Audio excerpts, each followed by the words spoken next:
Your attention, please, ladies and gentlemen. You're watching Yes.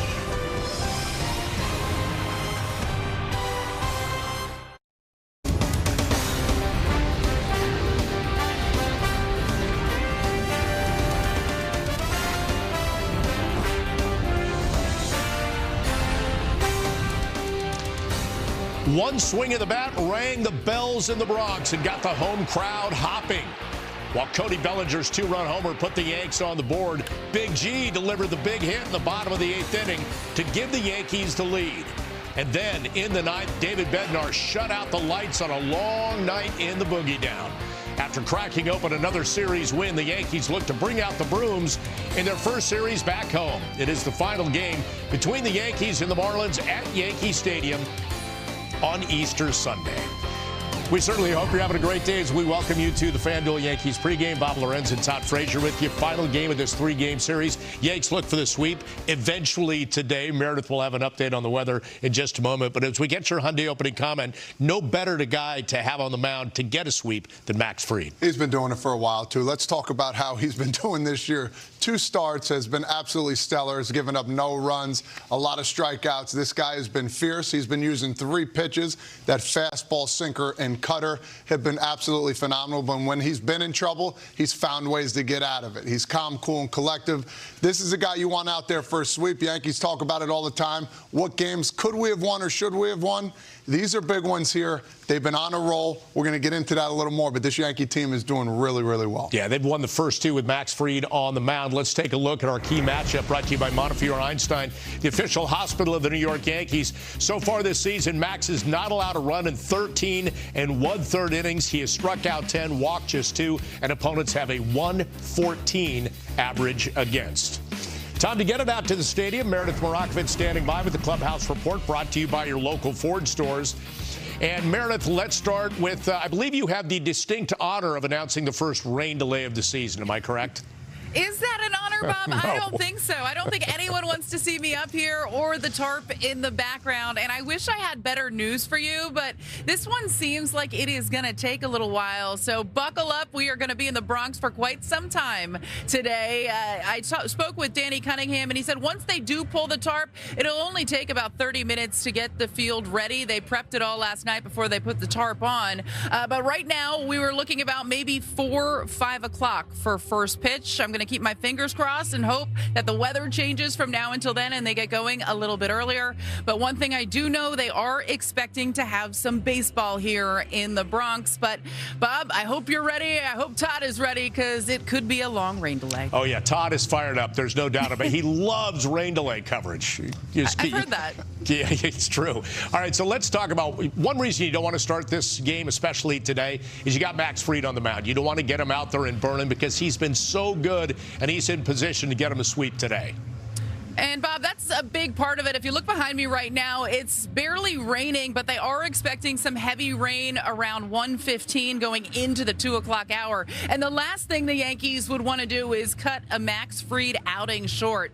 Todd, you already touched on how good he has been to start the season, 13 1/3 scoreless innings. But when you look at his first start against the Giants, he will tell you that he didn't necessarily feel comfortable out there, wasn't in the rhythm he would have liked, had some trouble locating early. That was not the case against the Mariners. He had his entire arsenal working in that one. He told me in the post game that he felt much more comfortable. The rhythm was there. JC Escarra was behind the plate for that one. He felt as though he worked really well with Escarra in that one, going 7 strong innings. When I spoke to Aaron Boone about Max Fried, he told me, we love giving the ball to Fried every 5th day. Guys, he has just been as advertised since signing as a free agent last season. 19 wins a year ago, and he told me this spring he wants to better that this season. So when this one gets underway, it'll be Max Fried on the mound. Now, when you look at the bullpen, the Yankees have some question marks today. You look at David Bednar last night, threw 33 pitches, that long 9th inning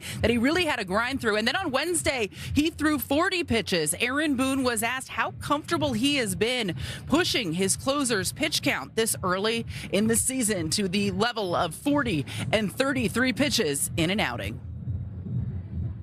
Comfortable is not a real good word. But again, I thought especially last night, I thought he threw the ball well. They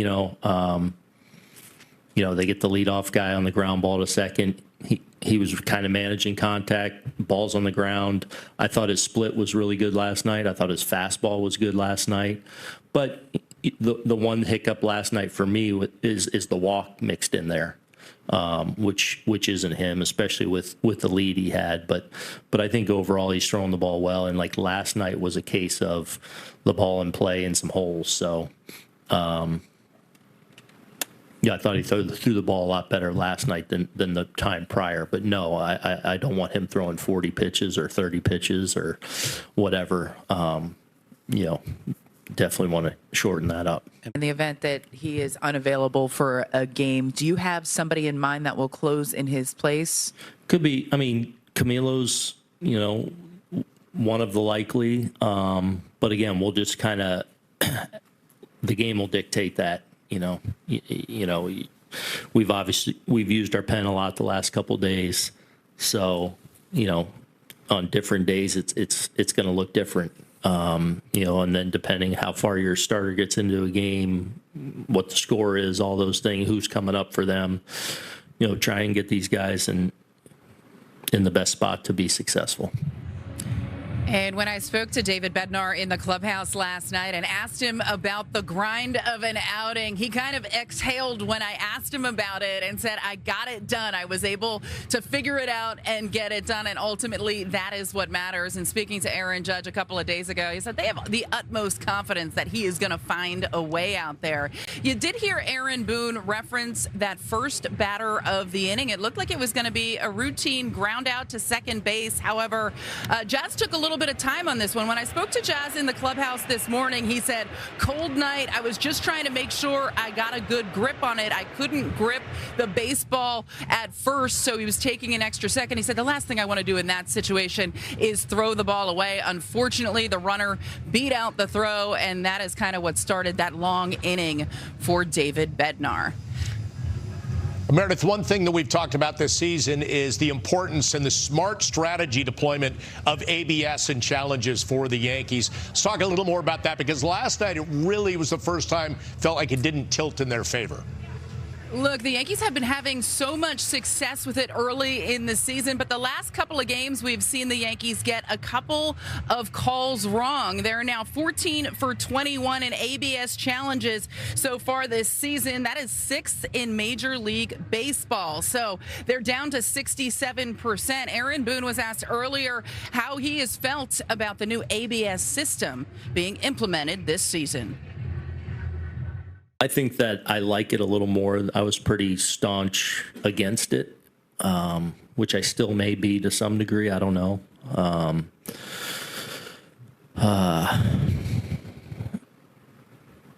don't know that I've necessarily learned. I think going through it this spring and being as hyper-focused on it as I was, of trying to, in my own mind, evaluate each one, my feelings on it, my thoughts of it, how we're evaluating it. With the context of, we've seen it play out now in the minor leagues. So trying to try and take as much as I can from it each day and try and put our players in the position to exploit it as best they can. Do the players get daily feedback, like after the game, of this pitch was definitely off the plate, could have been challenged? Yeah. So yeah, we talked through most of them. In spring we had meetings about it. I would individually talk to guys almost routinely in spring after a challenge, like give them my feedback and thoughts on it, good, bad, and different. So yeah, we're kind of, as an organization, evaluated it every day and kind of run through the challenges and what we think. But I think our guys have a pretty good handle and feel for when's the good times. Again, understanding leverage inherently and instinctively and in the moment. I feel like guys are getting more and more used to that, and will only continue. And one thing we saw throughout spring training and early here in the season, the Yankees are aggressive with those challenges. A couple of miscues are not going to change that. And speaking to Austin Wells the other day, he said, if we need to use them early, we are going to use them early. We are not going to save them for later in the game in the hopes that if we need them later, that they're still going to be there. So they are going to continue to be aggressive with that, despite the fact that the last two games, they have struggled a little bit with those challenges. Last night in particular, they lost those challenges early. One guy that challenged and did not get it right was Ben Rice. He also had one on Friday that did not go his way. One thing Aaron Boone noted, he doesn't want Rice or any other player to get hesitant when they're in the batter's box. If they think it's a bad call and it could be overturned, he wants them to execute and use that challenge. So we'll see how it all plays out this afternoon when it gets underway. One quick note, I had told you yesterday that Carlos Rodon was back on the mound throwing a bullpen after he had some tightness in his hamstring earlier in the week. I caught up with him in the clubhouse today to follow up and see how he was feeling today. And he said anytime you're out there throwing and you're going through the rehab process, there's going to be soreness as you go along, but certainly nothing to be concerned about right now. He's not exactly sure what the next step is going to be, but did note that bullpen session went well. It was about 20 to 25 pitches. Then he did some agility and running in the outfield thereafter, so came in today feeling pretty good. Most likely will be another bullpen session for him. And as I told you yesterday, Garrett Cole is expected to throw a simulated game here at the stadium tomorrow. And Bob, that is your Morgan and Morgan injury report here from the stadium. Hopefully I'll be checking in with you and telling you soon that baseball will be starting. Fingers crossed. That would be just lovely. Please, sooner rather than later. Thanks, Meredith. We'll see you in just a bit. All season long here on Yes, we want to invite you viewers to show us the different ways you support the Bronx Bombers. Use the QR code on screen with a hashtag Toyota Pinstripe Pride and post pictures to social media that reflect your love for the Yankees. We might spotlight you in a future game. Pinstripe Pride is brought to you by Toyota, the official hybrid vehicles of the Yankees. Just getting started on the FanDuel Yankees pregame. Coming up, Todd will break down what's behind the aggressive base running from the Yankees in this new season. That is coming up next on Yes and streaming on the Gotham Sports app.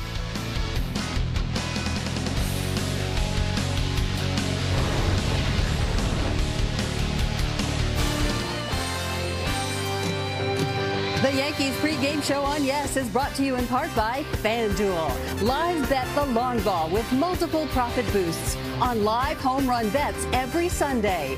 Just another reason why FanDuel is the home of home runs.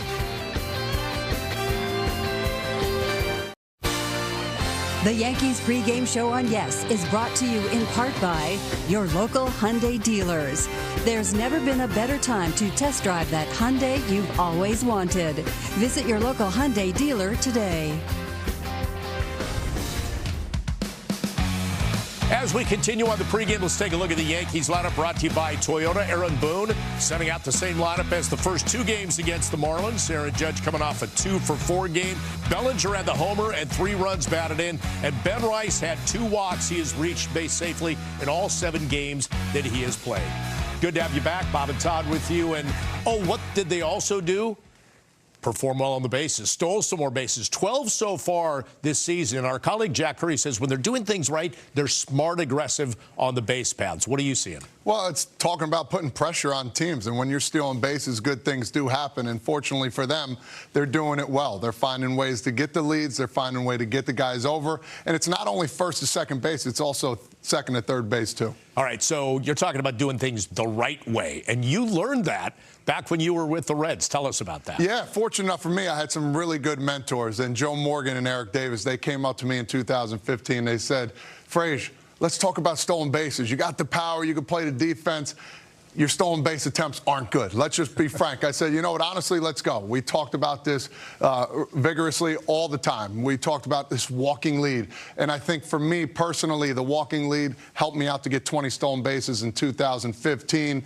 Mike Stefanski, who was a bullpen coach, he would be in there tirelessly looking on the computers and explaining, Todd, this guy goes at 3 seconds. This guy goes at 2 seconds. Now, why would you want to do this? Well, one, again, it puts pressures on teams, and it helps out your team to win ball games. So for me, it started in Cincinnati with Hall of Famers like Joe Morgan talking to me about stealing bases, and who better to talk to about than Joe. So obviously we've got to have some video to back this up. So let's take a look at you with the Reds and how that played out for you. Yeah, fortunate enough for look me. at you moving around. Yeah, just look at me. I look nonchalant over there. Look at the walk-in lead. Look, boom. Oh, my gosh. And it's all about the jump, too, as well. Look, I could have went in there standing up. For me, I took a lot of chances, and here it is against my good man Severino. Sorry about that. It's all about timing. It's all about performance and understanding doing your homework. And I think the Yankees kind of perfected that, too, as well. All right, so if I'm a pitcher on the mound, I'm going to do that now. You're making a lefty go righty, by the way. I just want you to know that. There you go. Hold okay. that for me. So anyway, I'm on the mound. I'm holding you, and you actually have a number on me. You have a kind of a timer on me? I have a timer, and I have a situation where I need to go. So for me, if I'm standing on first base, you look over as you come set. You're nice and easy, boom. And I just start walking just a little bit. All right. And once you develop that knee to go up, go ahead, put that knee up high. Boom, I'm off. All right. So for me, come on over here to first base. Okay, now I get to be a left-handed first baseman. Yes, Can I do that? Yes, you're fine. All right. So, prime example, we'll talk about this. Anthony Rizzo and I had some really good conversations over here. We talk about the world. We talk about how's the wife and kids, Todd? Great, good, too. And then one time he said, Todd, how do you do this walk-in lead? So basically the pitchers come and set. I'm like, I'll be right back. So as I'm inching, we're talking at the same time. He's like trying to get your attention. Yes. Like, tell me more about this. And we did. We'd had some really good conversations. And for me, the walk-in lead was huge. And as you'll see, Anthony Rizzo is a great prime example of what he did. And afterwards, he had a bunch of stolen bases. And he commented to me and gave me a compliment and said, Todd Frazier was the one that kind of kick-started that for me. So I'll take that. Show us on the big board. Yeah. There's Rizzo right and there. And here he is as we're going through this whole motion here. That was a close one. But watch him as he does get this walk-in lead, as he inches up. You're so close to the base, and I think people don't understand that. If they do pick over, all you have to do is 1-2 and get your foot back on the bag.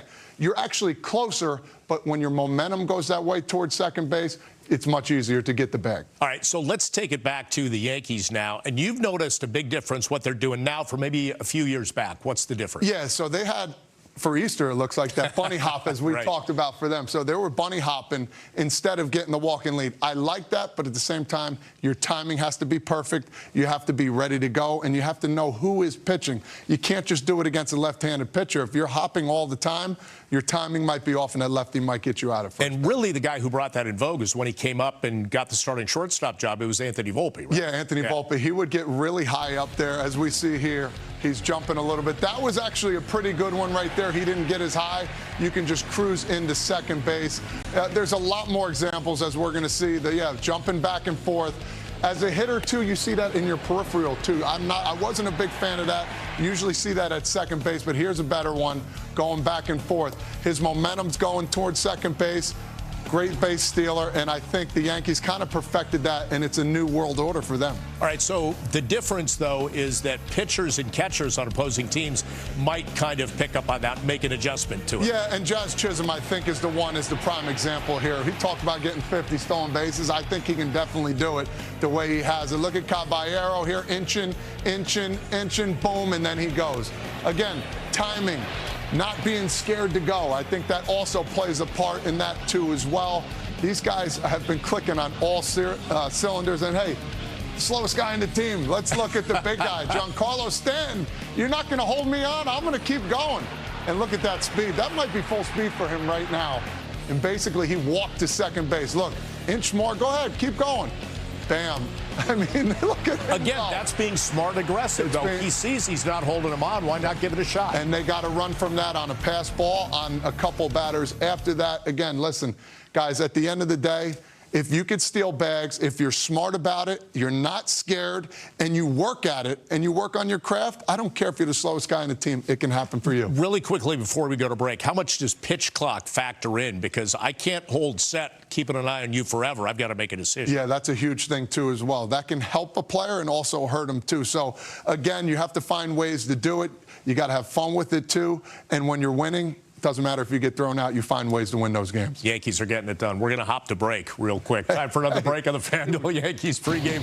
Max Fried will get the ball for his third start of the season. Can he keep the dominant momentum rolling? We're going to break it all down right after the break here on Yes and the Gotham Sports app.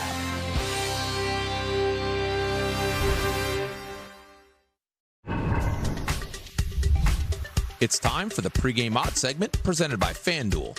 For a same-game parlay, let's start with over 8.5 runs, Aaron Judge to get a hit, Giancarlo Stanton to go deep, and Max Fried to strike out at least 6.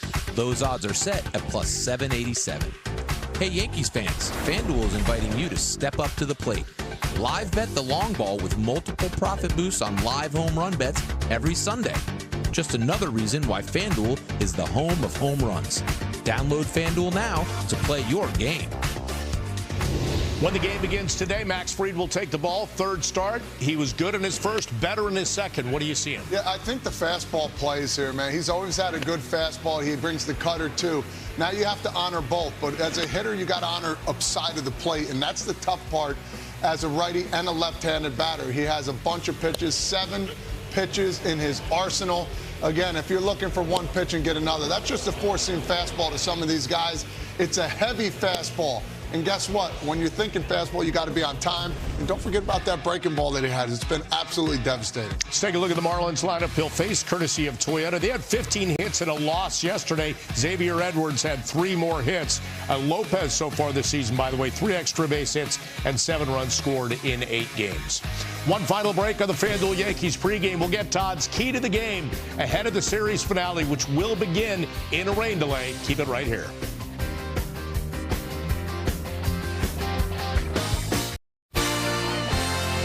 The Yankees pregame show on Yes is brought to you in part by Morgan & Morgan, America's largest injury law firm.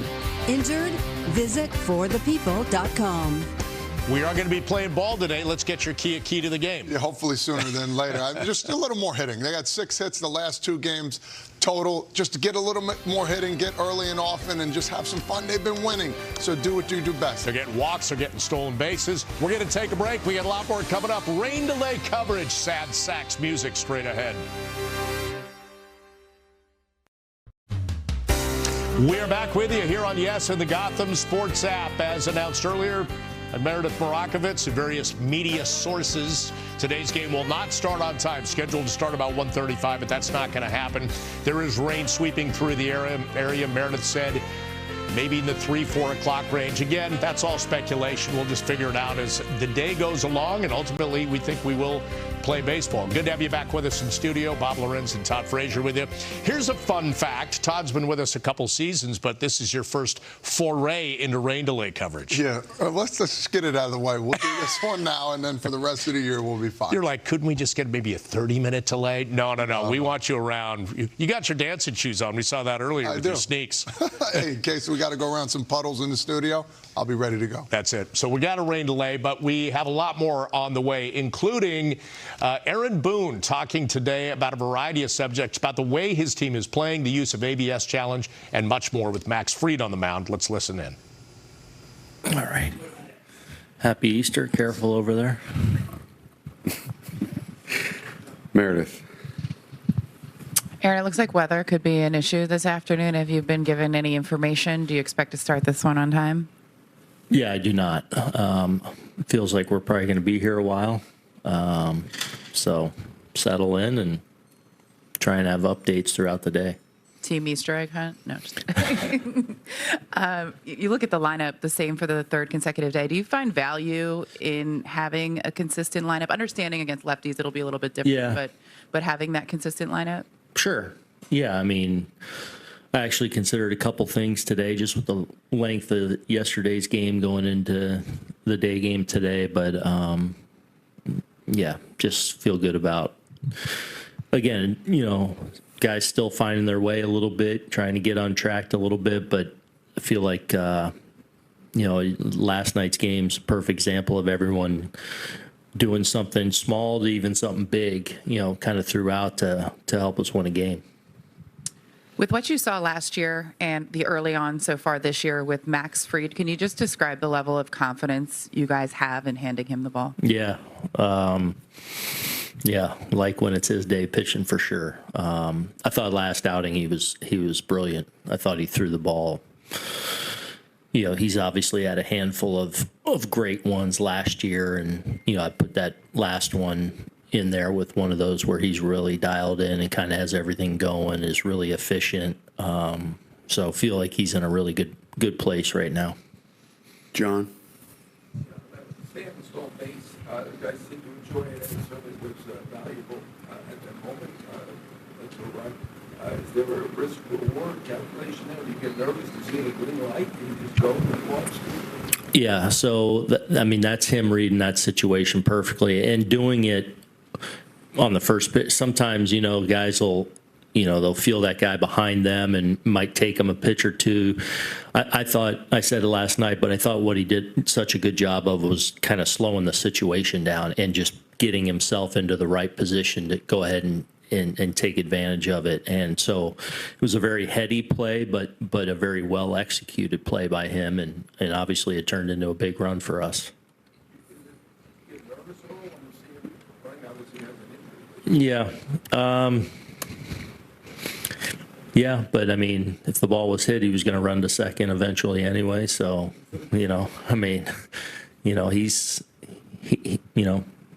how to take care of himself as best as he can. Reality is he's in a really good place, I think physically to be able to do those things right now. And,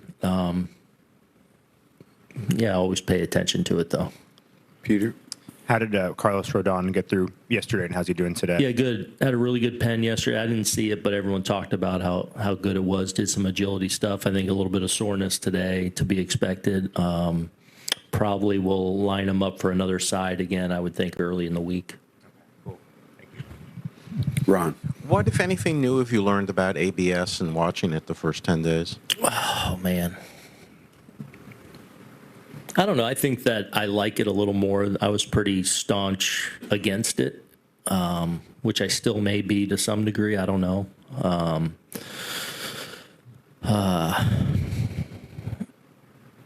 I don't know that I've necessarily learned. I think going through it this spring and being as hyper-focused on it as I was, of trying to, in my own mind, evaluate each one, my feelings on it, my thoughts of it, how we're evaluating it, with the context of, we've seen it play out now in the minor leagues. So trying to try and take as much as I can from it each day and try and put our players in the position to exploit it as best they can. Do the players get daily feedback, like after the game, of this pitch was definitely off the plate, could have been challenged? Yeah, so we talked through most of them.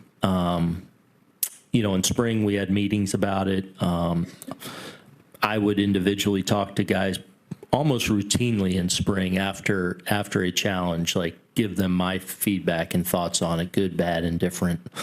So, yeah, we're kind of, as an organization, evaluated it every day and kind of run through the challenges and, what we think. But I think our guys have a pretty good handle and feel for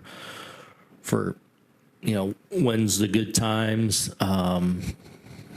Again, understanding leverage inherently and instinctively and in the moment. I feel like guys are getting more and more used to that, and will only continue. Michael? Bobby Valentine said it's hard to hit and umpire at the same time. You're kind of splitting, the hitter's attention. Do you agree with that? I'm sure that's the case maybe for some guys, but I think these guys, especially nowadays, I mean, and as much as, even since I've been here, how much we harp on controlling the strike zone and understanding that. So I don't know that I totally agree with that. For some guys, it's a little more of a challenge. For other guys, it's a little more, simple and easy to react and know. So everyone's a little bit different. Do you think, I think yesterday Weathers had a strikeout, then it was overturned. Then he ended up throwing 13 more pitches after that. Mm-hmm. That there's a letdown for pitcher. Usually when you would get a strikeout, it would be a strikeout. Yeah, and that's one thing I've talked to with pitchers about, especially.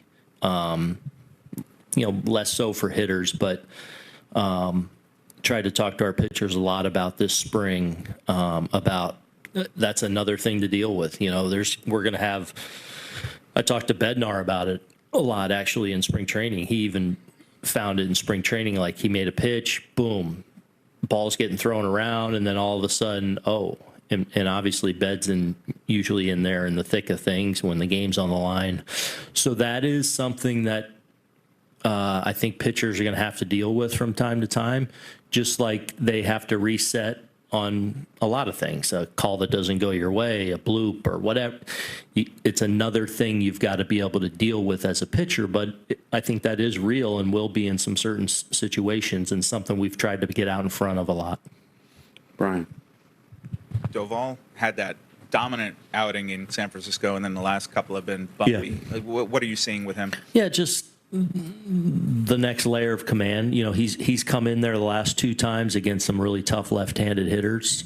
So, you know, execution in those spots is really important, you know, with his cutter, with his secondary, with the slider landing it.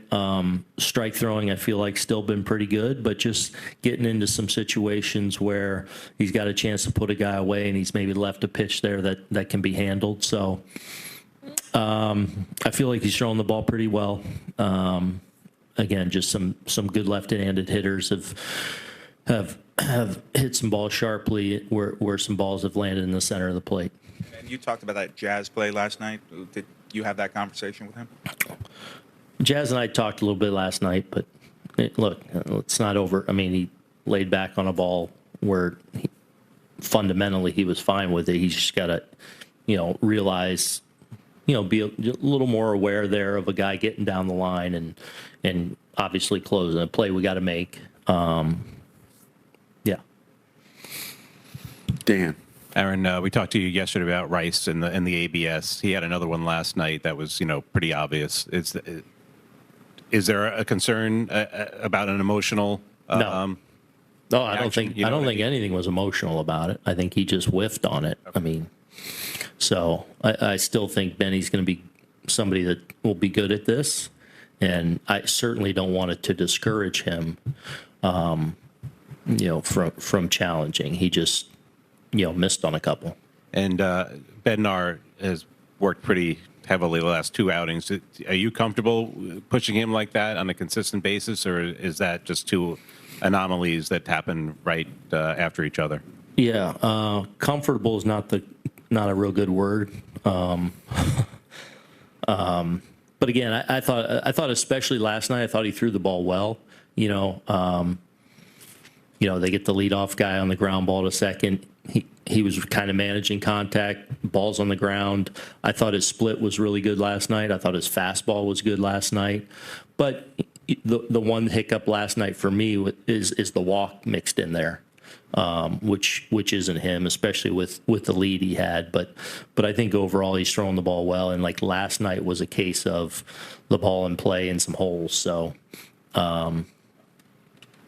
yeah, I thought he threw the ball a lot better last night than the time prior. But no, I don't want him throwing 40 pitches or 30 pitches or whatever. You know, definitely want to shorten that up. And McMahon, I know he had a couple of walks yesterday, but it's big walk. It's been a while since the hit. Mm-hmm. Do you sense anything with him mentally or any frustration? Yeah, although I thought opening day here, I thought he had some really good swings off of Perez.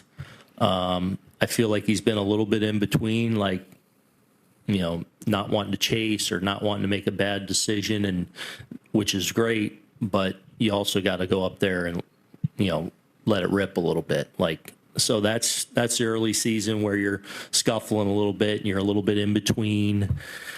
So just want him to go out there and, you know, let's get after, because he is really talented. He's got pop.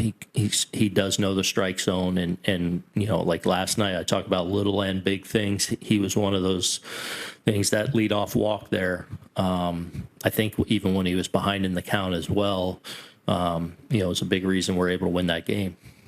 John.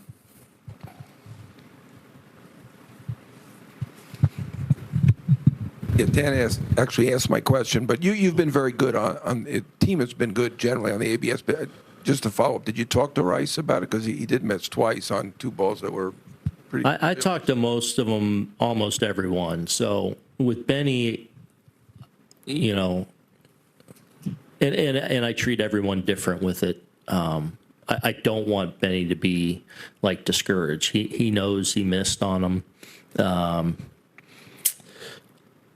So, again, I think that's going to happen. we're going to have throughout the year a guy that makes a challenge that's not great, and that's going to be part of it. But I don't think it necessarily means an indicator of what's moving forward for him, and I do not want him to be discouraged about it. Meredith. Just going back to Bednar for a second, in the event that he is unavailable for a game, do you have somebody in mind that will close in his place? Could be. I mean, Camilo's, one of the likely. But again, we'll just kind of the game will dictate that. We've used our pen a lot the last couple of days, so on different days it's going to look different. And then depending how far your starter gets into a game, what the score is, all those things, who's coming up for them, try and get these guys in the best spot to be successful. Last one, Michael. Do you have to talk to Cade Winquist and just say, hang in there, it's going to happen? I mean, have you had any discussions with him at all? I have not. He's prepared, and it's just when you think, or just what are we, eight games in, so you haven't been used, and then all of a sudden you become the most important guy in a day, and so we try and have those kind of broad global talks throughout, starting in spring training, like, you got to be prepared because at any moment you're the central figure in a game. So he's ready to go, and hopefully we get him in there and in a spot to be successful. Thank you.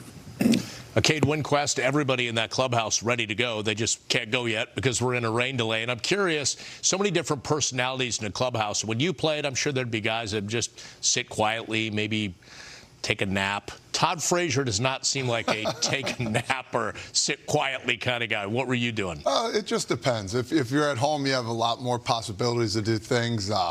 There might be a ping pong table. There might be a card game going on. Some guys go and look at a little more video. Some guys go outside and, ask the wife to bring the kids down so they can hang out with their family members because they haven't seen them for a while. A lot of different things. When I get bored, I like to eat, and I think that's a problem. So we have to work on that. But fortunate for us, you get to play baseball afterwards, and you get to have some fun. And the guys, you're around the boys, and there's nothing better than that. So the thing is, though, before a game, you have a routine, maybe what you eat or don't eat. If you do have something else to eat in your mind, does that kind of mess you up? Like, oh, we're taking the field in 30 minutes, and I just had whatever to eat. That's the issue. You're hoping I wondered about that. You're hoping you know when to go. I mean, maybe it's a candy bar, or maybe it's some guys like to eat a little heartier, so maybe like a burger or something. It really just depends on if you're playing. Because if I wasn't playing that day, maybe a soda. You never know. I don't know. It just really depends on what kind of game, who we're playing, and when we're playing. And I wanted to get the card game going a little bit, but then also you play the card game. Dude, we got 30 minutes. You're like, oh, I'm in between here now. Right. So put the cards down and get ready to go. Nobody's leaving the table until we're done with this. Don't touch the cards. We'll do it after the game. So all good. A little interesting twist for the Marlins to today's game. Chris Paddock was supposed to get the start. He will pitch at some point today, but they're putting in their closer, Pete Fairbanks, to be the opener. Makes sense from a get him out there and face Judge and Bellinger, but he's going on the paternity list right after this game. His wife is going to be induced in the morning, so they're kind of getting him in there early, and then he can get out of town. Use it or lose it. It's the first I've heard of something like this. Pete Fairbanks is a really good pitcher, really good closer. If you take away last year against the Yankees, he's done pretty well against them. So I think he's going to come in pretty high, pretty excited to go, knowing I can throw here and then get out of Dodge. So a little unconventional, a little spring training-ish per se. But, this is a team that's done it before, and we'll see what happens. But this is one of those guys where he's a veteran. He knows what to do. He'll go out there. And if you're Paddock right now, you're excited. You come in knowing I don't even have to go 5 innings. If I have an opportunity to win, all I have to do is give up less runs and get some runs on the board for the other squad. All right, we got a lot more to talk about here as our rain delay coverage continues. We're going to take a break here on Yes and the Gotham Sports app. Stick around. A lot more to come from Yankee Stadium and from the studio.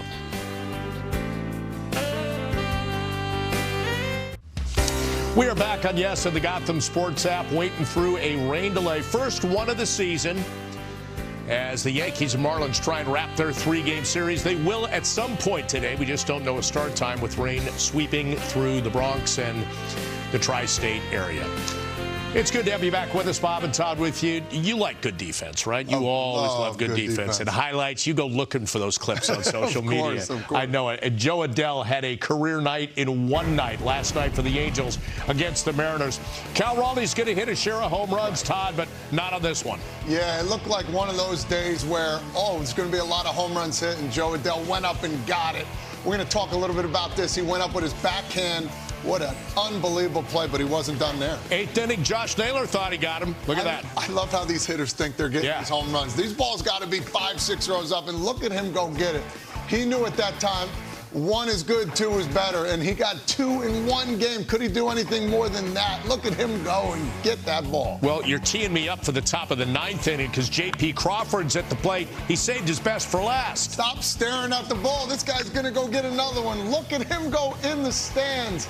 Absolutely incredible. Yeah, look at E.Y. Jr., the first base coach, tips his cap over there to him, and they cannot believe it. He went up and got it. Give credit to the fans getting out of the way. That young man to the left just saw one of the best catches he's going to see in his little young professional career. Absolutely incredible. Basically, Joe Adell won the game single-handedly. 1 run was all they needed. It was unbelievable the way he hung on to that ball as well. And I asked Todd this in my office, would you rather fans be there to help you, what they could get in the way and obstruct, or get out of the way? And you said get out of the way. I want both. I want both. I want to catch the ball, and I want some grizzly bear catching me so I don't fall into the stands. That's happened to me before. I did catch a ball one time against the Texas Rangers. I fell into the stands, actually cut my lip, and fortunate enough for me, or unfortunate, I didn't catch the ball. So I had stitches, didn't catch the ball, I had to come out of the game. But, yeah, what are you going to do? Did you fake catch a ball one time as well? I did. I did. When we were playing against the Dodgers, DeGrom's got his Cy Young going, and I caught the ball as I landed. The ball popped out of my glove. I put my glove down, just fortuitous. Another ball was there. Squeezed it, looked up. He said, show me the ball. I showed him the ball. He said, batter's out. I look at the ball. It was a plastic spongy ball. So I'm walking over. Hindsight 2020, I should have gave DeGrom the ball just to have a good laugh. Yeah. I said, we need another one. Threw it in the stands. And you see the fans like, what is going on here? Right. This wasn't the ball. He was trying to show the umpire, hey, listen, what are you going to do? We got the out. I remember the next day, Dave Roberts gave a squishy ball to our first baseman to throw over. We had a good laugh. But, it was just one of those things where if you have an opportunity to find a way to catch the ball, do it at all costs. Yeah. By the way, your glove just happened to fall in it, like Bellinger the other night with the catch just out of the mitt, just boop. Yeah, magical. All right, so I'm going to give you an option. You can either have highlights cut of Todd Frazier, nothing but offense, or nothing but great defense to watch. What would you rather have? Offense.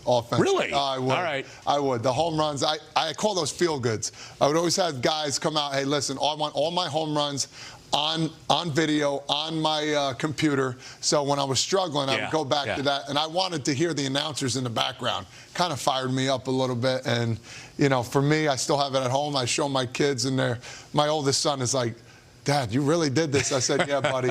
You weren't alive, and I was still hitting home runs while you weren't here. So, it was good times. But to look back now on, it's pretty cool.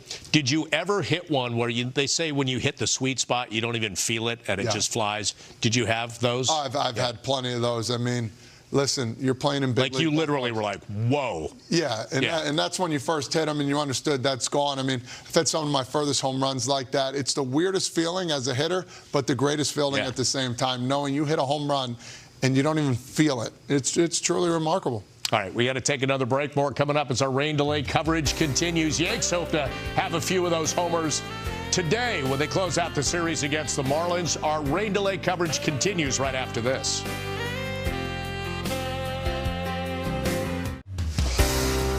It's a rain delay in the Bronx. Yanks and Marlins trying to get this thing going, but it's going to be a little while as the rain sweeps through. Forecast for at least the next hour. Getting a little damp in Toms River, New Jersey, by the way. You aware of that? Oh, I'm very aware. I've been getting the text messages here and there. It's hard to hunt for Easter eggs outside when it's raining. By the way, we mentioned that fake catch. Guess what we got queued up here? Oh, look at this. I know, this is incredible. So you're running over, you're looking where you're going. Maybe I could have stopped, I don't know. Right about now is when I find the ball. Umpire says out. Mark Wagner, I love you, brother. He came to me afterwards. He said he got in a lot of trouble because of that whole thing. The guy is looking, the guy in the white shirt there is looking at the ball, and he's trying to figure out, dude, what are you doing? Look, I'm like, no, let's get rid of it. Wait, right there, where did the ball go at that point? It trickled off. Oh, you tossed it back to the right fan. on the That's top. right. And then that ball got thrown out, so I'm sure the guy that got that ball was like, they use these balls in major leagues now, but hey, found a way to get the out. So you did. We can laugh about it now. We can, certainly. Maybe not Mark Wagner still. No, poor guy. We've had some good laughs after that, but he was not happy afterwards. All right, let's talk about something that Aaron Boone was talking about with the media today, ABS, the challenge of it, the strategy behind it. Yanks so far, although they maybe had a little off night last night, didn't go their way, have been very good with it. They have. They have been very good. And some days you're going to have some frustrations. You're going to have some guys that are like inching to be like, that's got to be a ball. And then you see some facial expressions, too, while they're doing it. It's laughable. But at the same time, when to use it, I feel like sometimes let it go. You might want to use it later in the game. It's that age-old question, when to use it. Yeah. There's no real answer to it. And I think Boone says, I want my guys to be aggressive. If they really think it's a good call or a bad call, just go ahead and try it. So let's break it down a couple different ways. Defensively, Austin Wells was one of the first to use it, was 3 out of his first 3. Very effective because the catchers, we saw Agustin Ramirez with the Marlins in this series, very good about knowing those edges of the plate. Yeah, and I think some of the catches that Ramirez caught yesterday, everybody's like, no way that could be a strike. Yeah. You've seen it all the time. The breaking pitch that starts in the zone and then falls off and they catch it below their knees, or the fastball that rises. Sometimes you don't even have to frame it. You understand where that pitch is. Austin Wells done a great job, but sometimes you think it's really a strike and you want to help your team out, especially when you're losing. It's like, all right, let me get my pitcher back in a groove, and it didn't turn out well. You saw Weathers throw an extra 12, 15 pitches that one inning. And then when you factor in the hitters as well, Yankees were 10 of their first 11 on ABS challenges. They've since fallen off a little bit, but you got to know your strike zone. You have to be as professional a hitter as possible to know that it was not a strike or it is a strike, and I'm not fooling myself, and I'm not tapping the helmet if I don't need to. Yeah, you've seen some first pitches of games, like when the guy's like, right. Man, that could be a strike. You have to be 100%. And I think that's the biggest factor in this whole thing. If there's a 1% of where you're like, I don't know, don't use it. In my opinion, if I'm a manager, you have to be 100%. Like when you steal second and third, with less than 2 outs, you've got to find a way to get there and not ultimately make that last out to end an inning. You know what we've also seen, and this is interesting, there have just been a few cases where guys have not done it in a timely manner, and so the umpire's like, no go. Like, you have to use it smartly, but you have to use it very quickly as well. And you've seen a lot of umpires having problems with this. Yeah. I mean, Ronnie Culpa yesterday, 23 missed calls, and he didn't even finish the whole game out. Love the guy to death, but now it's exploiting everything. Not only umpires, hitters, pitchers, catchers. You got to know your zone, and I think it's harder to do because pitchers have so much pinpoint accuracy when they miss. Yep. You see, some of the pitchers are missing by like 0.1 or 2 centimeters. So, are we using it for the right reasons? I think so, but seeing that, you're like, oh, man, that's human error. That's human mistake. Do you like the ultimate, I call it sort of there's part of like a reality show vibe to it. Like everybody in the stadium is looking up at the big screen, including the players, by the way, and seeing whether instantly it's a ball or a strike. Love every second of it. The Cincinnati Reds had the game where Mean Gene Suarez, Eugenio, had 2 or 3 in a row, and the crowd erupted. Poor C.B. Buckner had a terrible game that day, and he was not happy. You saw the expression on his face. Yeah. He's like, really? You're going to do this again? And he was right every single time. All right, we're going to take another break, but stick around. Todd is going to take your questions. You've been popping them in via social media on our Yes Network socials. You ready for this? Oh, I'm ready. Buckle up. Let's go. Good to have you back with us on Yes and the Gotham Sports app. We are waiting out our first rain delay of the season. It might still be a while. No word from the stadium. No activity on the field. You can see that as the rain continues to fall in the Bronx. But we will keep you updated. Meredith Morakovich standing by. She'll have updates as well. Good to have you back. Something I don't think we've never done with you. It's a Q&A for Todd Frazier. Questions have been coming in via Yes Network socials. I think we've got some from the control room. Oh. Maybe the studio crew. I might have some questions. I question a lot about you. But anyway, let's get to them and see what we got. Mike Medvin, fire them up. Let's go. What do we have? Who was your favorite Yankees teammate off the field coming from that New York Yankees chick? Oh, wow. We know her. Thank you. She's been around a long time. Thanks for watching. Oh, appreciate it. First guy that always comes to mind, Didi Gregorius. I mean, absolutely phenomenal guy. We played with the Reds together. He first came up, and he was 16 years old, tiny guy. All of a sudden, he hit maturity, got bigger, stronger. And Didi, we always talk like this together because that's how he talks. And me and him would have a good time. And that's my little accent. I don't know if you like that. No, I got it. Still talk to him today. He's doing really good things over in his country, building fields and helping people out. That's great. Allison, thank you for that question. Next up, what do we have? Bryce Creasy on Facebook. What's the craziest superstition you've seen in baseball? Oh, man, craziest superstition. I've seen people wear the same underwear for a week. Okay. I've seen. Did you have any? Did you you had to put your left sock on first or your right sock? I wasn't the biggest superstitious guy. I would maybe go in the same shower. If somebody was in my shower, I would wait calmly, even though I was trying to get out of there. I mean, listen, there's some guys that were just had to have the same drink in the right spot, the same food as all time, but wearing your same sinky underwear for a week, buddy, you're going to have to move down the hall here. Would some of that stuff have gotten in your head? Like, you don't want to think about putting a cup in the same place because, because you were 4 for 4 that day, and that would just, seems like that would drive you crazy. Yeah, because then once you didn't do well, you're like, well, that didn't work. Well, you actually batted 500 the past 6 games, so it's all up in your mind. I'm a little stitious, but not superstitious. I got it. But before we move on to the next one, do you want to name the stinky underwear guy or? No, but okay. I'm good, right? But he knows who he is. He knows who he is. Next up, let's see what we got. From the Yes Control Room, would you trade your Little League title for a World Series ring? Oh, man, this question, I know exactly who asked this question. I think I would. Yeah. You know, Little League World Series is what kick-started everything. But growing up, you want to win a World Series. You dream about it. You dream about hitting a walk-off. You dream about, winning a division and, making that game-winning play. But getting a World Series ring, I think, would be the best thing in my sports career. And from that Little League team, what connections do you still have?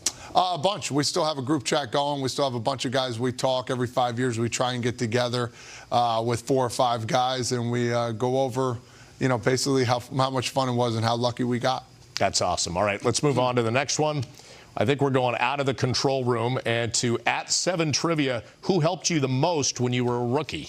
Oh, when I was a rookie, Johnny Gomes. I remember first time I was in big league camp.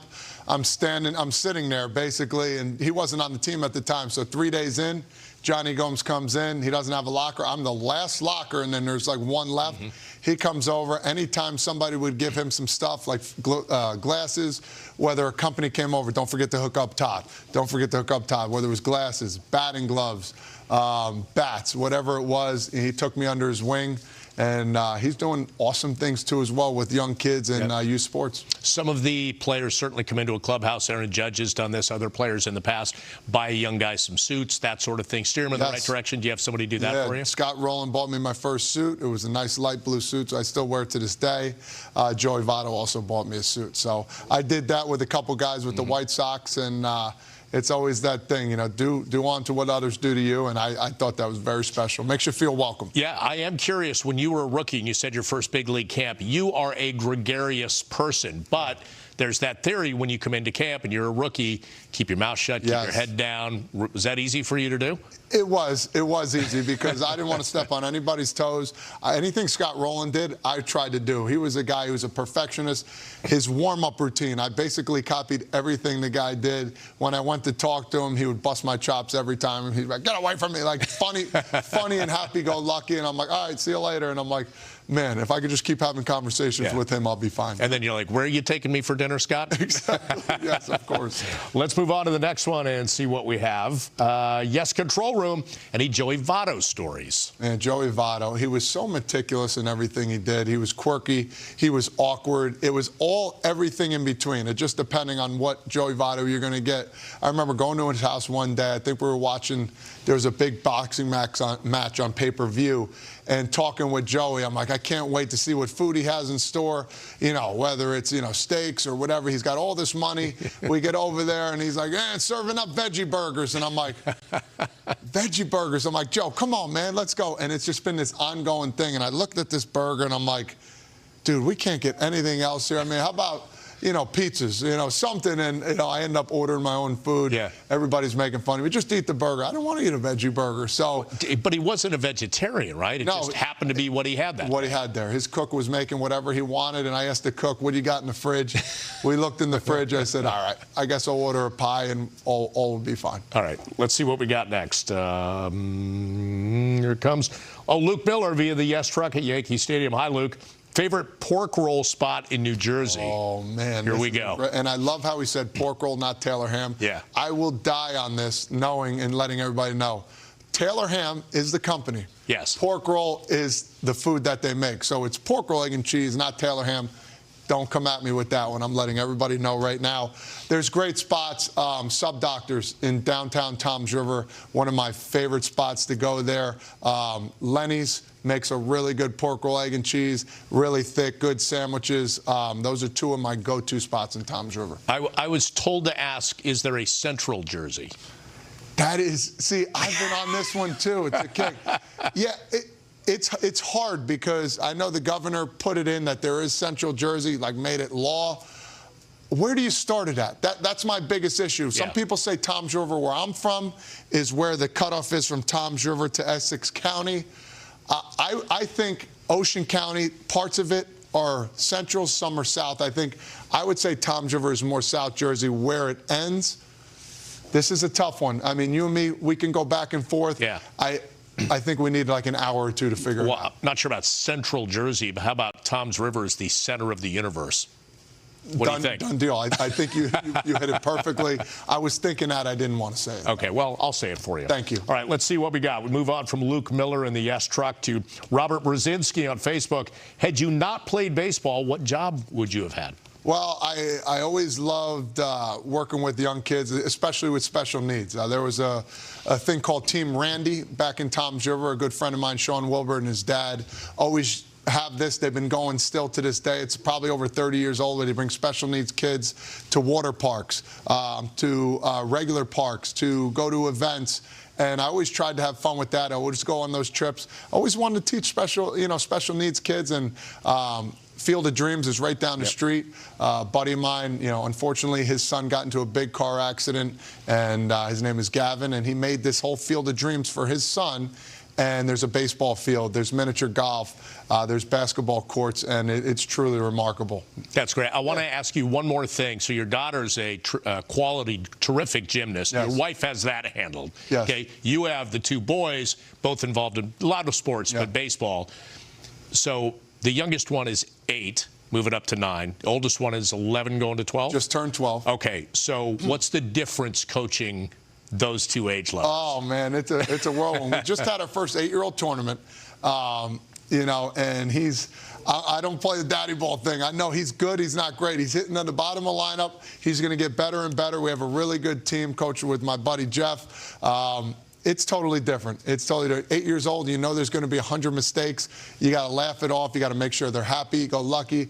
Now that my son is 12, I can kind of give him more constructive criticism. He knows. My son Blake always goes, "Dad, why do you always give me that look?" Well, that's the look of me telling you, I'm not very happy at what you're doing right now, big man. So fortunate enough for me, I played the game. I understand it. I know what kids I can, kind of tinker with and get on a little bit more, and what kids I have to, ease off the pedal. So that's that relationship you have with the team, and we have a really good squad. The Southsiders, baby, we're kicking strong right now. Sounds like you may have had a future as a psychologist, having to deal with all the different personalities. It is. And we didn't talk about the parents yet either. So that's a whole nother story. That's a whole nother psychology.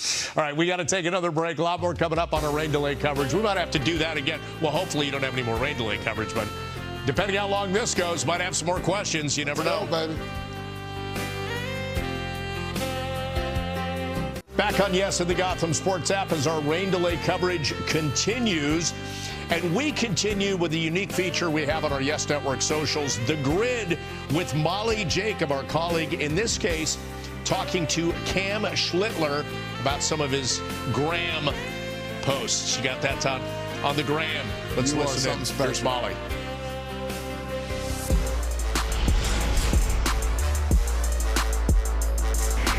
Hey everyone, welcome back to The Grid. I'm Molly Jacob alongside one of the young stars of the Yankees, Cam Schlittler. Cam, thanks for hopping on The Grid. Thanks for having me. So we're going to start taking a look at your social media because you've grown on the field and on social media, starting out with day one of pitchers and catchers, big smile on your face. How do you feel going from last year starting out in Somerset to ending the season, having the most amount of strikeouts by a rookie in Yankees postseason history? Yeah, I mean, one, it's pretty rare to see your smile. You know, I don't do that too much. So I just, again, good photo. You know, again, repping the New York or nowhere. So, again, a lot has changed since, being in Somerset last year, probably throwing in front of, 1,000, 2,000 people to, 50K in the Bronx. So, again, a great experience, fortunate to be up there and help the team win games. Well, so you tweeted New York or nowhere. And that night that you posted this photo, and then you quote tweeted thanking ChatGPT for helping you write that statement. What was that all about?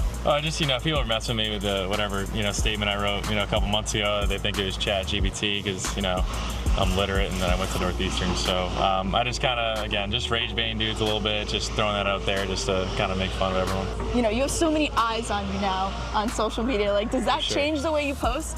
Whether it's, on the field, off the field, you just kind of got to be smart with it. Obviously people are looking. I think there's more of a reason now for people to be looking, especially, when I'm back in Boston, just kind of finding reasons to whatever it is. So can't say it really determines, what I post, but again, a little bit of common sense where I can make sure that, I have a feel with, what I'm posting and, if I'm messing with someone or not, just making sure I'm doing it the right way. When you were coming up into the majors, a lot of people were having fun with your last name, Schlittler, the pronunciation. It's tough. What do you make of that? I mean, I blame my parents. There's nothing I could really do about it. It's a tongue twister. I feel like someone forgets either the first L or the last L.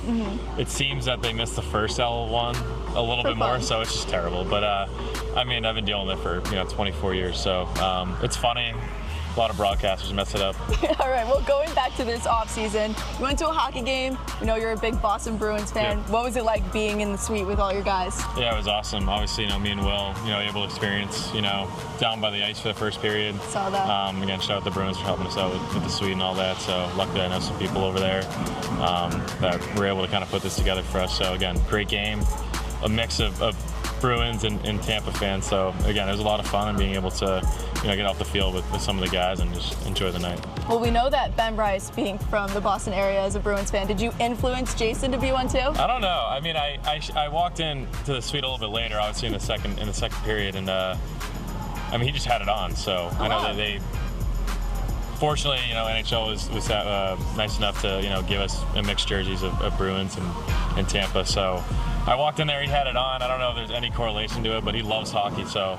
Oh wow, that's awesome. Yeah, it was a great sight to see. Going back to more of your teammates, Garrett Cole, you said on Yankees Hot Stove this past offseason that Garrett was like the guru of baseball and helped you when you were tipping pitches. How else would you describe him as a teammate? Yeah, he's great. I mean, again, obviously he has a lot of experience. I mean, dude's a Hall of Famer, so being able to really just kind of, learn from him and take what I can. He helped me a lot towards the end of the season with some pitch stuff. So, again, he's a great guy, great player, and I'm excited, for him to come back this year and continue to learn from him. Future Hall of Famers to guys like Will Warren, Ben Bryce, Austin Wells, people in this photo here. What was it like coming through the Yankees farm system, and how does that production kind of help on the field? Yeah, it was great. Obviously, I wasn't fortunate enough or good enough at the time to play with those guys when they were coming up to the minors. So, obviously I knew them, I see them around, but to be able to, come up, be with some, guys that, grew up in the system and a little bit younger as well.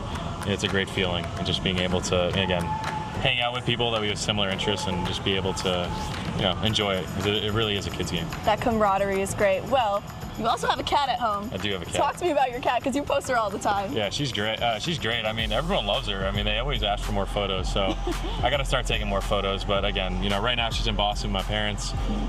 Didn't really want her here with, spring training, and, end of spring training, we had to Arizona, and then to San Fran and Seattle. I don't know how to get her around. So once we get back to New York in April, she's going to come stay with me, and I'll definitely get some more content out on her. She needs like a little TikTok or her own Instagram or something. I know. I don't really use TikTok. I do for like memes. Like, I don't have a real account. So, I mean, maybe that's something we start in the future. Bringing Flavor Frazier on the grid. This is you and your wife. What's going on here? Hey, we were at my sister-in-law Jenny's wedding, and you had to play the part. It was the night before the rehearsal. It was Cowboy night. We're out there in Utah playing the part. I know she makes me look good, so I'll take it. I'm not the cowboy look, but I tried. I tried my best. No, you did a very good job, and I'm assuming she is responsible for all that. You're not the one rounding up the hats and the. She plans everything. She does everything. That's why I love you so much. She's very good. Wait, love me or love her? A little bit of both. Okay. Well, she's very good at that, by the way. Now we've got the entire Frazier family involved. We had the kids before. Love it. Got your wife Love involved it. now. Yeah, she'll be happy. She's watching now. She'll be happy. I do want to ask you a couple of things about Cam Schlittler. First of all, he sort of talked about the difference between pitching at Somerset, maybe 1,000 people in the stands, and then that moment of going in the big league stadium. What was that? Was it a whoa moment for you when you first walked into a big league stadium to play? Well, for me, it was great because I'm going to Philadelphia. I got the call up. I remember like it was yesterday. I was doing well in AAA. I was in, I think, Maryland. I had the easy drive up to Philadelphia. It was great. Long story short, I know I got 6 busloads coming, not that night, but the next night, you know, schools, teachers, family, all that kind of stuff. It was a whirlwind. We're in Pennsylvania, in Philadelphia, hour and 20-minute drive. I remember my first at bat, I got a pinch hit appearance. I said, I'm swinging at anything. It was actually a ball. I didn't swing. My next swing, I swung. The bat came flying out of my hands. And I said, it brought me really back to reality. Scott Rowland was laughing at me, all that kind of stuff. But, yes, it is a whirlwind. I couldn't feel my feet. I was so excited and nervous at the same time. It's a moment I'll never forget because Scott Rowland, as he told me, only player ever in history to have their first swing and the bat goes in the stands. Good job, Tom. Yeah. And he basically walked me off after that. I'm like, oh, my goodness. Hey, at least you're part of history. Yes. That's important. In the not the good ways, of course. I do want to ask you one other thing about Schlittler because I'm sure you've seen so many young players come up and they can't handle the big moment. Maybe they get sent back down. He just seems like he got it from day one, like really focusing more on the stuff that he has and I can beat hitters with it as opposed to all the other stuff around him. And I think it's confidence. And I think that's from him where he was raised, where he was brought up. He's got a confidence about him. He has a presence, too. He's tall in stature. Tall guys sometimes get out there and they command your respect. And for him, he's throwing hard. He's developed this cutter that is absolutely filthy. He throws it in different directions. And he's a guy, when you're playing defense, you want to do great for because of the way he's pitching. This guy has come into his own, and you talk about a sophomore slump. I do not see this happen, and I see this guy going after it and being a true leader of this team. Let me just check one thing. Producer Mike Medvin, do we have any more Flavor Frazier Instagram posts, or should I just go to break? All right, we got to go to break. Sorry about that. I think you checked off everybody, so we're good. You're next. Oh, great. Terrific. We got to take a break. More coming up here as we continue our rain delay coverage. And as you can tell, we've got a lot of it because they are in a rain delay, and we don't know when they're starting. Stick around.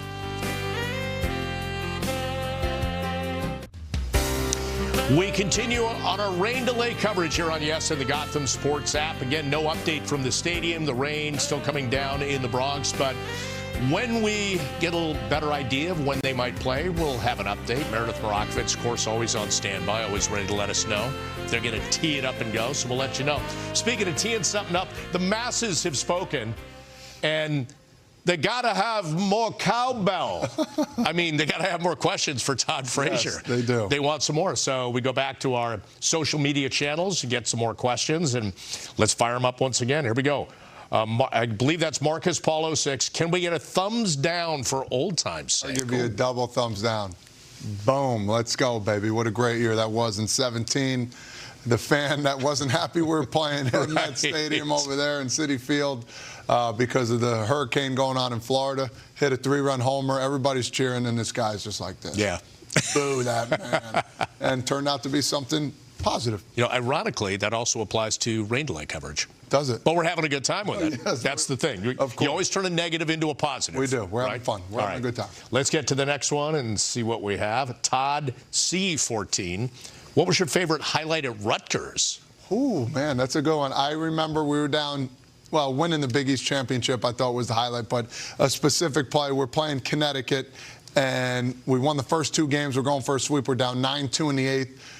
I end up batting around in the 9th inning, end up hitting a walk-off grand slam to win the game, and we were jumping for joy. I'll let you tell you, that night, the boys and I, we had a really good time. Everybody went out, dinner, all that kind of good stuff. Yeah, hijinks. Hijinks, yeah. Church after, probably.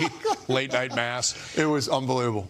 So you keep the thread, the text thread with some of your Little League pals. Yeah. What about your Rutgers boys? Yes, about 4 or 5 guys that I consistently talk to. A lot of guys are doing some good things in baseball.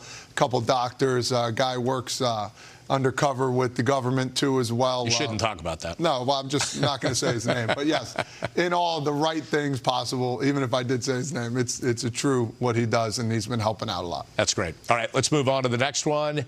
And we have 14 Jack B14. Favorite walk-up song that you had? There was always one song, Fly Me to the Moon. It's something I've used my whole career, even when I was younger. Long story short, my grandparents used to play all this old school music. I didn't really like it when it came out, and then ultimately it just kept growing on me. And Sinatra was always playing, and I play for my grandparents. That's why I did. You like to play Among the Stars? It's just seeing how Jupiter's like in Jupiter and Mars. All right, let's see what else we got. Montecolo 22. Who was the funniest teammate you played with? Oh, funniest teammate. There was a bunch of them. James Shields. James Shields was absolutely one of the funniest guys. He's got that surfer talk. He always say, bro, like he'd drag out the bro. He used to have some fun times on the bus. We'd do radio talk. And when you're on the bus, radio talk was great because you send a text message. You'd be like, welcome back to the radio. And you can say any question you want without it being known that you had that question. The only person who knows was James Shields, and you bring out some funny stuff, some funny questions for the boys, and it made some good team bonding and some good banter. So just so I understand the game, everybody would text James, and then James would pick the statement or the question, and would somebody have to answer it, or would you have to guess who was the one who sent it? No, it was either a comment or a question. Most were comments, like, so-and-so. Like, I remember when I was with the Mets, I was actually the one that did, and someone brought a comment up of Jose Bautista, like, how's your face feel still from getting punched 2 years ago? And it made for good laughs. And he'd be like, who said that? Who said that? Sorry, radio talk. We don't talk about who sends it in. We're just a host. But fun stuff like that made for some good stuff. That's great. Let's move on to the next one. And it is the Yes Control Room again. Your favorite minor league city. Oh, man, favorite minor league city. I played in a bunch of good ones. I would say Dayton, Ohio. They had some sellouts there in Dayton. That was low A ball. Just really remarkable place. Every game was sold out. That's why I love playing there. The crowd was electric. The Dayton Dragons, and then right behind that would have to be the Louisville Bats. I thought the Louisville Bats was great. It was the last step before the big leagues, and they just ran a really good program there. I would have to say that. Some good nights there. It's interesting, too, isn't it, that some of the smaller places you work have some of the fondest memories, and I think a lot of people in a lot of walks of life and careers find that. It's like starting out was the grind, but then as you look back, you're like, man, that was a really good time. Billings, Montana, first place I ever went to, farthest west I've ever been to. Had a host family, Lauren and Paulette. I had this 68 station wagon that would break down every third day that they let me use. Beautiful family. They gave us the basement with 2 other baseball players. That's how you know you're living large in minor leagues. If you had a good host family, nothing better than that. That's awesome. All right, let's move on. Oh, one update to the game currently in a rain delay. That's it for our questions for now. But hang on, because the Yankees say they are monitoring the situation. Here we go. They don't have an update yet, though. So here is the tweet from the Yankees. As of 2:35, we're continuing to monitor the weather forecast, and we'll provide updates as soon as there is more information to share. We will take another break. We got a lot more coming up, clearly, if that's a 2:35 tweet. And we'll be back with more after this. Stick around. Good to have you back with us. It's been a good hang so far for a little over an hour. Today's game is currently in a rain delay. They're monitoring the situation. That's all we can tell you. It looks like rain might be in the area for the next hour or so. In the meantime, one of the cool things our Yes Network social media team did was down in spring training, set up an easel on the field to check the artistic ability, or maybe in some cases the non-artistic ability, of some of the Yankees players. Let's take a look. I'm just so bad at art. I think I do stick figures. What we got so far? Aren't I artistic? So what I drew right here is Super Saiyan Goku.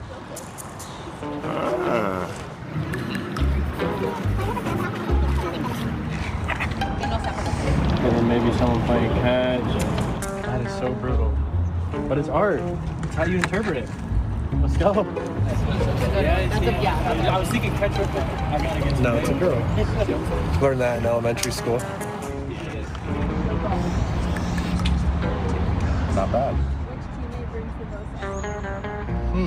Nice. Art.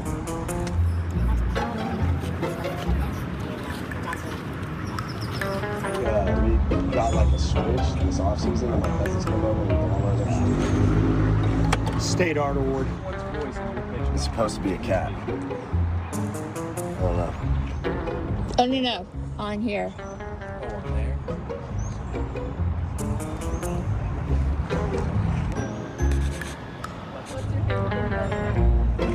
Smiley face. I'll go with a landscape.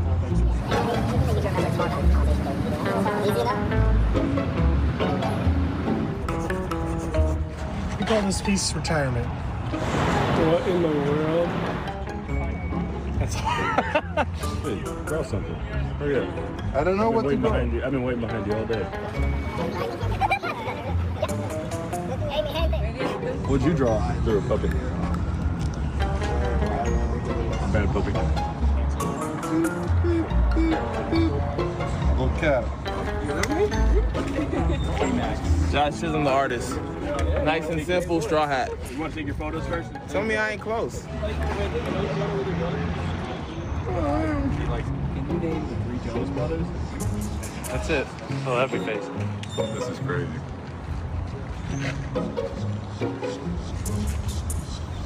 One more color. 2 more colors. 2 more colors. That's I don't know if you can tell what it is, but that's me dropping around with my dogs. Oh, I know it's a draw. This is gonna be good. That's the only thing I can draw. Bang. I'm proud of that. Any ideas? Set this?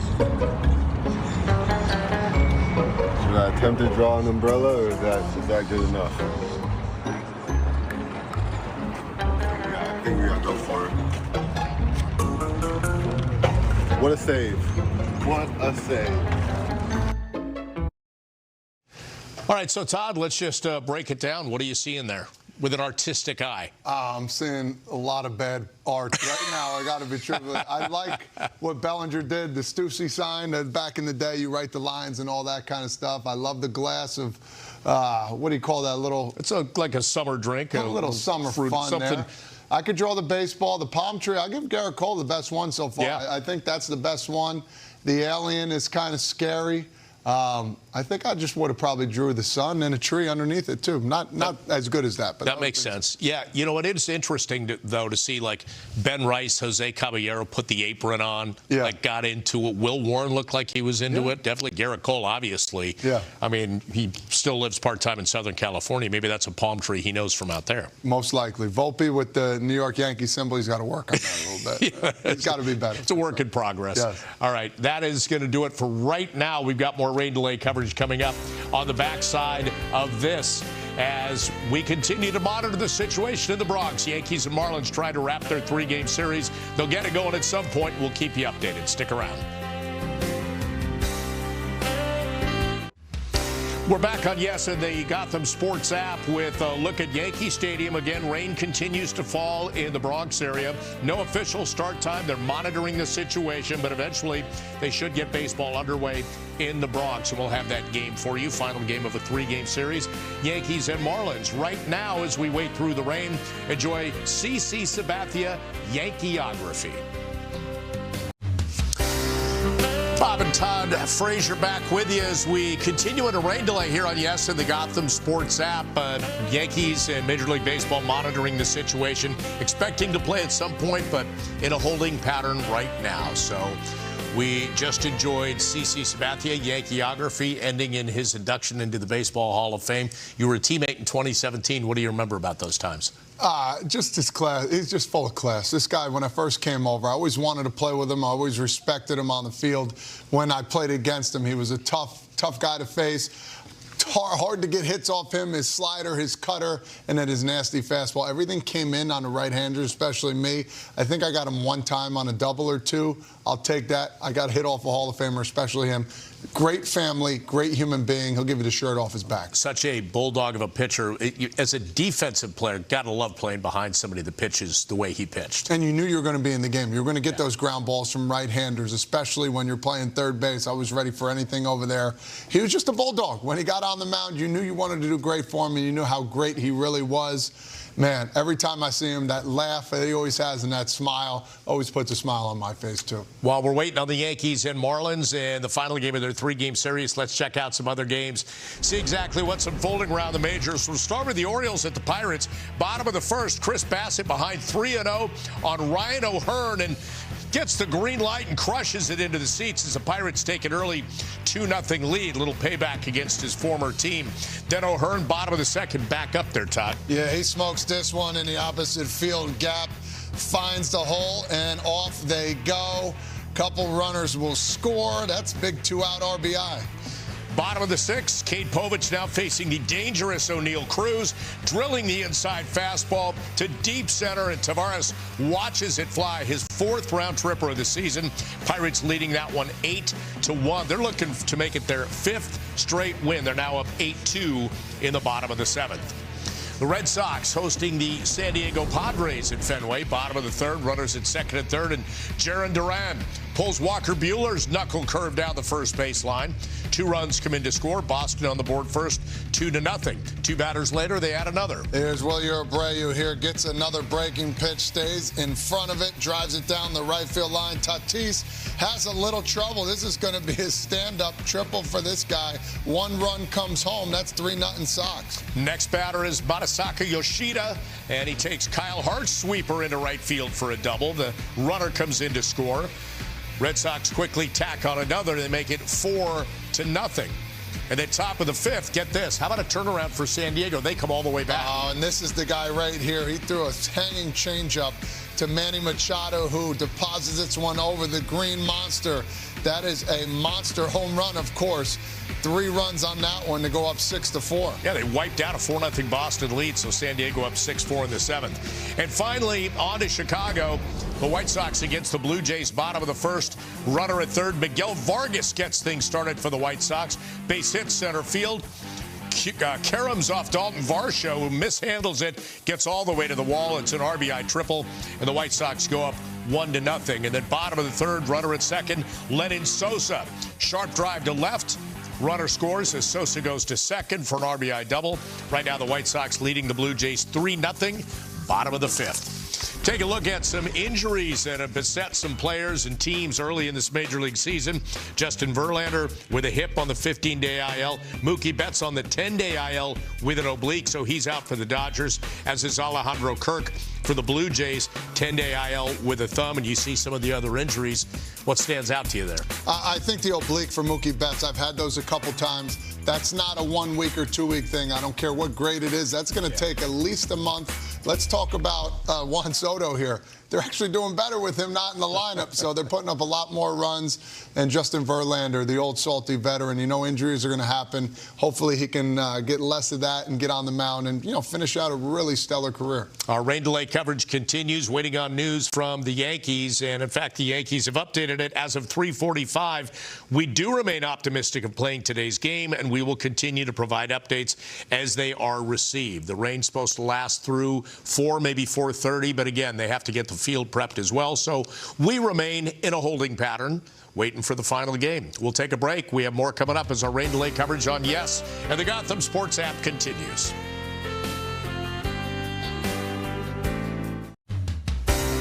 The rain delay continues in the Bronx. The Yankees just announcing they feel pretty strongly that baseball will be played, but they're in a holding pattern until the rain passes. In the meantime, we continue with alternate programming here on Yes for the Moment. Get you to the latest edition of Sportico Sports Business presented by Genius Sports. Bob Lorenz back with you in our Yes Network studio. Just waiting out a rain delay as the Yankees still expecting to get this game in against the Miami Marlins today and finish up this 3-game series. But again, a holding pattern, no official word on when they might start. So hang in there with us. And right now, enjoy the latest edition of Homegrown, The Path to Pinstripes.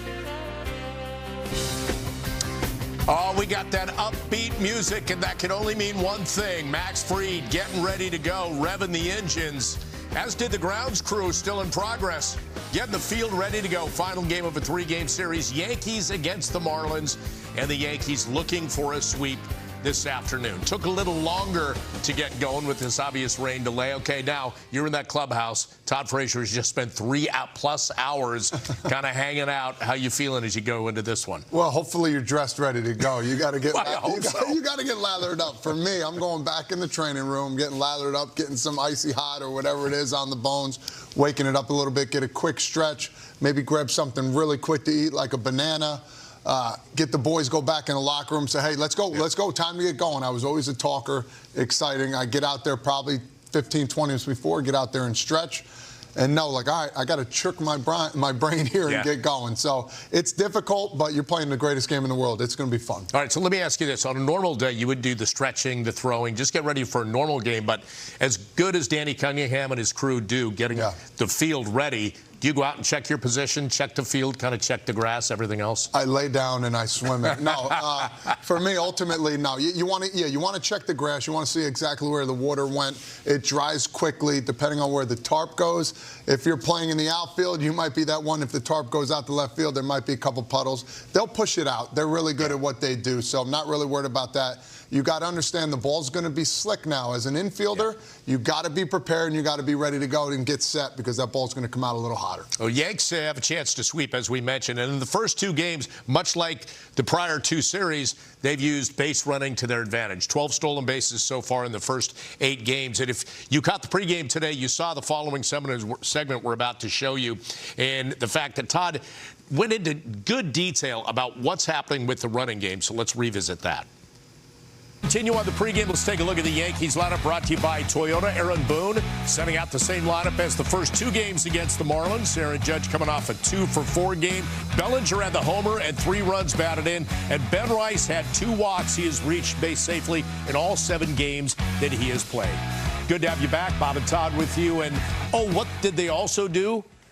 Perform well on the bases, stole some more bases, 12 so far this season. And our colleague Jack Curry says when they're doing things right, they're smart, aggressive on the base paths. What are you seeing? Well, it's talking about putting pressure on teams. And when you're stealing bases, good things do happen. And fortunately for them, they're doing it well. They're finding ways to get the leads. They're finding a way to get the guys over. And it's not only first to second base, it's also second to third base, too. All right, so you're talking about doing things the right way. And you learned that back when you were with the Reds. Tell us about that. Yeah, fortunate enough for me, I had some really good mentors. And Joe Morgan and Eric Davis, they came up to me in 2015. They said, Frazier, let's talk about stolen bases. You got the power. You can play the defense.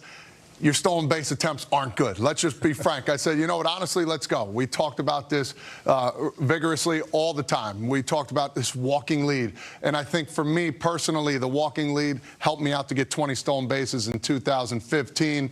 Mike Stefanski, who was a bullpen coach, he would be in there tirelessly looking on the computers and explaining, Todd, this guy goes at 3 seconds. This guy goes at 2 seconds. Now, why would you want to do this? Well, one, again, it puts pressures on teams, and it helps out your team to win ball games. So for me, it started in Cincinnati with Hall of Famers like Joe Morgan talking to me about stealing bases, and who better to talk to about than Joe. So obviously, we've got to have some video to back this up. So let's take a look at you with the Reds and how that played out for you. Yeah, fortunate enough for look me. at you moving around. Yeah, just look at me. I look nonchalant over there. Look at the walking lead. Look, boom. Oh, my God. And it's all about the jump, too, as well. Look, I could have went in there standing up. For me, I took a lot of chances, and here it is against my good man Severino. Sorry about that. It's all about timing. It's all about performance and understanding doing your homework. And I think the Yankees kind of perfected that, too, as well. All right, so if I'm a pitcher on the mound, I'm going to do that now. You're making a lefty go righty, by the way. I just want you to know that. There you go. Hold Okay. that for me. So anyway, I'm on the mound. I'm holding you, and you actually have a number on me. You have a kind of a timer on me? I have a timer, and I have a situation where I need to go. So for me, if I'm standing on first base, you look over as you come set. You're nice and easy, boom. And I just start walking just a little bit. All right. And once you develop that knee to go up, go ahead. Put that knee up high. Boom, I'm off. All right. So for me, come on over here to first base. Okay, now I get to be a left-handed first baseman. Yes, Can I do that? Yes, you're fine. All right. So prime example, we'll talk about this. Anthony Rizzo and I had some really good conversations over here. We talk about the world. We talk about how's the people wife and kids, Todd? Great, good, Yeah. too. And then one time he said, Todd, how do you do this walk and lead? So basically the pitchers come and set. I'm like, I'll be right back. So as I'm inching, we're talking at the same time. He's like trying to get your attention. Yes. Like, tell me more about this. And we did. We'd had some really good conversations. And for me, the walk and lead was huge. And as you'll see, Anthony Rizzo is a great prime example of what he did. And afterwards, he had a bunch of stolen bases. And he commented to me and gave me a compliment and said, Todd Frazier was the one that kind of kick-started that for me. So I'll take that. Show us on the big board. Yeah. There's Rizzo right and there. And here he is as we're going through this whole motion here.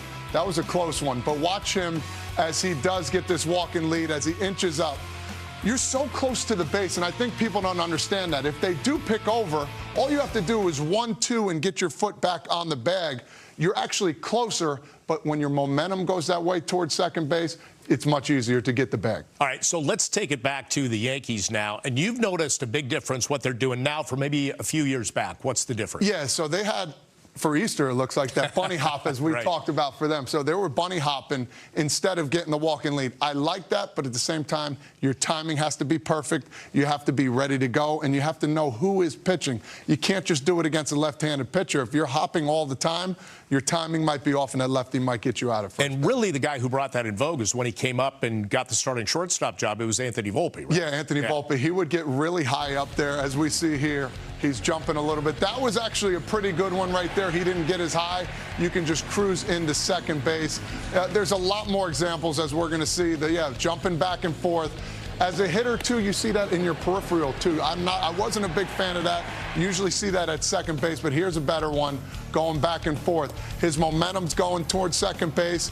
Great base stealer, and I think the Yankees kind of perfected that, and it's a new world order for them. All right, so the difference, though, is that pitchers and catchers on opposing teams might kind of pick up on that and make an adjustment to it. Yeah, and Jazz Chisholm, I think, is the prime example here. He talked about getting 50 stolen bases. I think he can definitely do it the way he has it. Look at Caballero here, inching, boom, and then he goes. Again, timing. Not being scared to go. I think that also plays a part in that, too, as well. These guys have been clicking on all cylinders. And, hey, slowest guy in the team. Let's look at the big guy, Giancarlo Stanton. You're not going to hold me on. I'm going to keep going. And look at that speed. That might be full speed for him right now. And basically, he walked to second base. Look, inch more. Go ahead. Keep going. Bam. I mean, look at him. Again, that's being smart and aggressive, though. He sees he's not holding him on. Why not give it a shot? And they got to run from that on a pass ball on a couple batters. After that, again, listen, guys, at the end of the day, if you could steal bags, if you're smart about it, you're not scared, and you work at it, and you work on your craft, I don't care if you're the slowest guy in the team. It can happen for you. Really quickly before we go to break, how much does pitch clock factor in? Because I can't hold set, keeping an eye on you forever. I've got to make a decision. Yeah, that's a huge thing, too, as well. That can help a player and also hurt him, too. So, again, you have to find ways to do it. You got to have fun with it, too. And when you're winning, doesn't matter if you get thrown out, you find ways to win those games. Yankees are getting it done. We're going to hop to break real quick. Time for another break on the FanDuel Yankees pregame. Max Fried will get the ball for his third start of the season. Can he keep the dominant momentum rolling? We're going to break it all down right after the break here on Yes and the Gotham Sports app.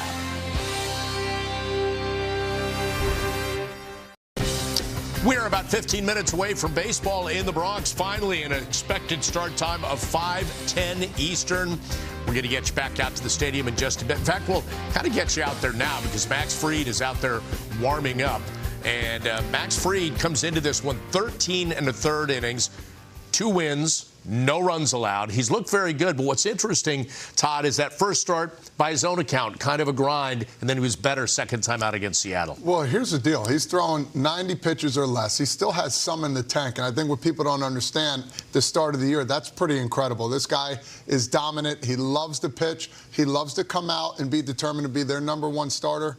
They don't have all the guns, the Yankees, and I think people have to know they're missing 2 of their big guns, Carlos Rodon, Garrett Cole. Schlittler's doing unbelievable, and everybody else is falling in line. You got a guy like this to go for a sweep, you have to be sitting pretty right now watching this game. Yeah, it's the right guy. You know, could they have started on time? I don't know. Who knows? But you never want to, because if he had pitched from 1:30 to 2 today, you burn Max Fried. You don't want to do that. Yeah, it's the smart move, and I think playing more games and understanding. I've been part of games where all of a sudden they're like, we're playing, we're not. And then your mindset gets changed and everything else changes. So for Max Fried, you're sitting pretty right now. Enjoy this moment. You're doing awesome. Throw strikes, let the defense work. This is a pesky Marlins team. We saw yesterday. They'll find ways to put runs on the board, but the offense has been pretty good. All right, so last night the Yankees got the win, but they used 6 pitchers behind the starter Ryan Weathers. So bullpen's in a little different shape. The good news, Max Fried is on the mound, probably go deep. That's it. Hoping for 6 or 7 innings. Then you got Cade Winquist and Jake Bird. I would probably say Jake Bird's going to be the first one coming off and coming on out of the bullpen. Cade hasn't pitched in a long time. I'm sure he's fine with that. He's ready to go. There might be somebody in there, maybe a Cruz that might come in. He only threw 5 pitches. But again, this guy goes deep into games. He throws a lot of pitches, and that's only a good thing. Yeah, did you see Fernando Cruz there? He could play into that, too. 17 pitches over 4 days. Final thought before we get it out to the stadium, and your key to the game was the offense has been good. A lot of activity on the base paths, but need to get a little bit more going. What do you mean? It goes unnoticed. The last 2 games, 6 hits apiece for both those games for the Yankees. I think understandably, you think about it too, they had 10+ walks in both of those games. So again, that's fine as long as that keeps going and they understand that they can hit, get more hits. You got a guy like Max Fried on the mound. You can breathe a sigh of relief. You'll win these games. You've been with us all afternoon, and we thank you for that. And coming up next, it is Baseball in the Bronx. It's Michael Kay, David Cohn, and Joe Girardi with the call. Meredith Marakovitz reporting, and she'll join us on the postgame. Have a great evening and enjoy the ball game. Coming up next on Yes and the Gotham Sports app.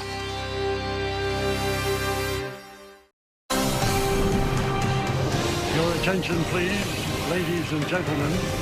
You're watching Yes.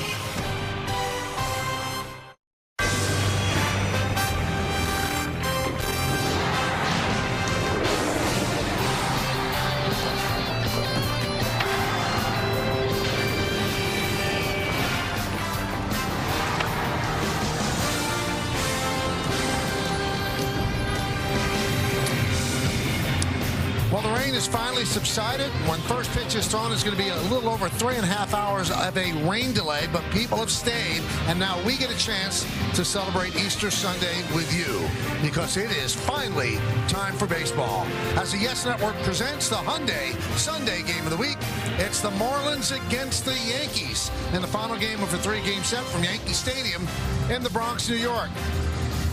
Hello, everybody, and welcome to Yankees Baseball, along with Joe Girardi and David Cohn. I'm Michael Kay. The Yankees have started off 7-1 on the season. They've taken the first 2 games of this 3-game set against the Marlins, and now they have their ace on the mound to finish it off. Max Fried has been great so far. He has not allowed a run. He's done it in different ways. The first game, he grinded. The second game in Seattle, he dominated. Well, he did. You know, the thing about Max Fried is he combines a couple of different skills. One is just pure stuff. The second is execution. He's got them both down. He's getting better. He's never satisfied. He's going up top now, too, with the 4-seamer and a cutter. So he's become so unpredictable. If he needs it, he can drop that curve over anytime, any place.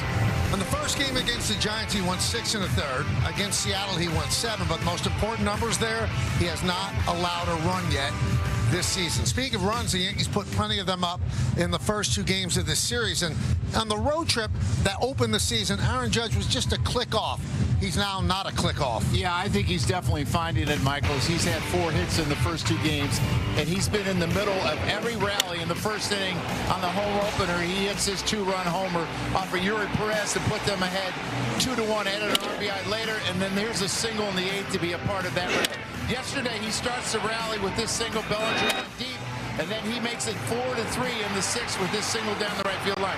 I love that he's using the whole field, Michael, and he's so dangerous and has so much power. Against the Marlins, 4 for 7, a home run, 4 ribbies, 4 runs scored, 2 walks. He's reached base safely in 7 of 10 plate appearances. Now, when Judge hits, things are good. When Stan hits with Judge, things are better. Stan did it all last night. He hit, he ran, he put on a show. When we come back, Meredith Marakovitz talks to Giancarlo next on Yes. Welcome back to Yankees Baseball on Yes for the series finale between the Yankees and the Marlins. Hey, everyone, I'm Meredith Marakovitz coming to you from a fan-packed Monument Park. Last night, Giancarlo Stanton had himself quite the evening. In the 8th, with the bases loaded, he drove in 2 with the single to give the Yankees the lead. In the 7th, he manufactured a run, stealing second base, eventually scoring on a pass ball. One thing became clear in the postgame: Giancarlo Stanton is going to take advantage of any and all opportunities on the base paths. If they're going to give it to me, go get it, and ended up scoring, so good for us. Seemed like the dugout loved it when you came back, too. That's right. It's all part of it. That was good. That was good. Boys were fired up, and, that was a huge extra run there, obviously, and, he's just playing really well, and it's really good to see. Really good job by him of just in those situations, like you actually slow it down a little bit, too, and he did that. He made sure, like, okay, he's behind me here. I can't just take off. I gotta kind of move into this a little bit. Thought he executed it perfectly. And Giancarlo Stanton remains in the lineup this afternoon. In fact, it is the same lineup that they have had for the last 2 days. Stanton is now 11 for 28 on this season with 2 doubles, a home run, and 6 RBIs. His 11 hits are the most in his career through 7 games to start the season. Plenty more to come here on the Yes Network. When we get back, Michael Kay will be joined by Joe Girardi and David Cohn. Baseball next on Yes. Yankees Baseball on Yes is brought to you in part by FanDuel. Live bet the long ball with multiple profit boosts on live home run bets every Sunday. By Nissan, hop into a Nissan Rogue and hit the road to adventure. Shop NissanUSA.com. And by Optimum Fiber, famously fast fiber internet. And the New York Yankees take the field. The rain has finally subsided, and we will play the final game of this 3-game set between the Yankees and the Marlins. Yankees have gotten off to a great start, 7-1. The Marlins are 5-3. Max Fried taking his warm-ups. We'll take a look at the Marlins starting lineup that he's going to face. Austin Slater will lead off. Good numbers lifetime against left-handed pitching. Ramirez second, Marcy third. Then you have Lopez, Hernandez, and Norby. That's the middle of the order. On the bottom third, the red-hot Xavier Edwards. Liam Hicks will catch, also off to a great start. And Javier Sanoa will play third base, and he's going to bat ninth. And as day turns into night, Max Fried's going to start a night game now. So here you go. He's ready to go. I mean, he has been so sharp. Those numbers tell you everything. A whole lot of nothing, really. Let's check out the Nissan pitcher scouting report for Max Fried. And really, to me, he's a double threat. He's got great stuff, but he's also got great shape on all of his pitches. He's completely unpredictable. That combination induces weak contact. He's yet to give up a barrel. Nobody squared him up yet in these first 2 starts, and to me, that's ace-level efficiency, the way this guy goes about his job. Why don't we check out the Yankees defense, which is brought to you by your local Tri-State Genesis retailers. Bellinger, Grisham, and Judge. Pretty much what it's been. McMahon, Caballero, Chisholm, and Rice. That's third to first. Wells behind the plate. And Stanton will be the DH. Matty Gonzalez is behind the plate. The umpire scouting report brought to you by your local Kia dealers. Matty's considered hitter-friendly. He's had 5 calls challenged when he's working behind the plate. 4 of them have been overturned. He calls fewer inside strikes, fewer outside strikes on lefty batters. 17th big league season. Tom Hanahan, the first base ump. Derek Thomas, second base. Scott Barry is over at third. Ron Culpa got hit with a foul ball yesterday. He is going to sit it out for a while, so they bring in Derek Thomas as the 4th umpire.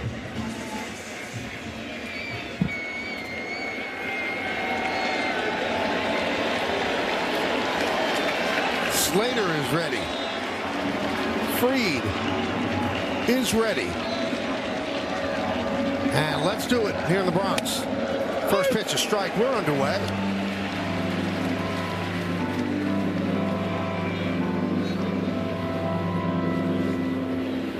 Scheduled for 1:35 first pitch. It is 5:10 when Fried delivered the first pitch.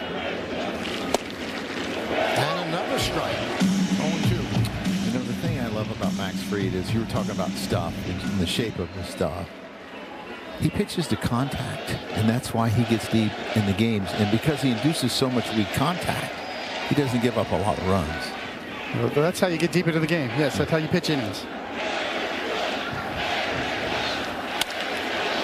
That one is looped in the left center field. It's a base hit.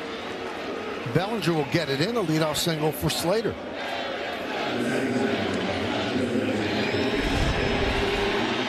Got a changeup up right there. That's not what he was trying to do. Look at Max Fried's reaction. The minute it leaves his hand, you know you made a mistake on 0-2.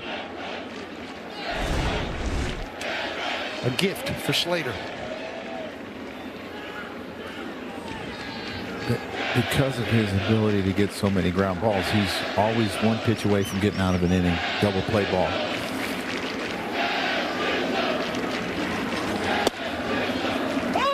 And a strike.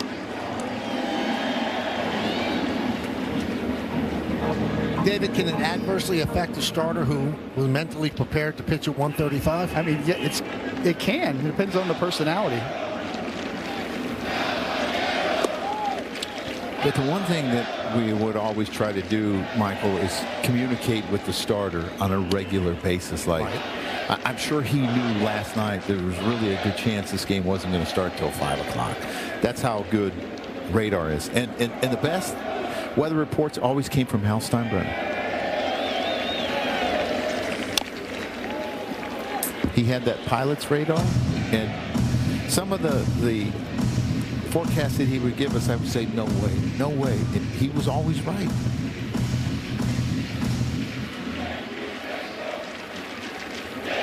Can you text him right now and see how we are for the rest of the night? We okay? Well, I looked. I think we're okay. I feel good about it. 1-2. Couldn't hold up. Goes around. One down. Good looking cutter right here. You can see the late movement. Boy, that started out on the inside corner. Just kept going in there. That is a sword for Max Fried here in the first. That's how you get hit in the back knee right there. You know who had a good one of those? Ron Guidry. Full swing and hit you in your kneecap. Kerry Wood was one of the best I ever saw. There's Jacob Marcy. And a strike. So Fried, as always, filling the strike zone. Now, if you're wondering, why did they wait so long for this game? It's an interleague game. It's the only time these two teams are going to meet. There are very few off days, which would cause a lot of problems travel-wise. So they decided, well, there seems to be an opening at about 5 o'clock. We're going to have to wait. And when you have interleague play, that's going out because you only play that team once. I don't know how you felt, but I would have, as a player, rather waited than giving up an off day later in the season. I'm impressed with the crowd. Hung in here today. I mean, this is a good crowd for somebody who's been waiting 5 hours. You know what? If you're, hop the subway, get on up here. If you're here, you don't got time. These people waited and they're ready. Impressive.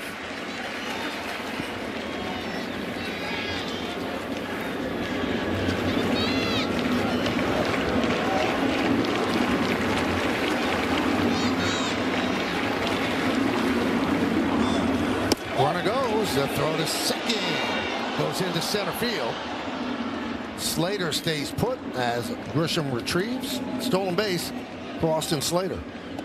Really good jump by Austin Slater. Not much of a chance for Wells here. But I like what Caballero does. He keeps the tag. The catcher is challenged for the call of a ball. Yankees will challenge that ball call, and call is confirmed. It's a ball. It's confirmed. So they lost their challengers fairly early yesterday as well. So Austin Wells challenged this. And it's tough when you're a catcher and you're trying to challenge something like that because you're moving. But Caballero kept this tag on Slater, and Slater thought he had the ball, and he didn't get up and try to go to third with the ball in center field.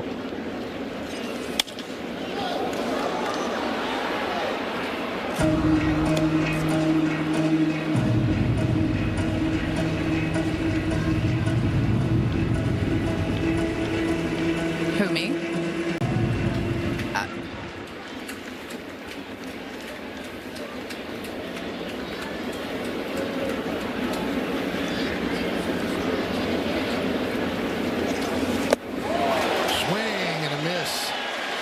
Dorsey down on strikes. 75-mile-an-hour curveball. Look at that. Just drop off the table. He missed that by half a foot. He was a little bit out front, you'd say, and a little bit over it. That's a good-looking curveball right there. Here's Otto Lopez. 9 for 30 to start off the year, scoring 7 runs. Ground ball up the middle. It's a base hit. Slater around third. He'll score. Grisham gets the ball in, and it's an RBI single for Lopez, and it's 1-0 Marlins. Lopez led their team in RBIs last year and is really good in those situations. He's just aggressive and hits a ground ball through. And Max looks like he's thinking, man, could I have gotten that? Just gets through the infield too quick. The Marlins are on the board. They are a pesky team. They do not strike out, and they put the ball in play. Plenty of base hits. They don't walk a lot. They don't hit for power. But that was impressive hitting right there. Yeah. Cutter almost in off the plate, and he fought it off up the middle. First run allowed by Fried this year. Heriberto Hernandez takes the ball, 1-0.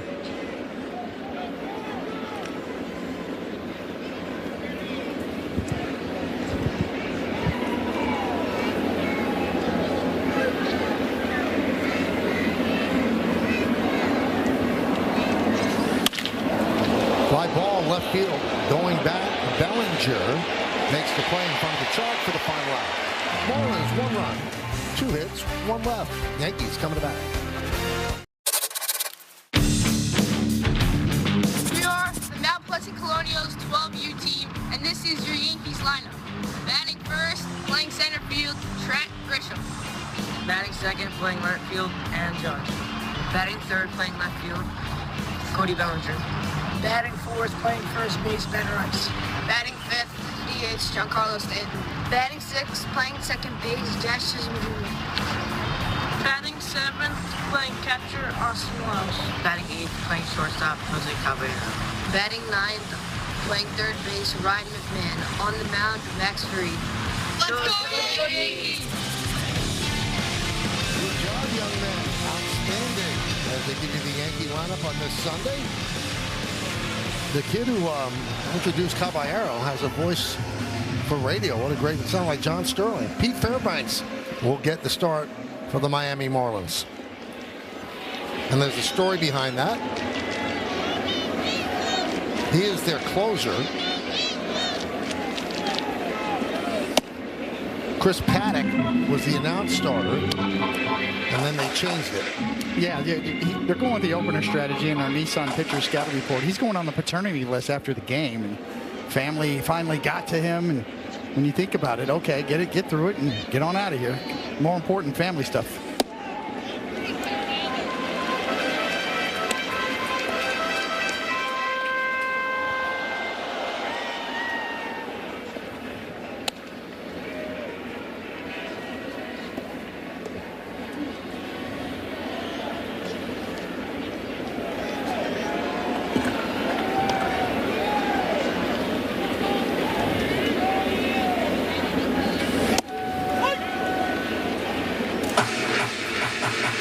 Fairfield with Fairbanks with the Tampa Bay Rays. He had a 1-year, $11 million option that the team declined to pick up the end of last year. So he signed a 1-year, $13 million deal with the Marlins. So he made out okay. Yeah, a little surprised that pitch wasn't challenged. It looked like Hicks was thinking about it. It was a good breaking ball. He's always had a really good breaking ball. Pitches up in the zone with his fastball on, and then hard curveball or slider or whatever you want to call it. Woo! 3-2. Now Fairbanks' wife is supposed to be induced tomorrow, and then he waited over 3.5 hours to make the open. So it seems a little odd. I mean, maybe he'll scoot out of here right after the first inning and catch a plane. I believe that the birth is going to happen in Tampa. And then Paddock will pitch after that.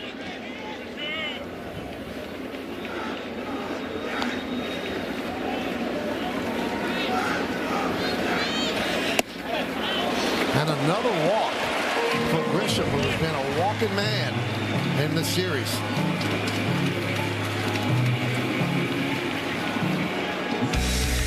Check the defense brought to you by your local Tri-State Genesis retailers. And let's concentrate on Liam Hicks. He's our Car Shield defensive player profile. And you can run on him. 10.9% of the time he catches base stealers. That's last. He allowed 205 stolen bases. The Marlins catchers did. That's last. Michael, you were talking about Trent Grisham, a walking machine. That's his 9th walk of the season. Amazing. Yeah. That will keep that on-base percentage up there. How about the shoes on Judge? He is dressed for Easter. He's got pink gloves. He's got pink shoes. Yellow, light blue. Nice.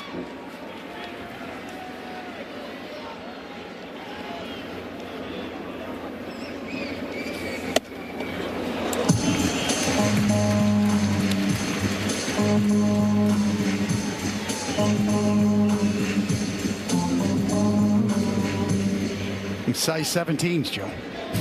Is it 17? 17.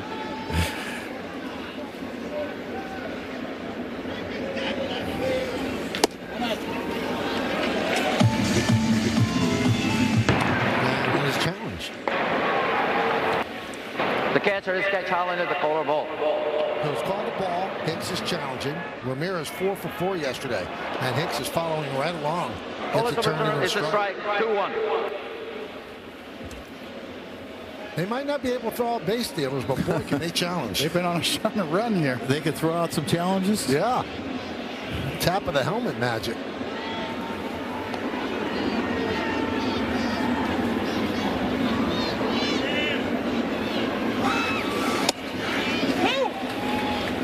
Interesting thing about Fairbanks is he was so dominant against the Yankees from 19 to 24, 2019, ERA of 2.21. Last year in 7 games, 6.43, the Yankees hit 3 home runs. Overexposure sometimes can be dangerous. When you're at Tampa Bay, you see the Yankees so many times.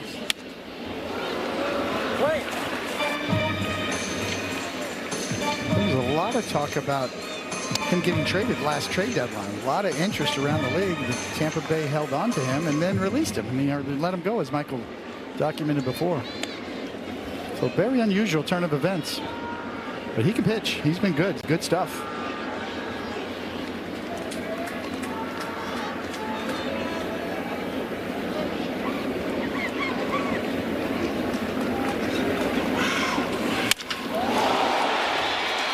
Right center field on the run, Marcy and Slater. And it falls in front of Slater. Good base running by Grisham as he gets the second ahead of the throw. And a base hit for Judge. First and second, nobody out. Yeah, I got to believe for any outfielder, when Aaron Judge hits the ball in the air, your first step is back. It's not going to be in. And he hits it off the end, breaks his bat. It's able to get it between Marcy and Slater. Slater tries to give Grisham a second, but as Michael said, really good base running, getting out there and reading the ball, not being so close to first base. And it's a little risky, but a really good job. Here's Cody Bellinger, first and second, nobody out. Yankees trail 1-0. Now, Fairbanks 32 years old, and that's also a pitch clock violation. So that's going to be a ball against Fairbanks. It's a universal sign, right? When you point at your watch like your old man. What time are you supposed to be home? Late.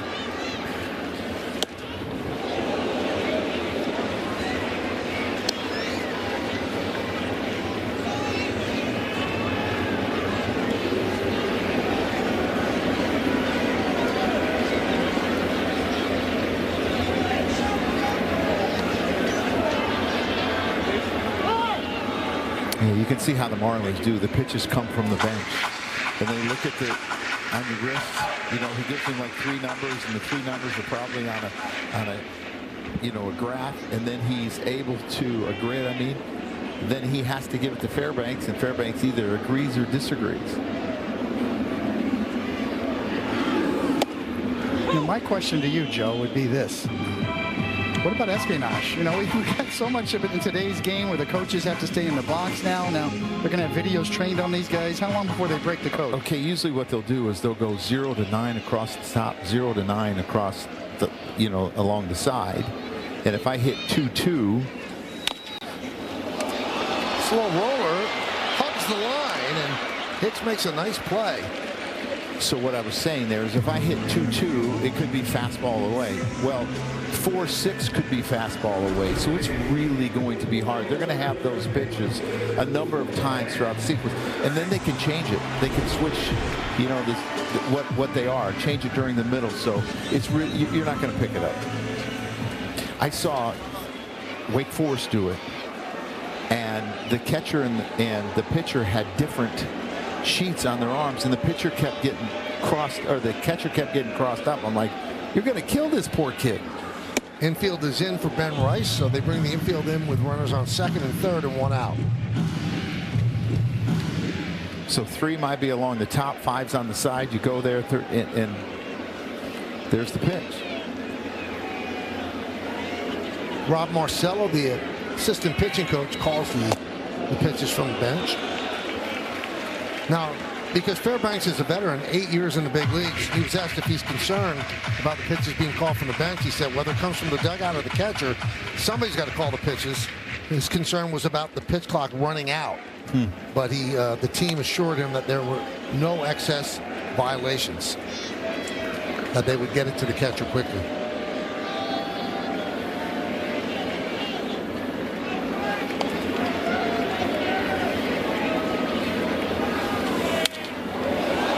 Foul back.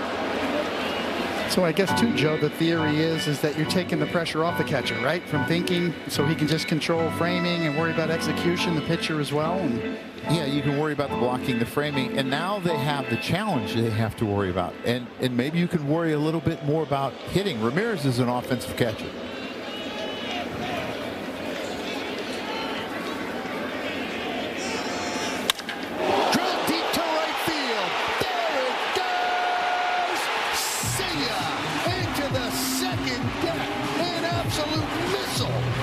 With a 3-run home run, they lead 3-1.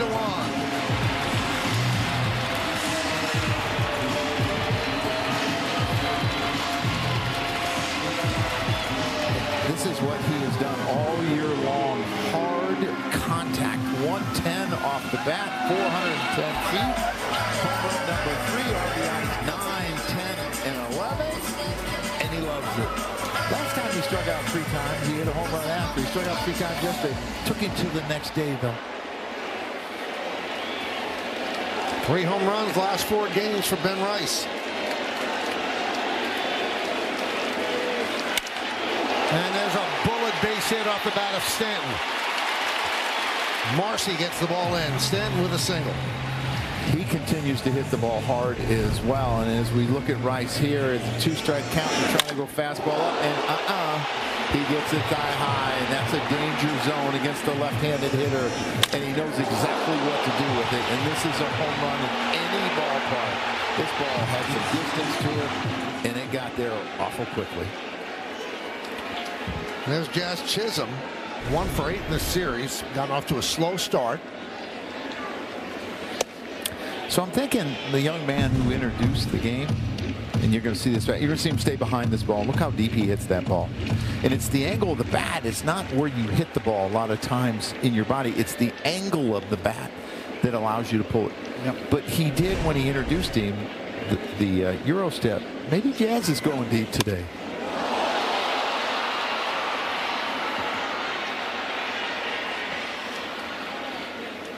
Jazz got some attention yesterday in the 9th inning when he laid back on a ground ball and allowed the leadoff hitter to reach in the 9th inning, causing Bednar to throw a lot of pitches again as he closed the game.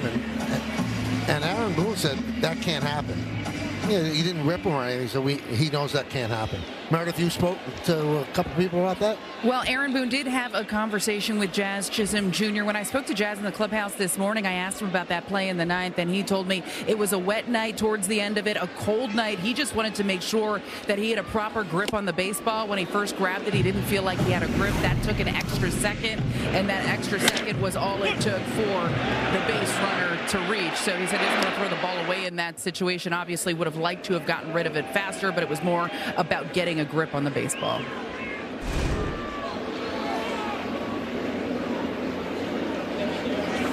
You know, you could say no harm, no foul because the Yankees won.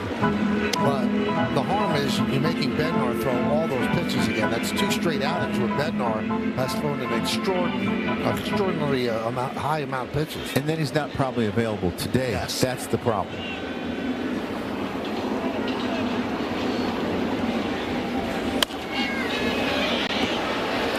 But as I watched that play again, what happened was he kind of laid back on a little bit and didn't get the short hop, and he didn't catch it clean. So when he went to grab the ball, he fumbled it because he caught it off his last 2 fingers in the glove, and usually catch it in the middle, and you know exactly the ball wasn't where he thought it was, and that's what cost him.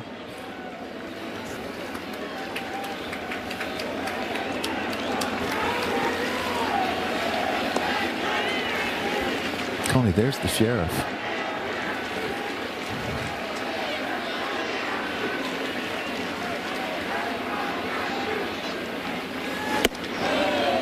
Did he go? Nope. Said Scott Barry.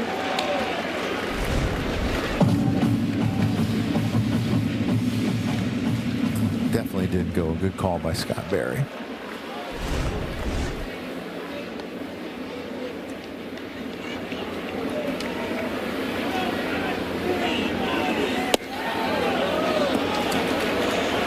And that's a ball, and it's going to be challenged by Hicks. The catcher is challenged. All the ball. They get it right again. Call it strike. The batter is out. Well, the Marlins know what they're doing with the challenge, but they're having a tough time keeping the Yankees down. Ben Rice. Bang. Or as Mike Breen would say, bang. A 3-run home run. 3-1 Yanks. Play FanDuel's Daily Dinger for free every day for a chance at a profit boost if your selected player hits a home run. Here are the featured home run odds for today's players. Grisham plus 470, McMahon plus 440. I took the 8-3-1 yesterday. Does that count, Michael? If you got the one yesterday? Yes. No, that's not how betting works. It takes the gamble out of the aspect. If I just pick my day, I want it to happen. Yeah. After it happens.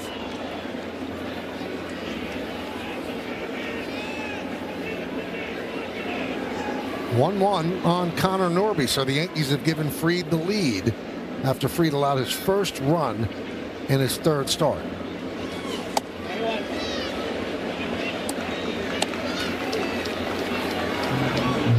It has to be frustrating for hitters to try to hit off of him because he's got in and out and pitches that he tunnels side to side, but also up and down. He's got them both. He does. I mean, he saves that 4-seamer up top for when he needs it. You know, all of a sudden it's 97 when he needs it. Yes. He doesn't use it all the time.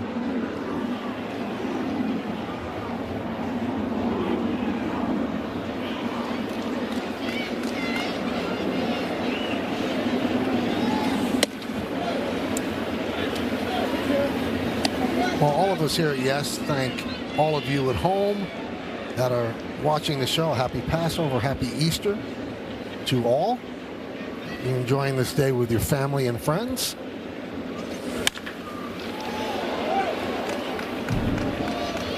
Still 3-2.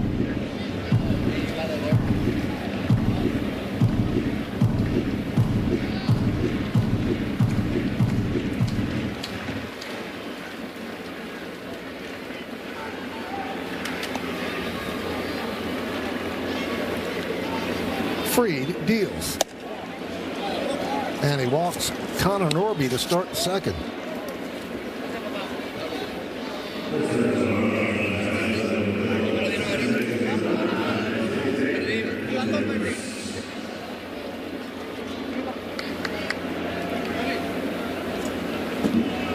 That's a really good start to the year. 467. Second in the majors in hits, 14. A tough out. Hit in every Marlin game, 8-game hitting streak, and a strike. So since the beginning of 2024, he's hit 303. Now Judge leads all major league hitters since the beginning of 2024.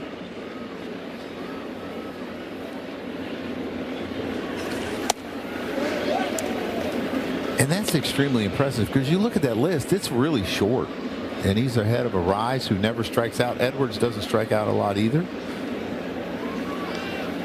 mean, there used to be a number of people that hit around 3. Not today. All because you pitchers got so good. So Nardi yesterday, he's getting ready to come in. Also, with that batting average, he's stolen a lot of bases over that time as well. Been a pretty complete player. 51 steals.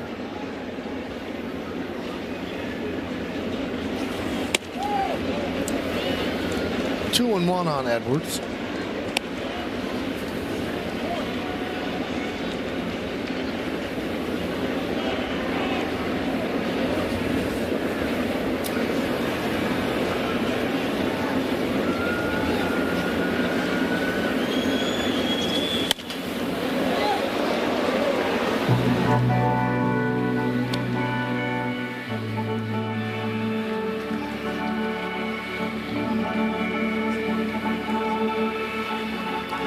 Marlins are set up the middle defensively. Edwards is a really good defender, and Lopez, after moving from second, is a really good defender at short. Michael, you make a good point because they switched positions. Edwards was the shortstop, and then he was like a -7 outs above average, and he was like a +9 at second base, and it helped him offensively. It helped Lopez offensively.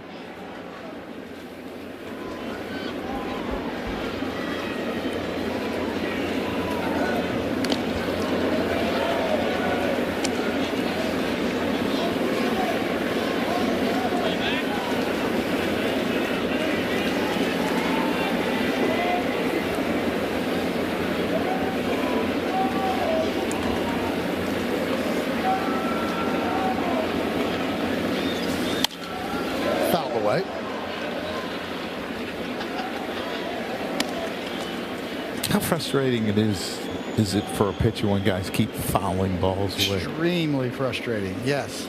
And that's what these Marlins do to you, right? They're hard to put away. They may not have a lot of thump in their lineup like the Yankees, but they have a lot of tough outs.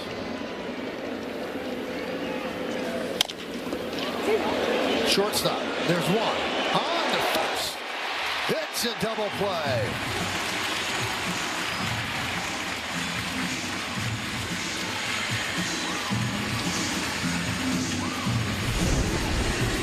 Yeah, really good feed by Caballero. He's got something behind that ball, and Jazz has got a good arm. And it looks like, ooh, this is pretty close. But they got it. Yeah, Edwards gets down the line. He thought he was safe.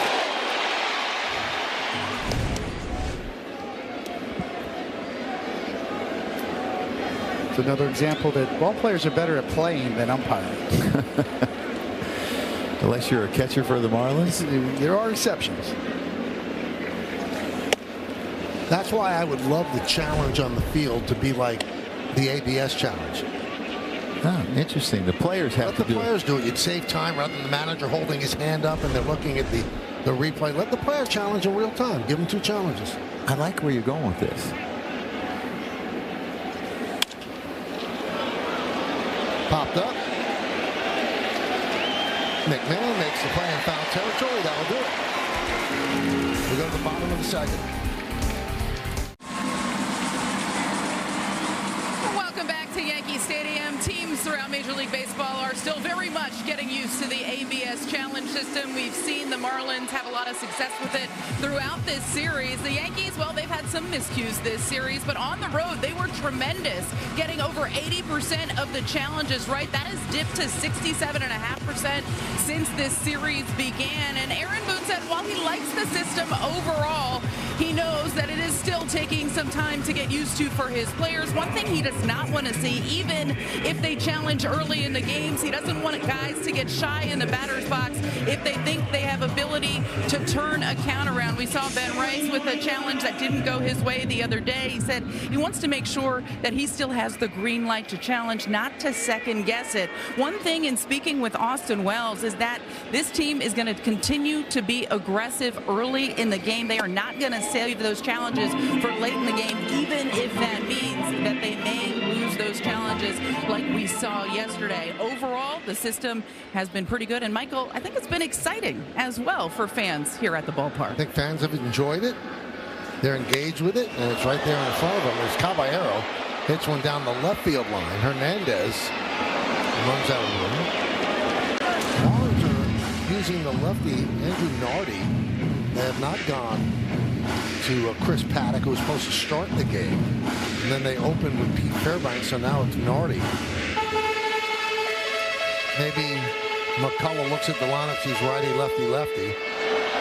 It's a lane. Yeah. There's always a lane.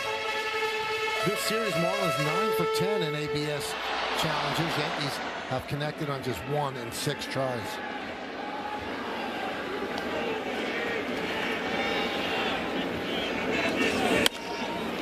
And you pretty much guaranteed this early they're not going to pinch hit. Either later in the game you might have to face a Goldschmidt. But the weird thing for me is Paddock had started to warm up, and then he has to sit back down. It makes me wonder, did something happen? It's hard to mess with a veteran starter like that, up and down. Although he's had some experience relieving, but that's tricky.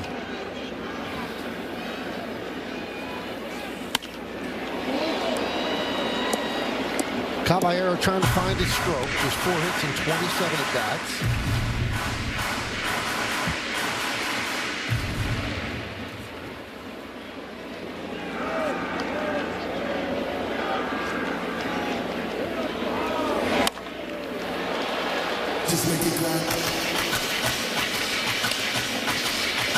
Well, Nardi pitched last night. Walked 3 of the 4 batters he faced. He walked Rice, Stanton, and Goldschmidt. He's up 0-2 on Caballero.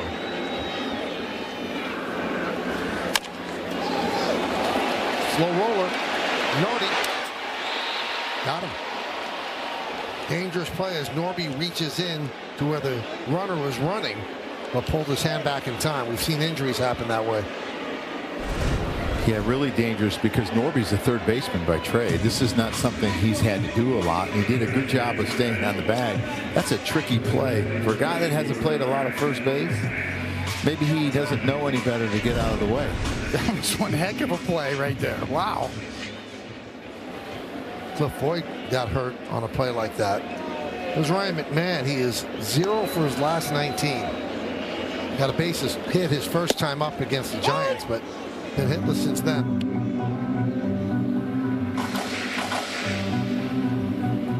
He's a .240 hitter with the Rockies in his career. 62 games with the Yankees, hitting .190. Boone talked today about he wants him to be selective, but not at the price of aggressive. He said he wants him to take his cuts up there. He said sometimes he's being too careful. Yeah, I would say I think he's somewhat of a passive hitter. And he's got thunder in that bat. You want him to get as many swings as possible, to me. Now Paddock's back up.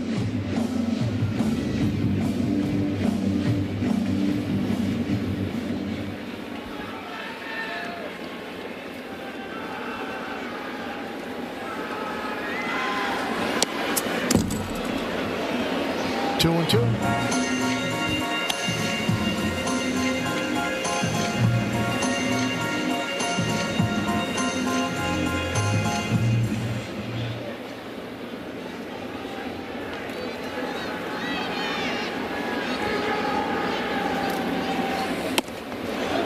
And down goes McMahon. Yeah, that's a pretty tough pitch after breaking ball, breaking ball, breaking ball. And then he runs that fastball in on you. And it's got velocity to it. It's 95, 96. And he tries to pull his hands in. Just can't get to it. And watch him pull his hands in here. Whoop. Nope.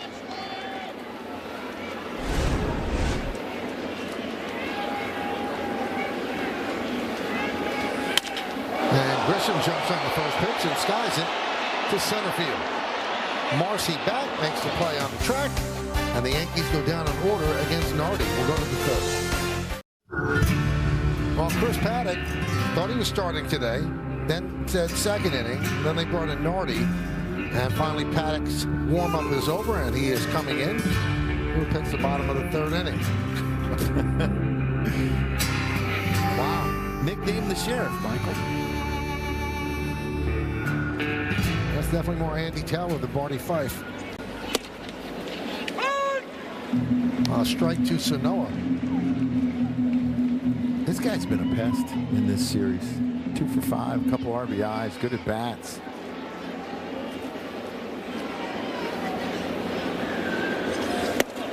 Well, when Fried gave up a run in the first, there's still only one Yankee in history to pitch 6 or more shutout innings in his first 3 games of the season, and that's right-hander Ray Caldwell. He did it in 1914 and eventually ran his scoreless streak to 29 innings, and that year pitched to a 1.94 season ERA. And he was a different bird. I think you would have liked him, David. In 1919, August 24th, he was with Cleveland. He was 1 out away from a complete game victory over the A's, and he was struck by lightning on the mound and knocked out cold. Right side. On the run, Judge. 1 out. Well, a few minutes later, after getting struck by lightning, he woke up and he got the final out. A couple of weeks later, on September 10th against the Yankees at the Polo Grounds, he pitched a no-hitter against his former team. Now, Ray Caldwell was also known for his hard living off the field. In his obituary in the 1967 Sporting News, it said, quote, his escapades were legendary. You'd like that line in yours, right, David? I'll go with that. Yeah, that works.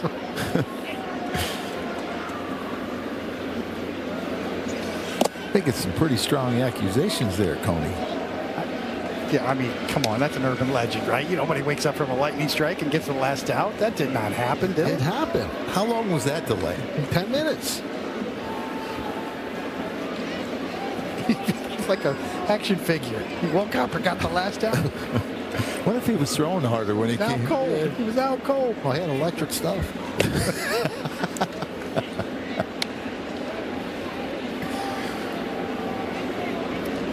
2-0 on Austin Slater, who started the game with a single left center, stole second, came around to score on Lopez's single.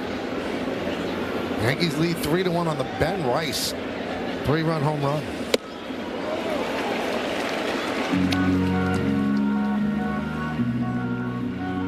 Coney, what was the hardest thing to do pitching on cold days? It's not terrible today. Was it harder to throw your fastball, or was it harder to throw your off speed? All grips. Anything under 50 degrees in the weather. Anything, wind chill, anything that gets you under 50. Circulation in your fingertips, the touch and feel, especially a guy like Max. Throws 7 different pitches and a lot of different spins and variations. The best guys to pitch in cold weather were the big, strong 4-seamer, 2-pitch guys.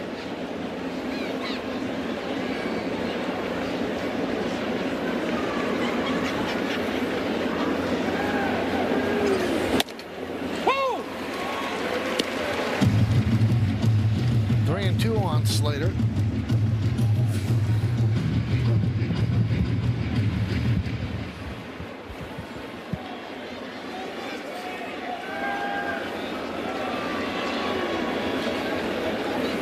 And the payoff.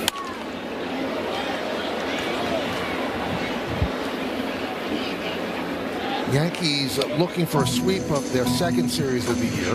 They open up season 3 in San Francisco against the Giants, won all 3. Then they lost the first one in Seattle, came back and won the final 2, so they took 2 out of 3. Now they've taken the first 2 of this series. Yankees are 7-1, and that's tied for the best start in Yankee history. 10 teams have done it now, 7-1 start. 3 teams in Yankee history have started 8-1, 1988, 2003, and 2020.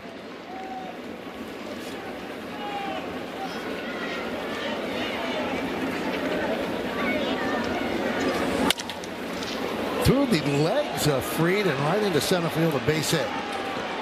Right between the wickets, so Slater with a second hit.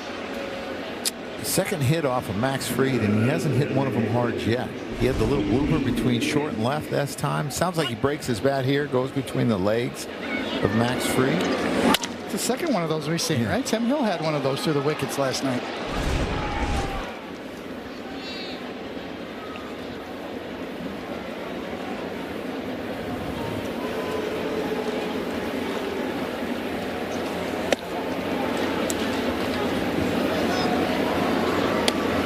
Want to know on Ramirez.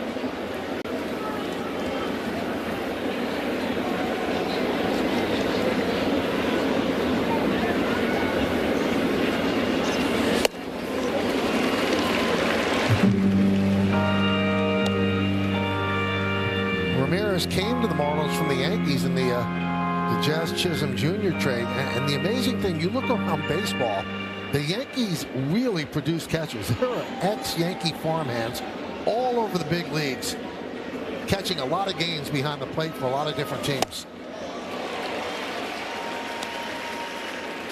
1 and 2. Catcher's you, right here. It's so true. You know, throughout the industry, they know it. Give Tanner Swanson a lot of credit for kind of being a trailblazer in that category.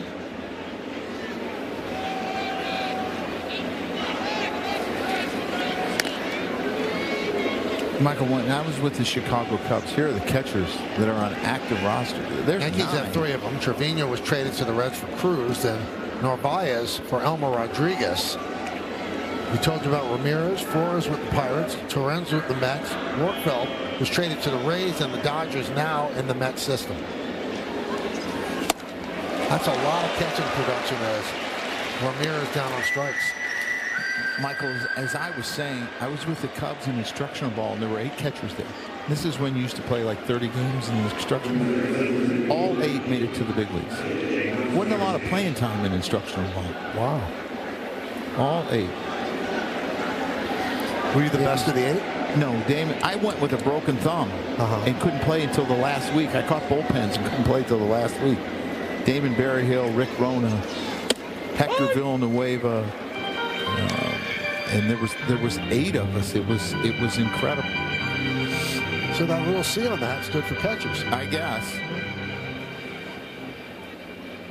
0-1 on Marcy.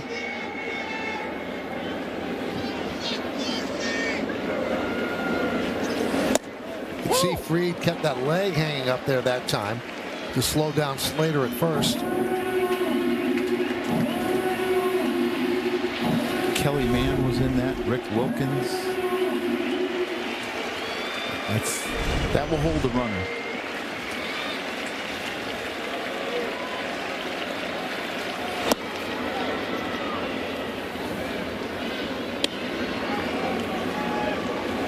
You can see Max Fried after every pitch. He wants feedback. He looks up at the scoreboard to see all the information that you can get at the top of the scoreboard here in terms of movement profile, velocity.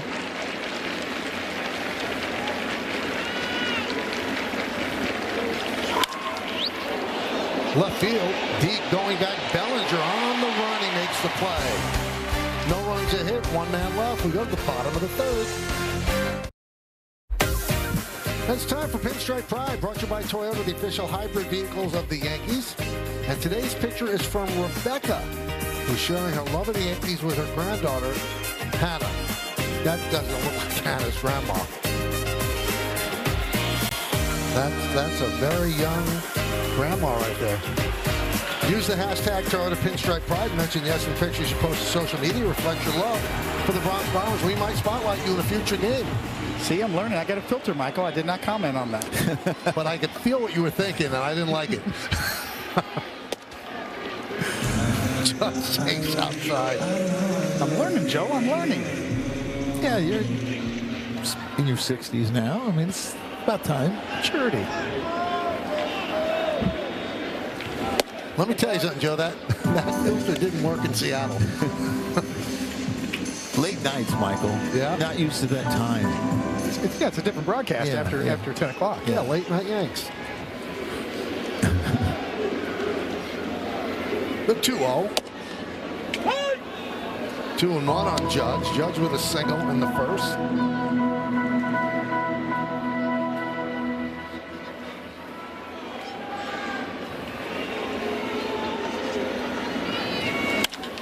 That one is drilled to center field. Marcy back, still back, on the track, it's over his head, and off the base of the wall. Judge is going for 2, and he's going to make it.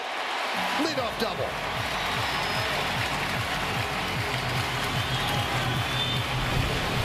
Well, Michael, you talked about how he was getting hot in the pregame, and this is his 6th hit in the series, and he hits this ball extremely hard.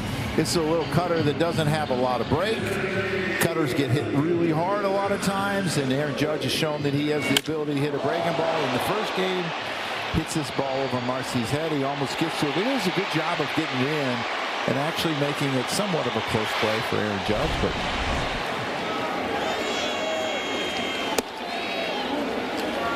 you know, I was looking at some numbers on Chris Paddock. I think it's the Easter gloves, Michael. You think it? I think it is. Runners on, Coney, a 304 average and a 900 OPS. Nobody on, a 249 and 731. So this has been problematic for him with runners on. Yeah, his style is a front-to-back style. It's fastball changeup. So if you can eliminate one of those as a hitter, if you can lay off of that changeup down, then, boy, now you can kind of pigeonhole some fastballs out over the plate like Judge did, or at least off speed high. He's always had a great changeup.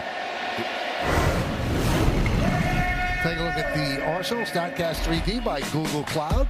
You see that, you know, it's four-seamer changeup, and yeah, he's got a cutter and a curveball. The rest of it's kind of, you know, cursory, so to speak, but it's a front-to-back style, meaning fast and slow. Cursory? Just for show.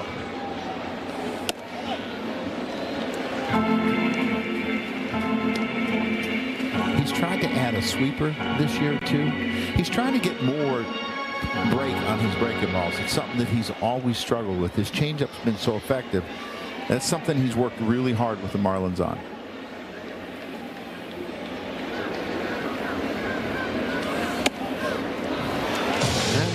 Works a walk. So first and second, nobody out for red-hot Ben Rice. What a swing in the first inning for Rice. A 3-run home run into the second deck and right. It was out in an eye blink.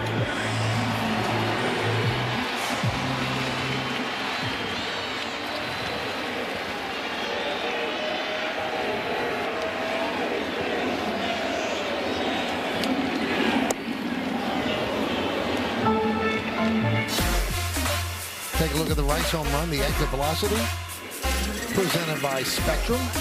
Got out in a hurry, 110 miles an hour, about 410 feet.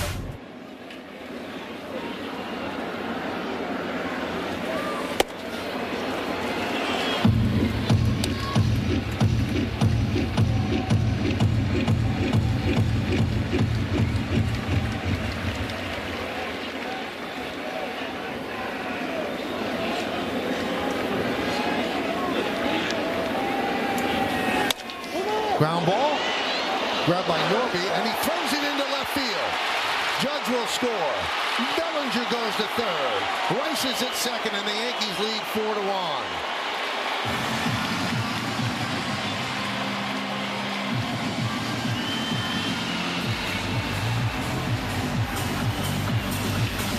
We talked about Nardi has been primarily a third baseman in his career. He does a really good job of fielding. It's getting in position to throw it, but he just throws it on the inside part of the bag to Lopez. You wonder if he kind of lost it a little bit, expecting it to be on the outside. Now the Yankees are set up for a big inning, second and third, nobody out. They're bringing the infield in with Stanton. Now this is dangerous. Forget the coaches. See Rojas running back towards the bench. It's like, I'm not getting down that line.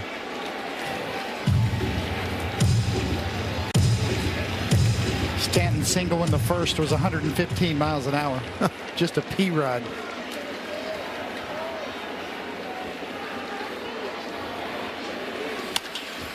Ground ball. Sanoa checks the runner back and then fires the first to get Stanton. If you are keeping score at home, that's going to fielder's choice for Rice. And Joe, you were right. They gave the error to the second baseman, not to the first baseman. They thought that the ball should have been caught. That's Lopez's fourth error already this year. He only made 12 last year. Fourth error. How would they give it to the second baseman? They threw it to the shortstop. I thought it was a shortstop, but it is E4, they say. Infield remains in.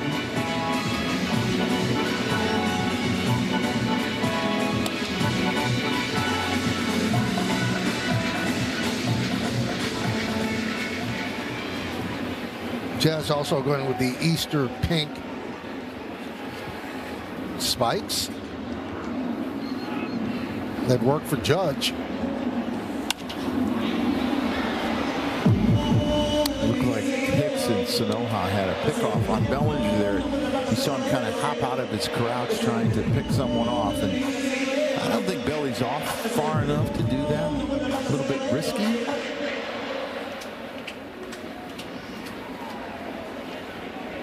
You're right. It was the shortstop. They announced it incorrectly, so it's E6, not E4.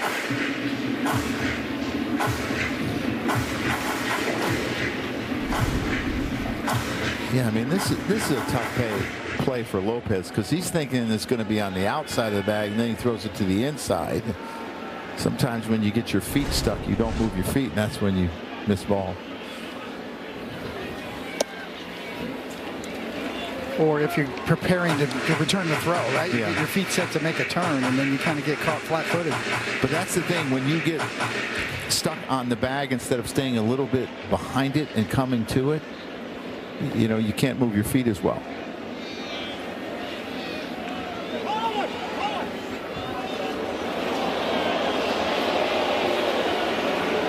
Time called.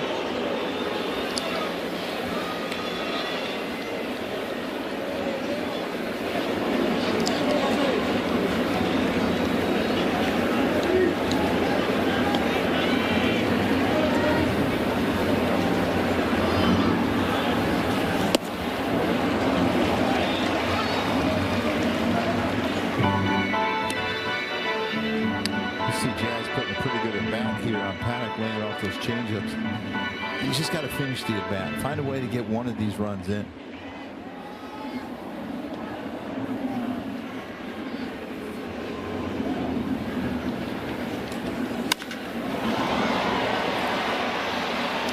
Probably not deep enough to score a run. Marcy makes a catch, and they throw behind Bellinger, who's just bluffing. He gets back.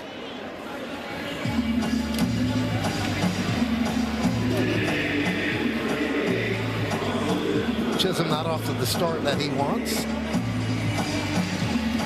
But the team is winning, so nobody really has to stress at this moment. You know, that's an interesting point, Michael. Yeah, they really haven't clicked up and down the lineup as of yet, and the pitching has carried them.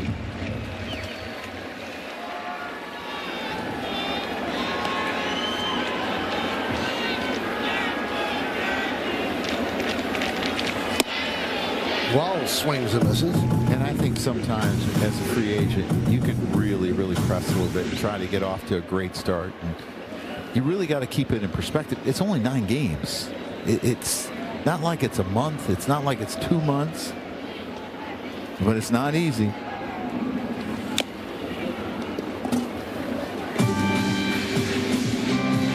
Yeah, I would think, you know, in some sense, it's a confidence builder for the Yankees internally. When you look at, hey, we're not even clicking offensively yet. We're off to a hot start.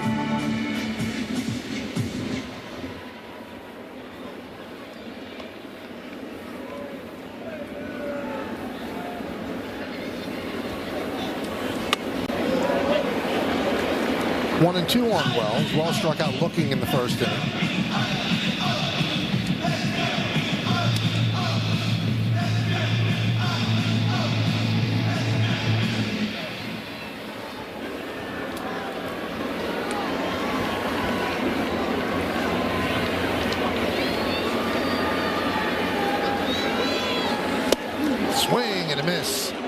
Wells down on strikes. But the Yankees get a run. They do it in a different way.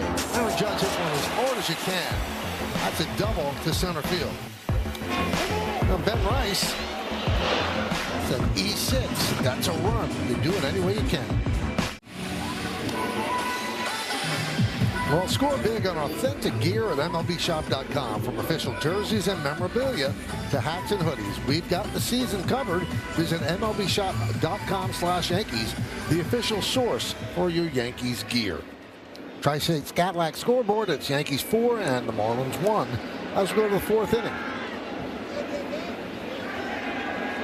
Max Fried against Lopez, Hernandez, and Norby.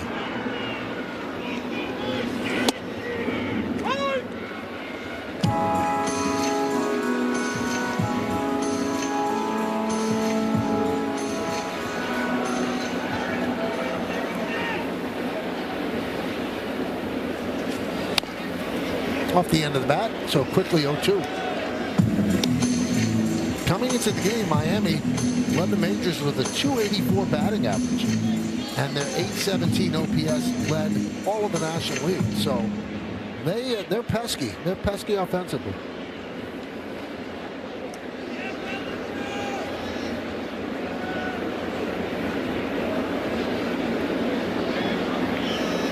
And the 0-2 fouled away.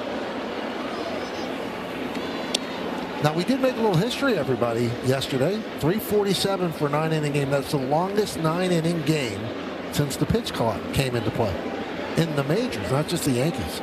Felt like it. A lot of walks again. Total was 349.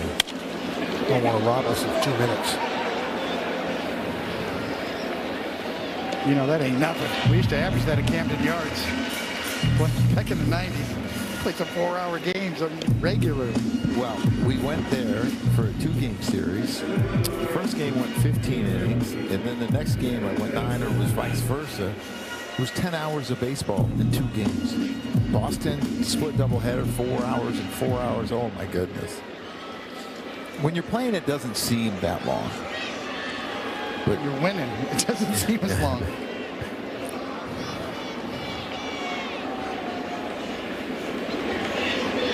These people waited today for a game to start, and they're seeing it. Open bat, pop up. Caballero, second foot out of the inning. How about Max Fried trying to run that down? I mean, he's a Gold Glove pitcher. He wasn't quite sure where it was going to end up, but he was going to get it. Coney, you would have pointed. Yeah, and I'm getting out of the way. That was my philosophy on pitchers fielding, the anti-Jim Cott style.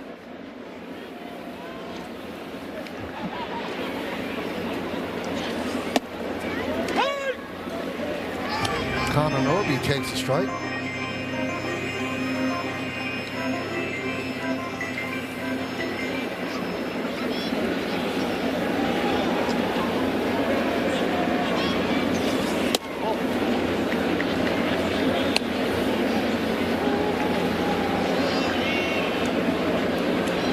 I was tapping my head there, Coney. I was trying to see how good I was at this. You were I right. did, yeah. I wanted to challenge that. That could have been. He's 11 for 15 on first pitch strikes.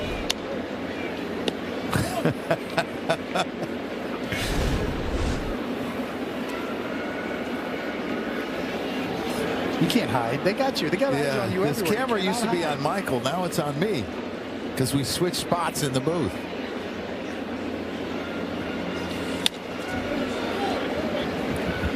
I might have to adjust this camera a little bit so it can get on Mike more. There we go.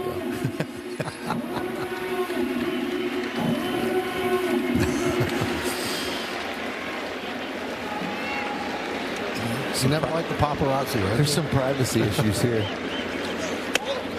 Been trying to hide my whole life.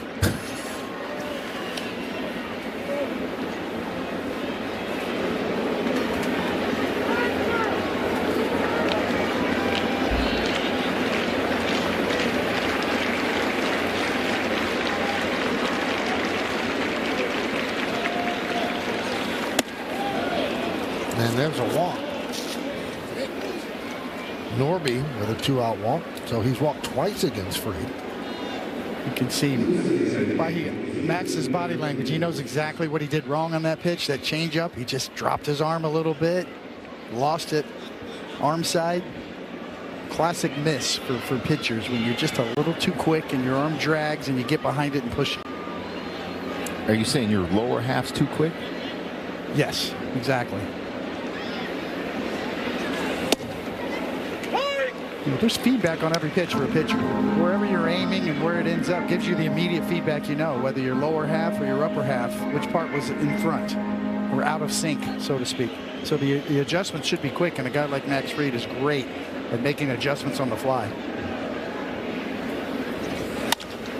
Line drive. It is a base hit to right field off the bat of Edwards. It goes into the corner. Putting it out there is Judge. They're waving home Norby. Here's the throw. He's in there with the run. It's an RBI double for Edwards, and the Yankees now lead 4-2. This Edwards kid continues to hit. We talked about top 5 in batting average since 2024. And the right side is supposed to be his weak side. He hits his double down the right field line, and Norby runs pretty well. I mean, he's not a slow third baseman / first baseman, and is able to score on his double. Not sure about the head first slide into right field, but the walk cost him. Yeah, scoring from first on a double.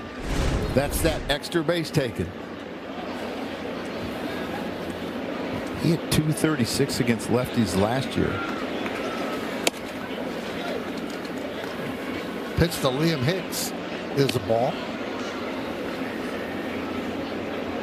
You know, the one thing I can say about watching this Marlin team, they don't go away. They keep coming at you and putting tough at bats on you.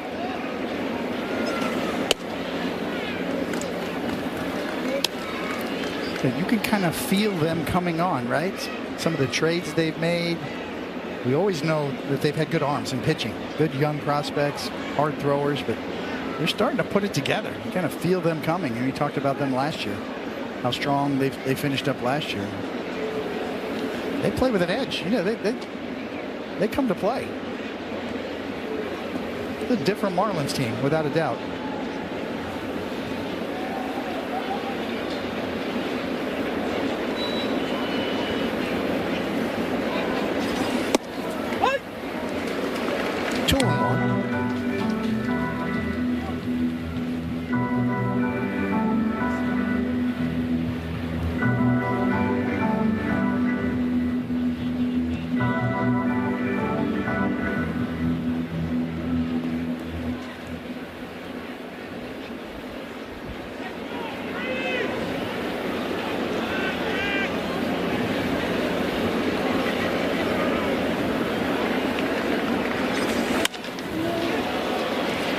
Left field.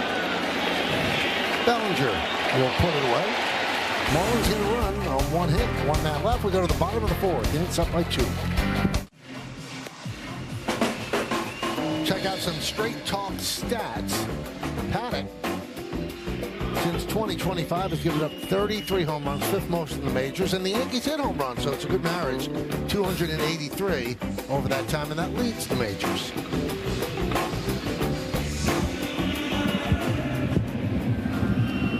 Caballero will lead it off. Yankees lead 4-2. Bottom of the 4th. Yankees trying to sweep this 3-game series. Caballero 0 for 7 in the series. I mean, Sanoa, if anything, he's consistent. He starts off back at third and then comes running in when Caballero's at the plate. I think Caballero has it by now. Told you, Michael, I think he's trying to stay warm. This happens on every pitch. Yeah. Well, it doesn't happen with 2 strikes.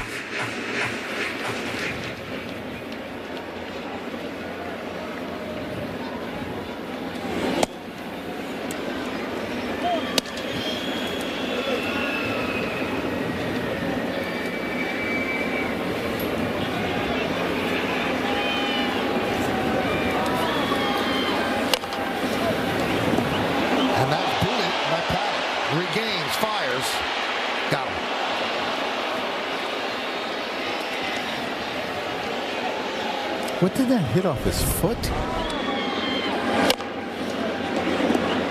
Oh, he kicked it.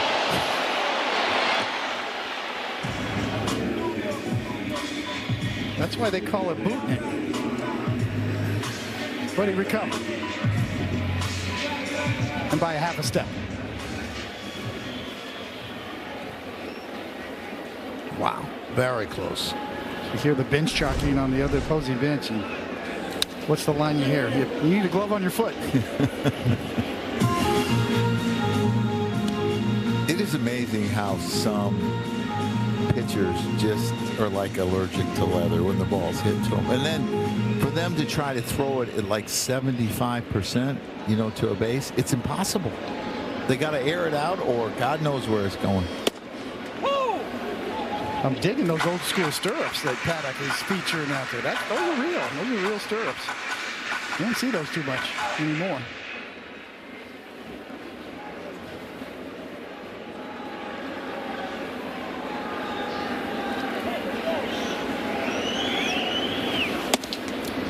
Paddock's 30 years old, 7 big league season, and in February signed a 1-year, $4 million deal with Miami. And he's a veteran pitcher who was skeptical about the team calling all the pitches from the dugout. But he has bought in. He said, sometimes we overthink out there. Sometimes we get the hitters too much credit. This game is very hard. Sometimes we overcomplicate things. I think it's going to help me just go out there and pitch. You know, you wonder what he said after he gave up the 8 runs in his first start. Like if his mind changed a little bit. Grounded to first. Now in spring training, as he was getting used to it, Joe, he gave the guy who calls the pitches, the assistant pitching coach, Rob Marcello, one of his PlayStation 5 controllers. And he said X, square, triangle, and circle work pretty well, so call whatever you want.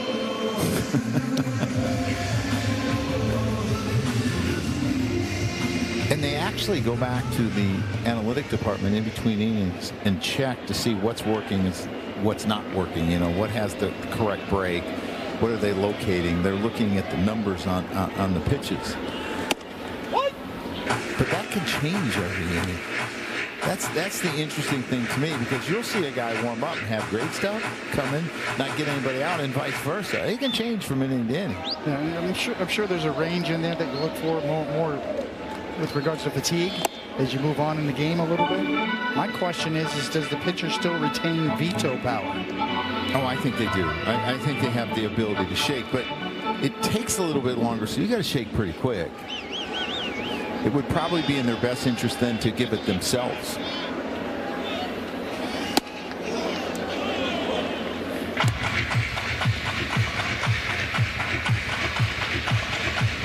There was just certain times, Joe, the ball was in my hand and I was feeling a certain pitch. You know, I just threw one and I have instant feedback. So it just comes down to conviction. You know, trust your stuff. You hear all those old cliches about pitching. They're really true for a pitcher. If you don't believe in the pitch you're going to throw, or you don't have conviction, it's not going to be high quality. So you have to have the buy-in, first of all. Okay, I buy into this, but I can still have veto power and shake.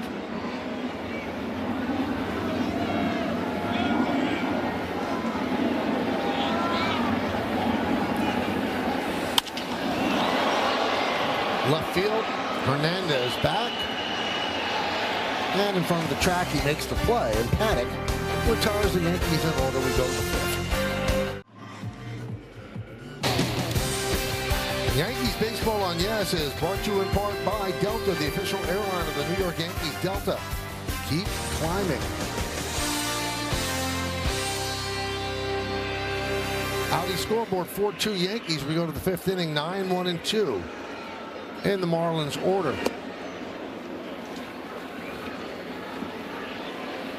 You know, the Marlins calling all the pitches from the bench, and they're doing it throughout their system too. So any catcher that comes up for the Marlins minor league system is not going to know how to call a game, because it's always being called by the bench. And I remember covering the Yankees when Billy Martin was the manager. Billy was really, really hard on catchers. And if you made a call for a pitch and the pitch got hit hard, he'd be all over you. And I remember him, I'm talking with him after a game, and he was really jumping on the catcher. Ground ball short. And I said, Billy, if you don't like the way he calls the game, why don't you call? And he looked at me, he said, that's his job. But he criticized it every single time. So now they're taking it in their own hands. They're making it their job. You were ahead of your time. I guess. 16 seasons as a manager, 8 with the Yankees, 5 different times. 11 seasons as a player, 7 with the Yankees, 5-time world champion as a player. 1 world championship as a manager. One of 4 managers to reach postseason with 4 different teams. Buck, Davey, and Dusty.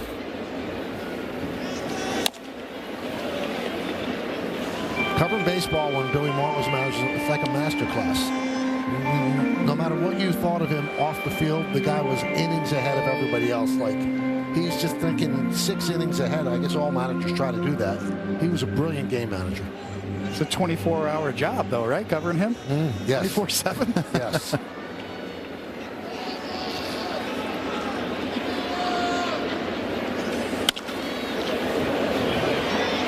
Right field. And the seats foul.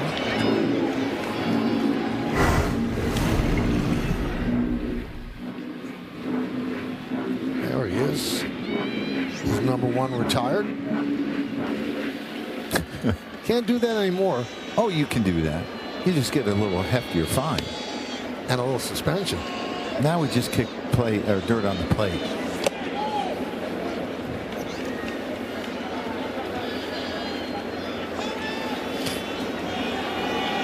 Came close to kicking him, too.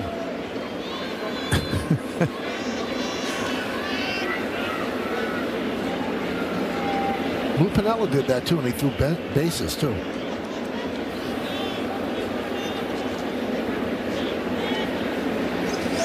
Swing and a miss. Slater down on strikes. Now, I got to ask you a question, Michael. In the years that I was here, did you ever say on a time that I got thrown out, what is he, out of his mind? This is a great changeup, Coney. You see this changeup, he's way out front. Did you ever say, I never Joe said that. out of his mind? No, I never said it because I knew it.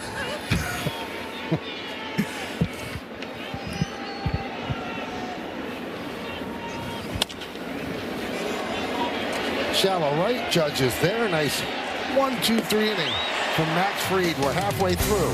Yankees 4, Marlins 2. How about that? Leads off the bottom of the 5th, and we go to how about that?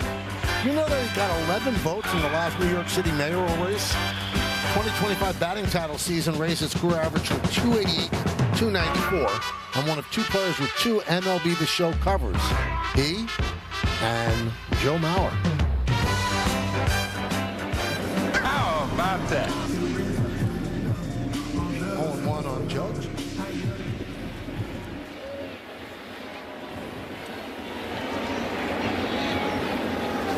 Now this is strange. So he got 11 votes for New York City mayor. Jalen Brunson of the Knicks got 27. Other Yankees that got votes: Cam Schlittler, Derek Jeter, and Lou Gehrig. How many did? I think they were under 11.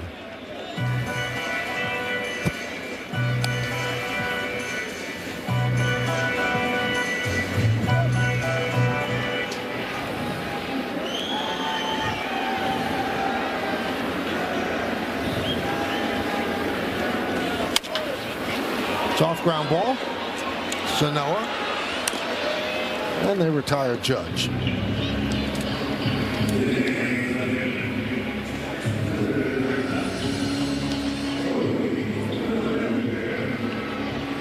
It is Easter Sunday.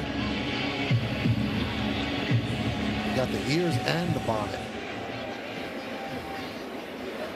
with all the frills upon it.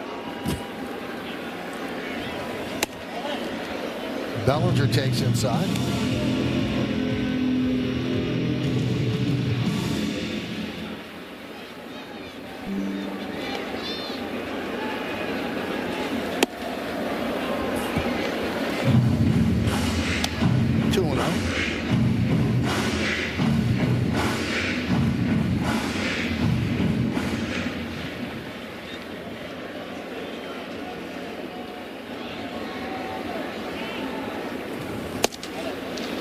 He's taking all the way there. 3-0. I'm telling you, that used to irritate me so much as a catcher, because you try to get a feel for what a guy's trying to do by the way he strides, and when they just stand there, you get no information.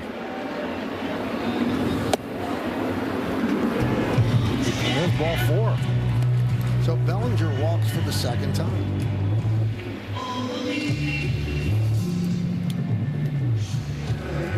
That's going to bring up Ben Rice. 3-run home run in the first. Fielder's choice ground ball that was thrown away. Really mishandled by the shortstop Lopez, and that allowed Judge to score. So he's responsible for all 4 Yankee runs.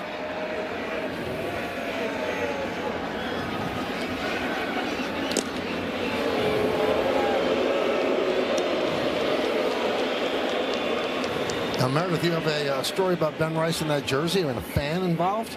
Well, Michael, as they say, adapt and overcome, and Yankees fans had plenty of time during the rain delay to make some modifications to their jerseys. Prior to Ben Rice being here, it was Juan Soto that was wearing number 22, and a fan had bought that jersey, but just crossed off the Soto, wrote in the Rice. There we go. He is ready to go for today's game. Now, Michael, I'm sure you will argue there shouldn't have been a name on the back of that to begin with. Well, that's the beauty of the Yankee jersey. If you just buy the one with the number, it covers many different people. But there's certain players that own the numbers that they've worn throughout the years. Obviously, the ones in Monument Park, but you could always play that numbers Yankees game.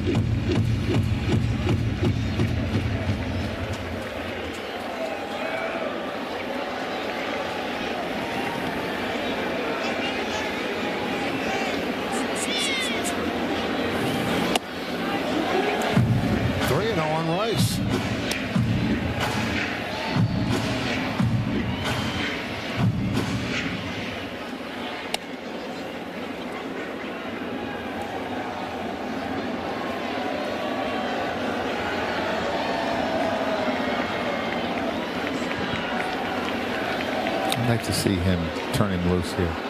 He gets a good pitch. Go ahead and swing. Change up. 3-0.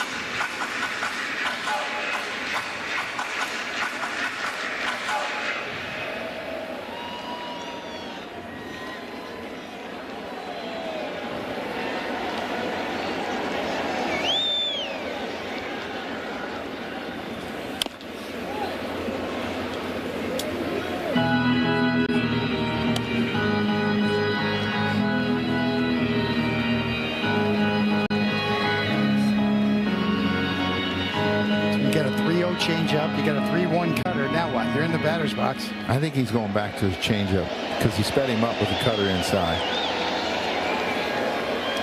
You know, they're trying to get the Yankees where they do that hop, but a lot of these guys doing it. Volpe did it a lot, and the pick time is coming from the catcher. He's dropping his glove. You usually see that timing play with a runner on second more than first, but the Yankees, Belly doesn't really hop around.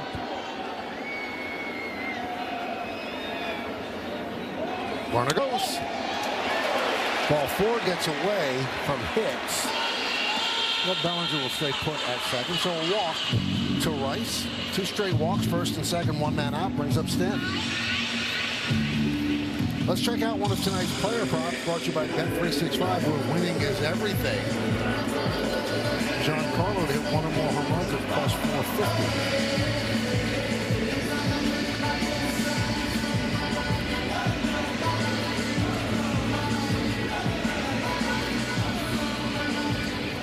You know what struck me today? I was writing down the lineups. This is Stanton's 9th year with the Yankees. 9 years.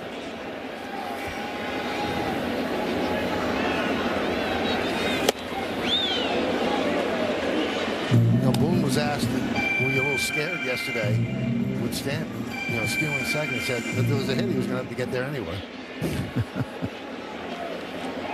He said, but he's feeling pretty good right now. He said he knows what he can do.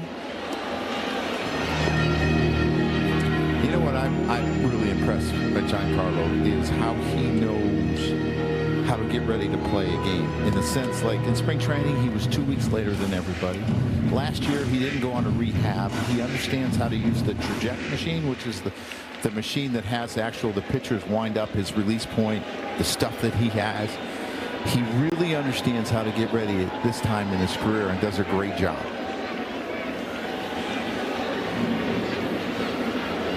Oh, 2. Swing and a miss. Stanton down on strikes, 2 away. Well, this is perfectly located right above the belt, really letter high. And Stanton has a swing that doesn't have like a high attack angle. It's pretty flat. So that's a pitch that he can get to.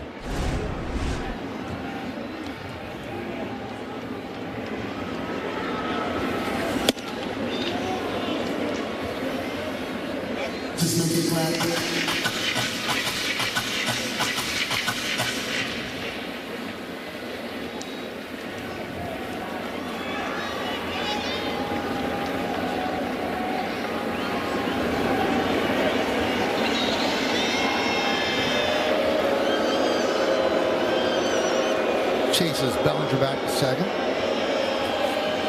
Can you explain to me why you can do that, but you can't do the third and first? I just don't think they like Nelson.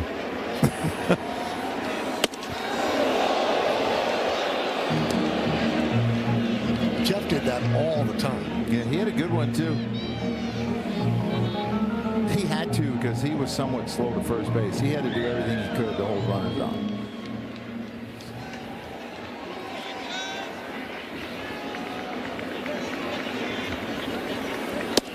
Woo! 1 and 2 on Jazz Chisholm, who's 0 for 2 today.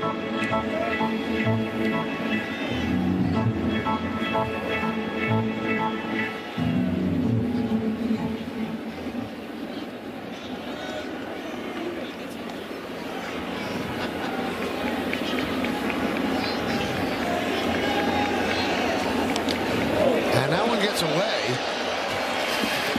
The runners move up.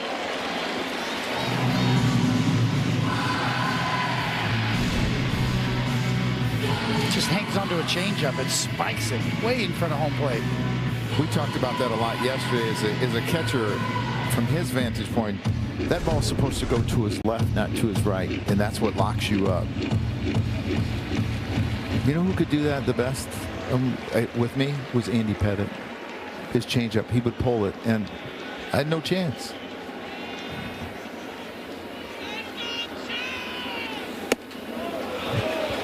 Three and 2.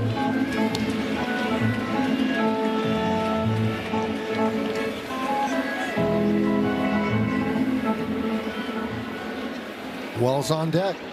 Yankees up 4-2. Looking to pad that lead here in the bottom of the 5th. Second and third, 2 outs. Up the middle. And right there is Lopez. And he gets Chisholm for the final out. Yankees strand 2. 5 innings of Max Fried. 3 starts of Max Fried. He has been dealing. The Yankee ace has allowed just 2 runs in 3 starts. How many more innings? Stay tuned. Bob Lorenz with your Audi update. Padres and Red Sox at Fenway and tied at 6. Top of the 8th. Jackson Merrill of the Padres lifts one out to the monster and gone in left center. Second round tripper of the year for him. Padres go on to win that one 8-6. Sox drop to 2-7 on the season. Padres get their first series win of the year, guys. Well, thank you, Bob. We go around the majors, and we'll take a look at this after this pitch to Marcy, which is outside. How about the night for Joe Adell? Literally robbed 3 home runs. That would have been gone over the fence. Great plays. Murakami has played very well. The White Sox took a chance on him, and Shea Langoliers 5 home runs this season, tied for the most in the major with Chase DeLauder. And Shea Langoliers in the A's coming in starting on Tuesday night. Now, Joe, let me ask you one question about one of the plays by Adell. The last home run he robbed. And by the way, robbing 3 home runs in the game, the Angels won 1-0. So he saved the game 3 times. One of the ones he jumps and he falls into the stands with the ball. Should that be a catch or should that be a home run? Well, I know it's a catch, but I think it should be a home run. I've always thought I think that you have too. to come down with the ball in bounds. Right. David? That's a low bridge there in Anaheim. Yes. It's not fair. And that was the best pitcher of the year. Whoever took that shot of him when he's standing up in the stands in the first row behind and he's holding his hands up, that's a pitcher of the year. Because how do you know that he doesn't drop it a little bit when he's on the ground? It's happened before. Yes. And Todd Frazier did that once, didn't he? That's right. He's in the studio, and there's a video of him. He went into the stands, made the catch, ball dropped. He picked it up. Umpire didn't see it. They call out. That's why I think that you have to come down in play, whether it's a foul ball or a home run. The Jersey guy right there. The Jersey guys know. You know he's from Tom's River? I heard, yeah. I heard he once took a picture with Jeter, too. And that's a base hit through the right side. Marcy is going to third. The throw is not in time. Good strong throw. So a base hit for Lopez. And the Marlins have runners on the corners. Nobody out. Good job by Judge, though, throwing it cutoff to the cutoff man head high.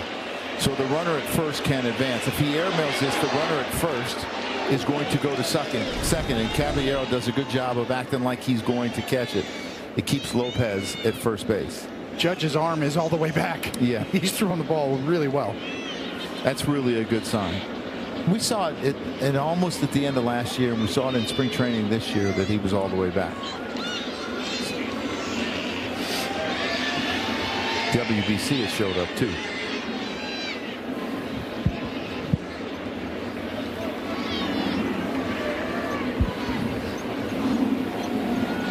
So, you know, it's been a long wait for Max Fried all day. He's struggling a little bit, not the normal sharpness. These Marlins are putting the bat on the ball. They're tough outs.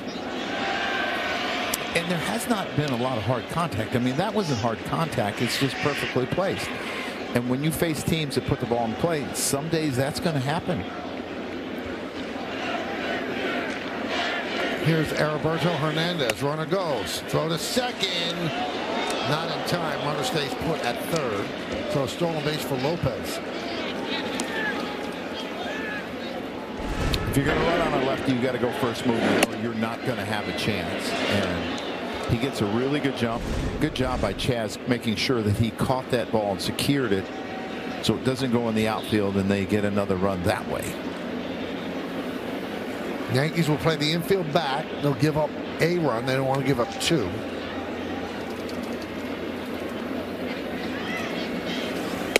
Hernandez dangerous in these situations. Last couple of years, 25 for 79. That's 316 with runners in scoring position.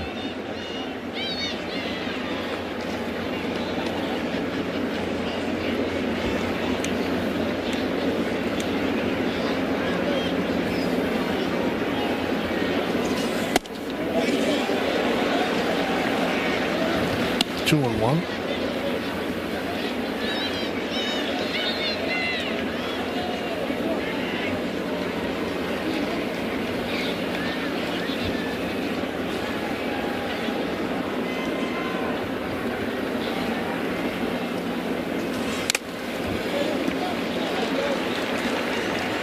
Two and two. Manny Gonzalez gets hit.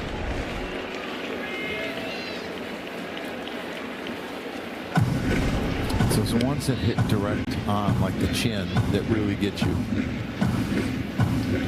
It was kind of a glancing blow. I mean, it still hit hard. The thing about Hernandez is we saw yesterday, he can get on top of that fastball and rifle it into right center. So what are you calling here? Me, changeup. You're going to finish him with a changeup, right? Yeah, I'm finishing with something down.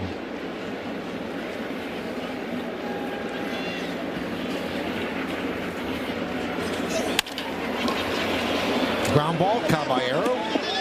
High throw. Everyone's safe. Lopez moves to third. The run scores. It's 4-3 Yanks.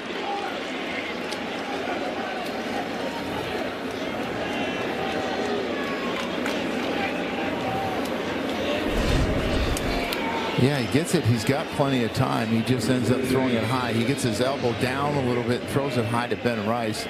And good job by Lopez moving up to third base. And now the Marlins are set up, you know, to get that run in from third a lot easier with him on third and nobody out. Good job by Ben Rice making sure that he caught it and left the bag. Now you got to think about still, we can give up this run. We don't want to give up two now. We want to keep at least a tie game. Here's Connor Norby.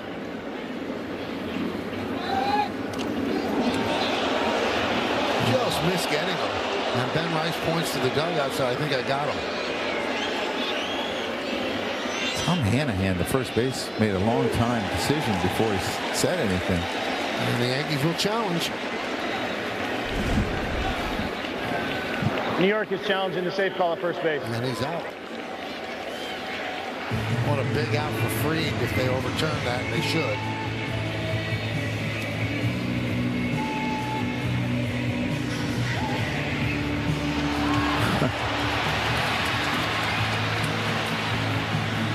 The interesting thing, he wasn't going anywhere. He actually got closer to the bag. Yeah, he was looking at home. He was peeking into home a little bit. Just caught him glancing away for a split second. That's all it took.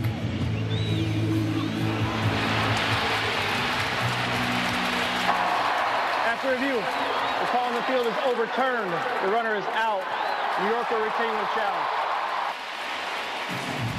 Well, four-time Gold Glove winner, that's Max Fried. He wins himself games. 37th career pickoff, the most in the majors since 2017. Now you get the infield in if you're Max Fried. Now, hey, now I'm thinking Houdini right now. Got to get strike one right here.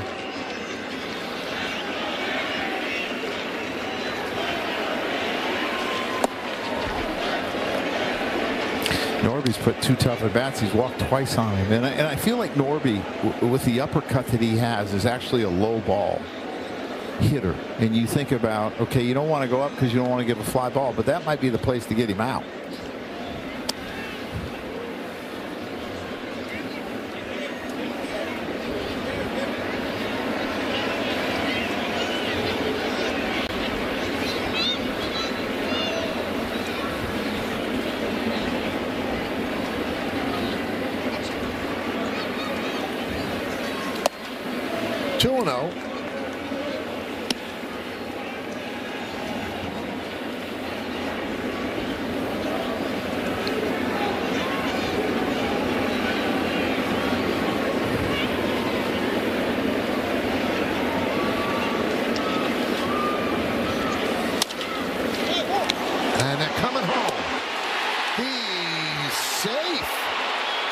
Safe. He must not have tagged him because he was there in time. A really good throw by Caballero. Well, that call stands. It's a 4-4 game. New York is challenging the safe call at home plate. Now the Yankees are going to challenge this.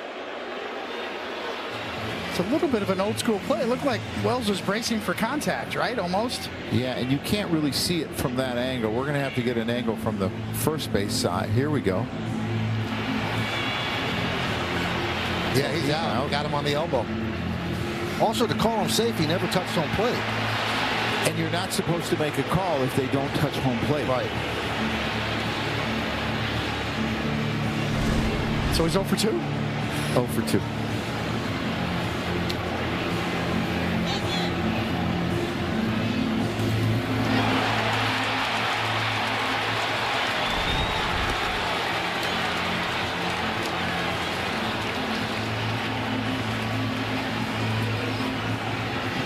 Good job by Wells. You just don't see collisions anymore. You just don't. Guys slide. They never touches the plate here. And he calls him safe. He gets it there.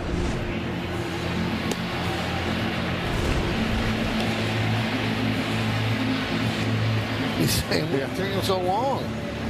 Yeah, because you don't want your pitcher standing out there to be cold. And are they saying he blocked the base? After review, call on the field is overturned. Yeah. Runners out. You also retain the challenge. David, can we change the cliche and say that a challenge is the pitcher's best friend? There you go. I like it. I was just thinking about all the calls in history that could have been overturned for a minute. It's a really good job by Kelly. He sets his feet really quickly and gets the ball to Wells as soon as he can. He's got plenty of time to make the tag. Look how quickly he gets rid of this ball. He doesn't take the extra crow hop or hop. Wells is able to tag him on the elbow. So it's 4-3. Yankees still lead. And here's Xavier Edwards.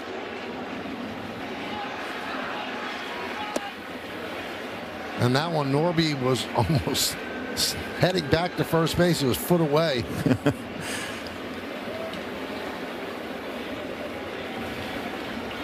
So the Marlins have run themselves into 2 outs on the bases.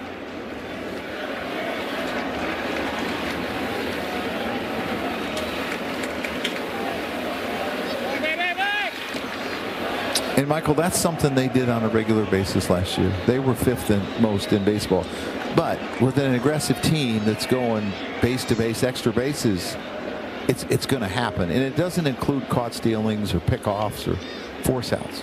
But they're aggressive on the bases.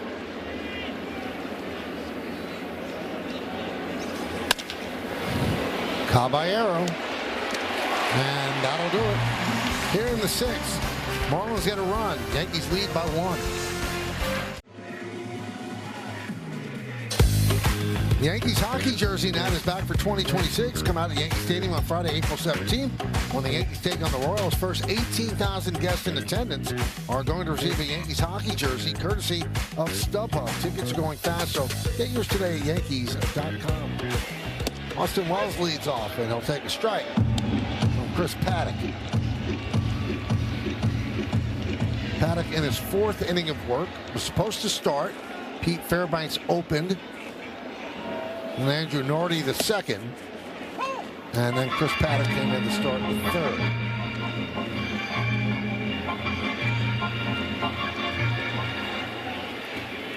Yankee bullpen has been used a lot. And you wonder how Boone is going to navigate the final 9 outs. In all likelihood, Joe, I don't think you use Bednar tonight, right? No, I think there's 3 guys down today. Bednar, Hill, and Hedrick.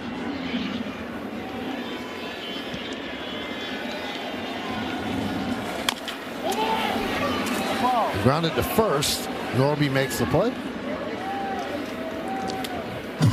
The one pitcher he has not used this season is Cade Winquist. And that would be his major league debut. And I asked Boone, have you spoken to him? He goes, no, he's ready. He goes, I try to tell everybody, you might not be in the game for a while, but when you're in the game, you might be a big part of winning the game. So you have to be ready. Now, Meredith, you spoke to Winquist. He must be just waiting impatiently. Well, Michael, I think the nerves were probably there early on, but he's been around long enough now that those nerves have dissipated as there's the 2nd out of the inning. And I asked him how he is staying ready, and he said he needs to come to the ballpark every day thinking that could be the day that he is going to get in the game. He goes through his entire routine like he normally would and just maybe throws a little bit more if he's not used in a game. But all in all, he said not much has changed out of his routine. He's looking forward to the opportunity. His parents and his girlfriend have been here at the stadium hoping his number is going to get called soon. Now, this would be a rough way to debut in a 1-run game. You would think they'd want to get a little bit of a soft landing, but again, they have 9 outs to get. Let's see how they do it. What would I say, Michael, about that situation? Not what you want. No. Ryan McMahon breaks an 0 for 21 with a 2-out single. Well, let's check out the bullpen budget. Brought to you by Citizens. Make sense of your money with Citizens. They used Bednar, 33 pitches last night. Doval, 23. Cruz, 5. I guess he's available. Blackburn, 28. Probably not available. Hill, 14. Previous night, 2 pitches. Hedrick, 7. And they didn't use Yarbrough. So Bird's available, Winquist and Yarbrough that didn't pitch last night.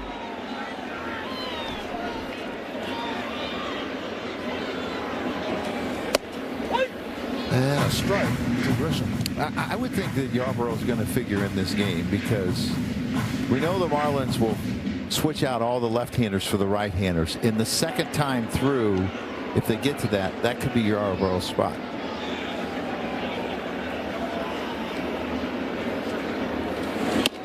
Woo! 0-2 on Grisham. Or you could just go out and score 8 or 9 runs and make it easy on yourself.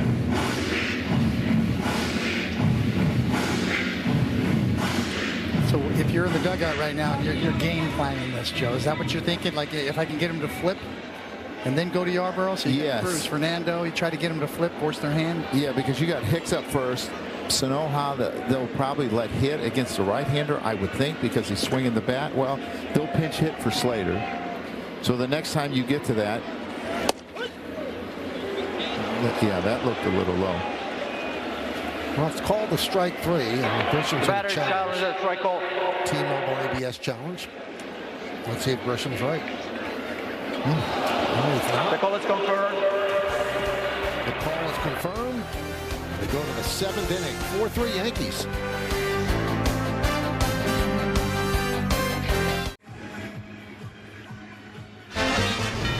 Hey, it's time to name that Yankee. Brought to you by Prevagen, made for your brain. 247 average, 405 hits, 45 home runs. Now, this is a 1. Played for the Yankees in 2025, now with the Marlins in 2026. Started with the Giants, the Reds, the Orioles, and the White Sox. I think I know this.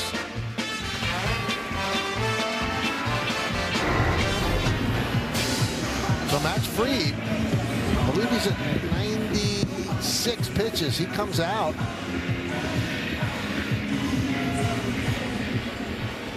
Fernando Cruz heating up.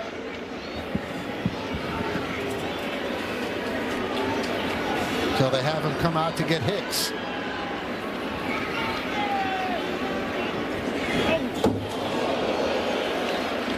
All the way to the backstop. 1-0. Ooh. Chin music? That's why they call it chin music right there. You could hear it buzzing by. Thank goodness. No harm, no foul. He's beating with some fastballs today, too, and I think that's probably how he's going to try to get him out.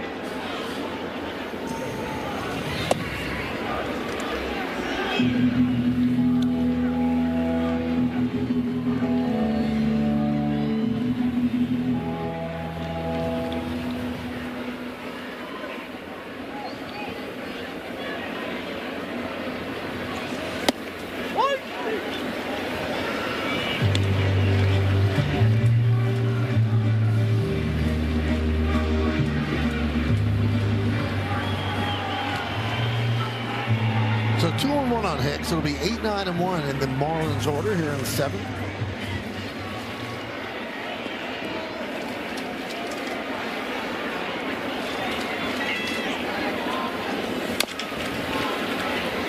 So, Joe, these decisions, although you can't make them before the game, you have got your game planned out. You've got kind of an idea of how you're going to go according to how many innings you get from the start. Yeah, and I think it depends on, too, who they pinch hit, and you understand who you have. But the one thing I realized fairly quickly as a manager, it never goes as it's planned. Mm-hmm. And sometimes you have to deviate from that plan.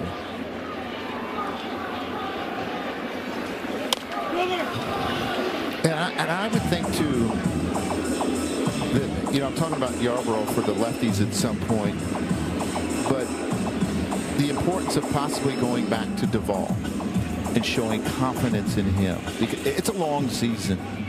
He looked good in San Francisco. He struggled a little in Seattle. He struggled a little bit yesterday. But that confidence that a manager shows to a player is very important.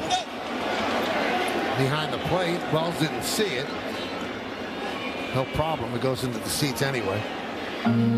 That's such an excellent point, Joe, because, you know, your job as a manager is to win the game, but yet you're trying to build confidence. You got to win the season is what you got. And sometimes that one game can mean a lot in changing the way a person feels about himself on the field.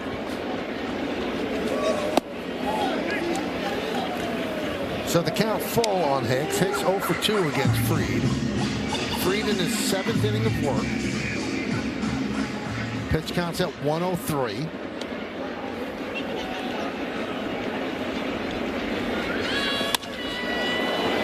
Center field. finish him right there. One down.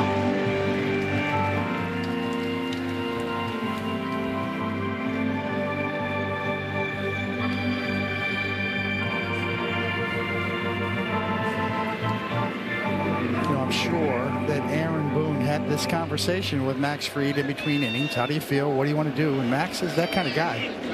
He wants the ball. Pitch number 103 about to be delivered.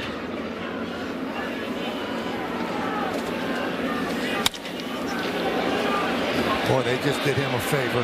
Fly ball caught by Grisham, 2 away. And that's going to do it as Boone will get the ball. We have it at 105. The scoreboard has it at 103. I trust our guys. So do I. So 105 for Fried. And his third start of the year. First one on normal rest. And Boone signals to the bullpen. Fried's going to get a nice hand. Why don't you listen?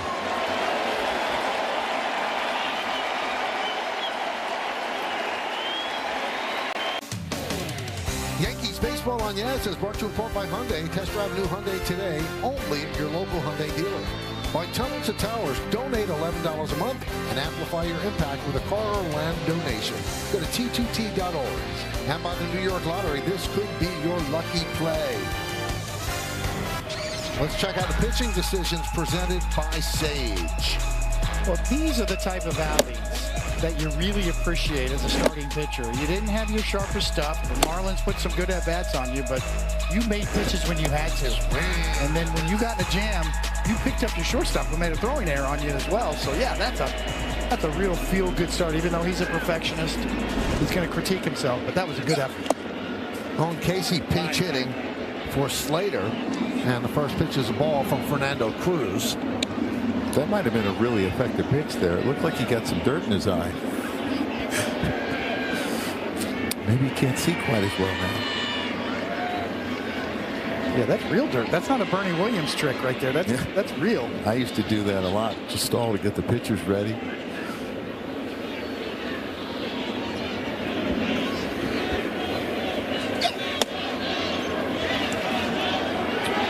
On the pinch hitter. This start similar to the one against the Giants where didn't have his best stuff but made it work. Then the game against the Marlins, he was extraordinarily good.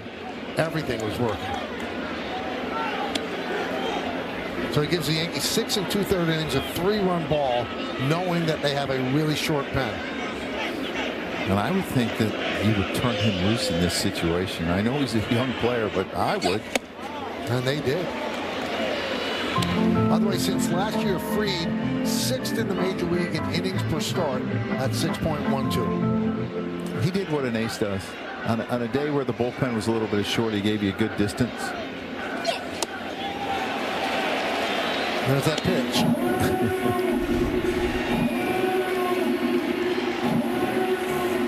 Amazing the drop he gets on his swing. The late waterfall effect movement he gets with that pitch.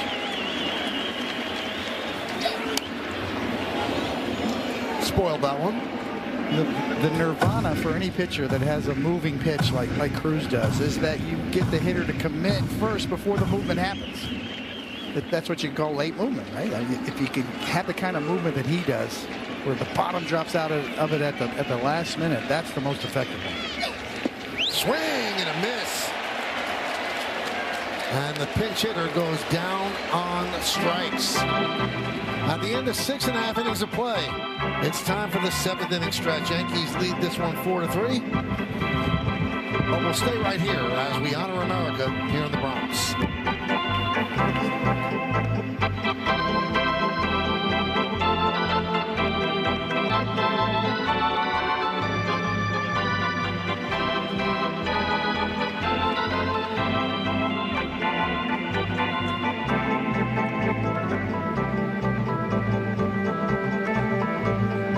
Ladies and gentlemen, will you please rise, remove your caps, and direct your attention to the area behind home plate as the New York Yankees welcome our military guests.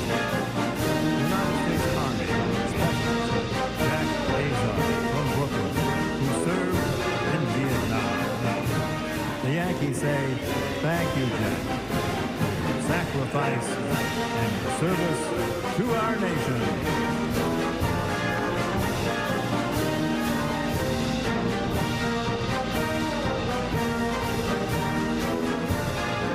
Ladies and gentlemen, please join us in singing along with Robert Merrill's rendition of God Bless America.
Time for your Ford Studio update. Bob and Todd with you, and Max Fried in line for the win, but man, did he work for it today. He worked very hard for it today. He was throwing well. He has some instances where he gave up a couple hits, 3-2 counts, but guess what? 6 2/3 threw 103 pitches, found a way to get the job done even though the game's not over.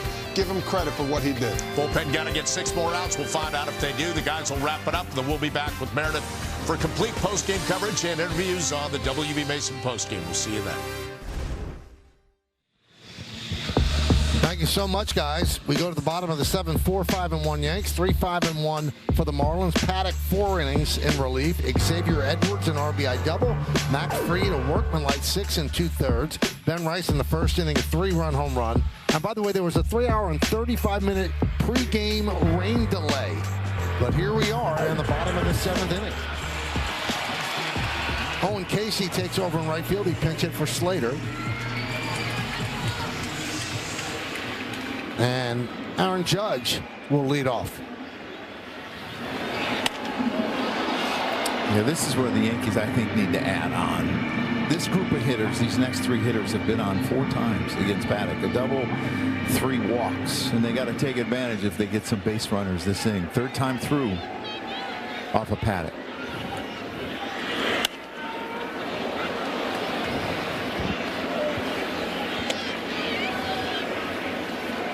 It's almost, you can see the influence of all the breaking balls the Marlins are throwing because they're sitting on, it looks like slow stuff.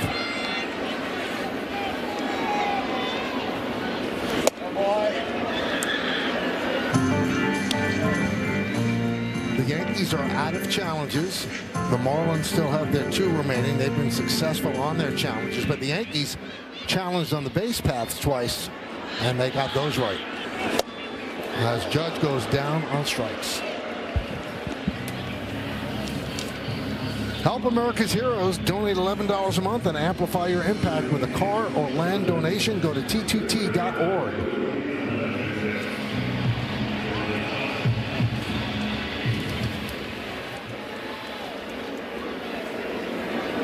There's Bellinger.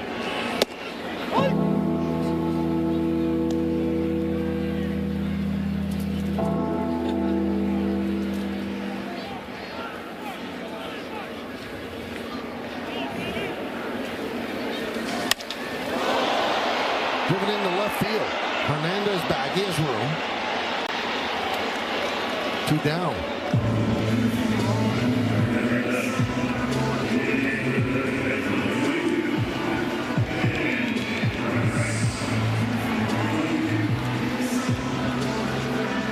And that brings up Ben Rice, the 3-run home run in the first.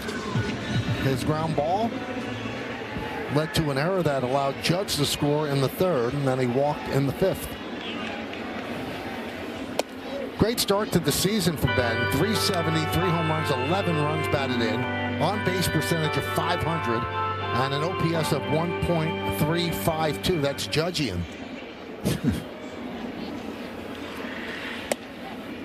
Sounds like the Montefiore game, player of the week. Could be.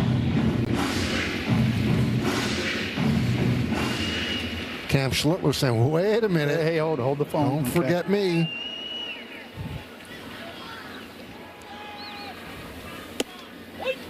And a strike. Well, sometimes the best laid plans, for the Marlins tried the opener strategy, and this guy ruined that strategy in the first inning. Paddock's been pretty good.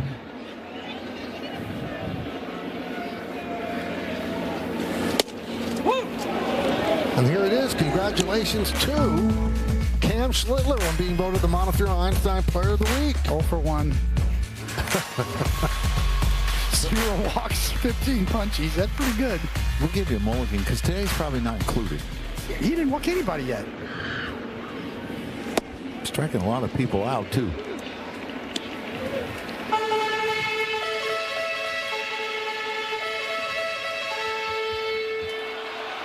Is the week over? What do you think? Another one? Sunday. It's a new week. Yeah. New week today? All right. The on-base percentage just went up. And that'll bring up Giancarlo Stanton, and it leads us to the Optimum Fiber famously fast replay. How about this guy scooting around the bases yesterday? How many times do you think that he created a run all by himself by running the bases? It lit up the Yankees bench. Oh, yeah.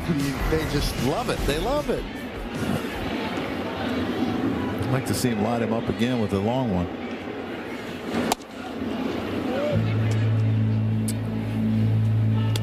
And a challenge. The catcher challenge. T-Mobile ABS challenge. The pitch is a strike. 2-1. Miami retains. Can they lose one? It's unbelievable.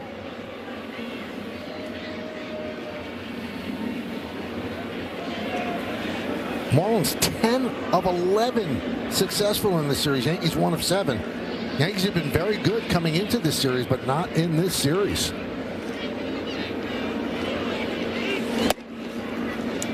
I cannot wait to hear Paul O'Neill's take on this challenge system. I think he would have loved it. Yes. I do. He would have challenged all the time. Yes, he would have. Because he challenged everything anyway. He just couldn't get anywhere with it.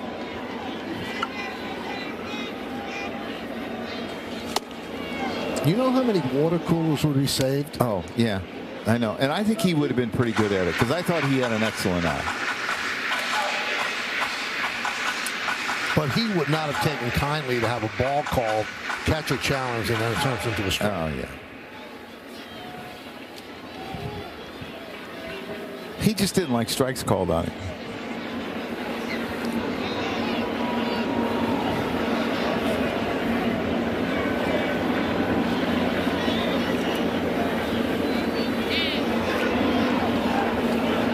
The 1-2. That's one rule that I would like to change a little bit. Like, I think if a pitcher holds the ball like 8 or 9 seconds, you ought to be able to call timeout. Because I think they're using it to their advantage. They get the sign really quickly, and then they hold. That's why I say a lot of times the hitter doesn't have to acknowledge until the 8-second part. Yeah. So if you get in the box too quick, then it's on you. But you don't want to get in too late. See, there's 18 seconds right now, 17. You know, Stanton and Judge both, they stay in the box the whole time. It doesn't bother them. Rice will go 3-2, 2 outs.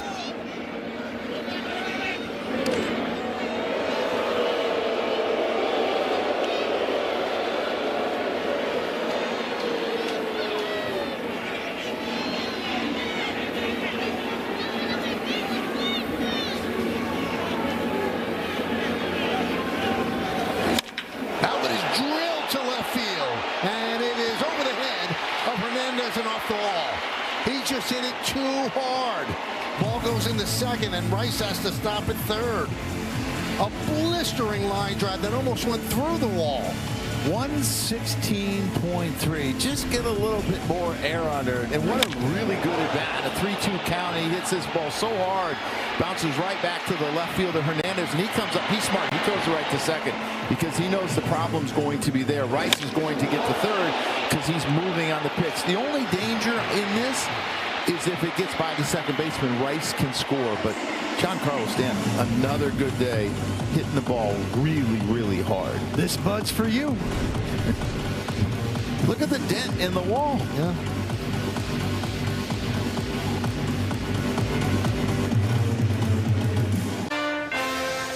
Yankees Baseball on Yes is brought to you in part by Toyota, the official hybrid vehicles of the Yankees.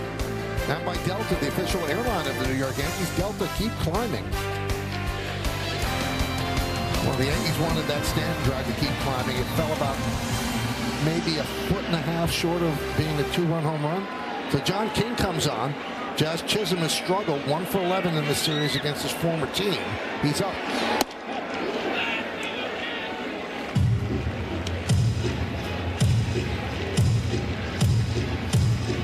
Big spot. We mentioned the bullpen a little thin. Give him some breathing room with some runs here.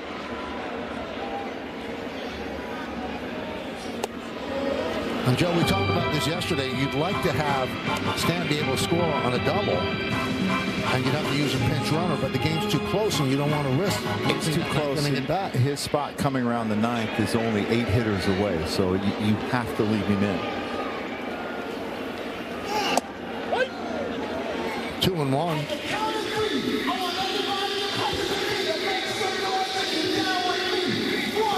Jazz wanted to challenge, and there's none left.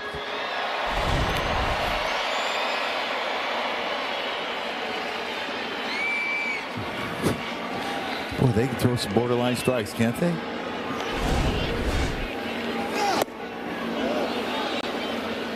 Two and 2. Scoreboard says 3-1, but the umpire is showing Jazz it's 2-2. Walls is on deck.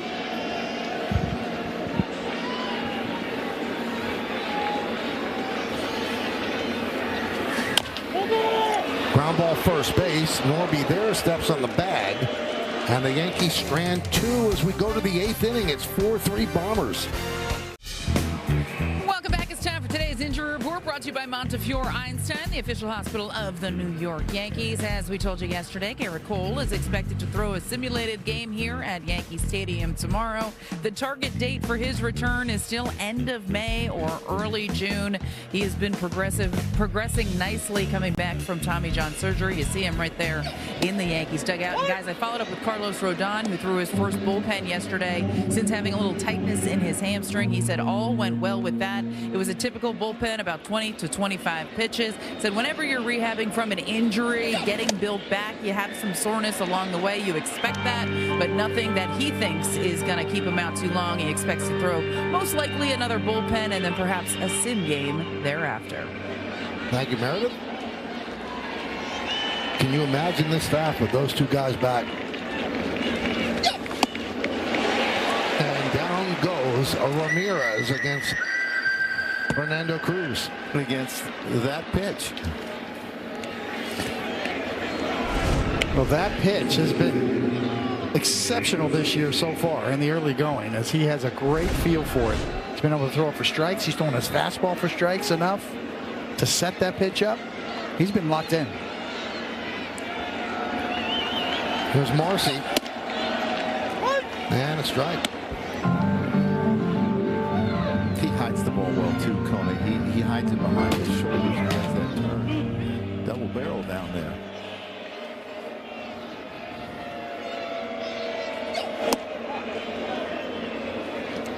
All right, Joe, say Cruz gets through this inning. Mm-hmm. Who are you closing with? I'm going to go to Jake Bird, I think, who's up down there. Him or Duvall.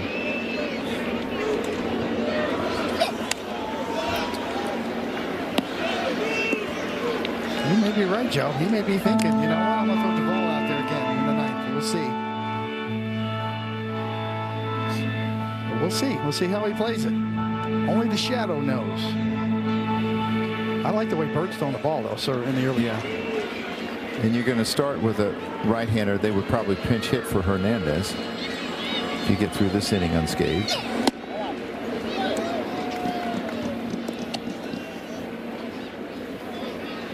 Cruz, when he delivers the pitch, it sounds like a tennis serve. He lets out a grunt. Listen.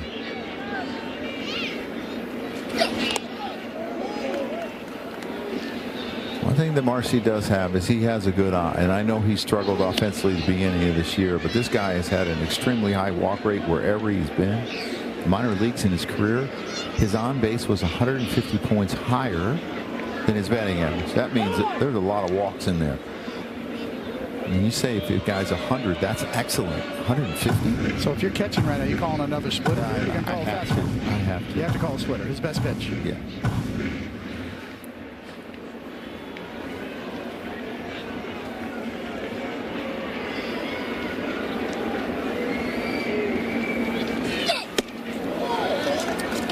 Well, with the four-seamer, stayed away from the splitter, and he ends up walking Marcy. Boone looks poised to go up that step. And he will. So with Otto Lopez due up,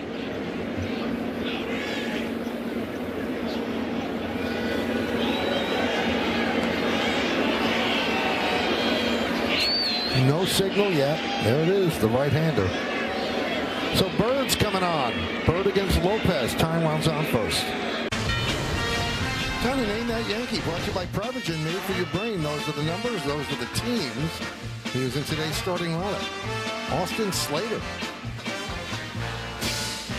Got some strange name that Yankees this year. Let's go to the ball. And it's not really old film.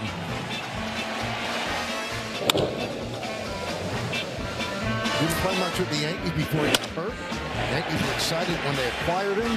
Right-handed bat off the bench. But he started the year with the Marlins. Got 2 hits today. Blew out his hamstring really early in his Mets. About the third game. Yankees tenure, yes. There's Jake Bird against Lopez. Tony, you're excited about Jake Bird and that little four-seamer that he featured. I know he's sinker breaking ball for the most part. But that four-seamer has a little cut in it. Yes, I think it complements his repertoire perfectly. He's got exceptional break on his sweeper. 8th inning, Yankees lead by 1.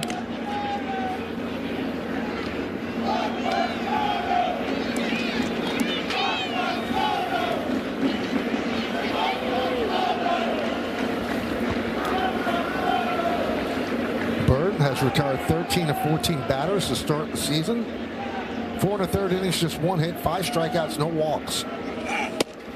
And 6 of the 9 batted balls have been ground balls. Yeah, Marcy's trying to time Bird. He started to that little hop, hop, hop, but stopped. And if he would have kept going, he would have had the base. He's 14 for 20 last year. He's 1 for 1 so far this year.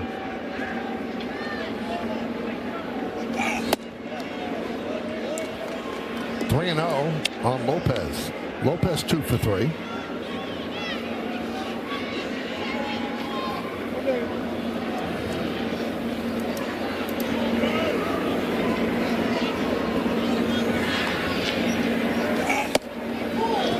And he walks Lopez on 4 pitches, puts the tying run at second. And Conine, Griffin Conine, comes up to pinch hit for Hernandez.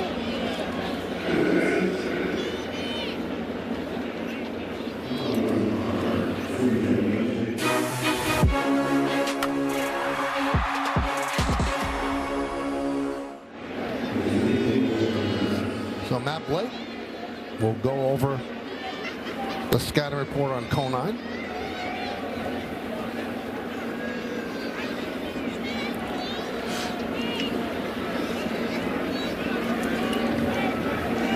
You should do a new school, old school. New school pitching coach, you know, talking about mechanics and numbers. Old school pitching coach, what would he say, Joe? He would look you in the eye and tell you, get ahead and put him away. I mean, that's what dead. Throw strikes. Babe Ruth's dead. Or the old, I don't know what you're doing wrong, but you're really taking off Booney. Yes. That was the Art Fowler line.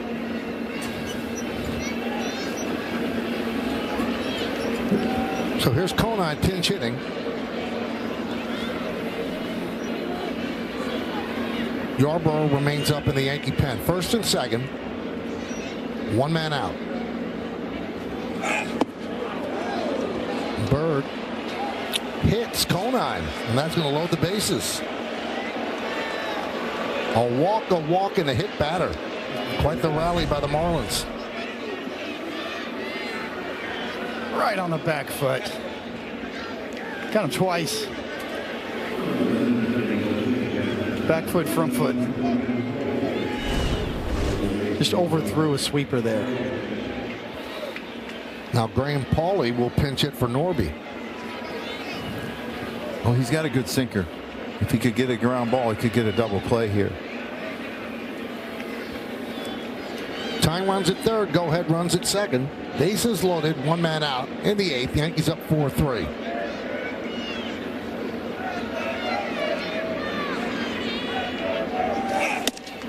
And a strike.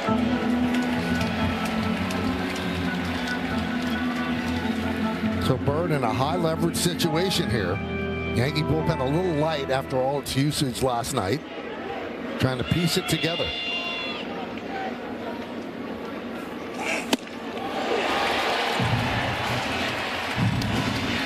.96-mile-an-hour sinker, 95. 0-2.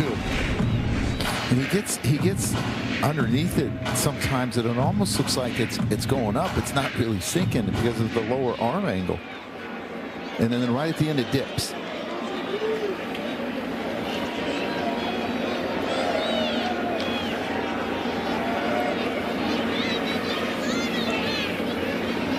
The 0-2 to Pauley.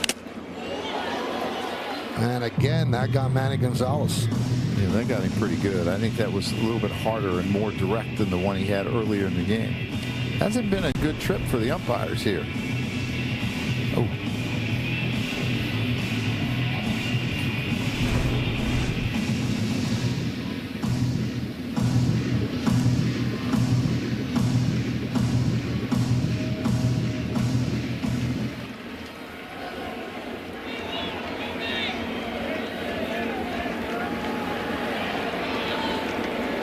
Marcy with a decent lead off third.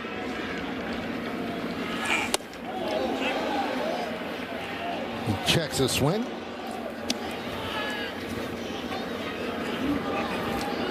Each team with 6 hits. Yankees lead 4-3.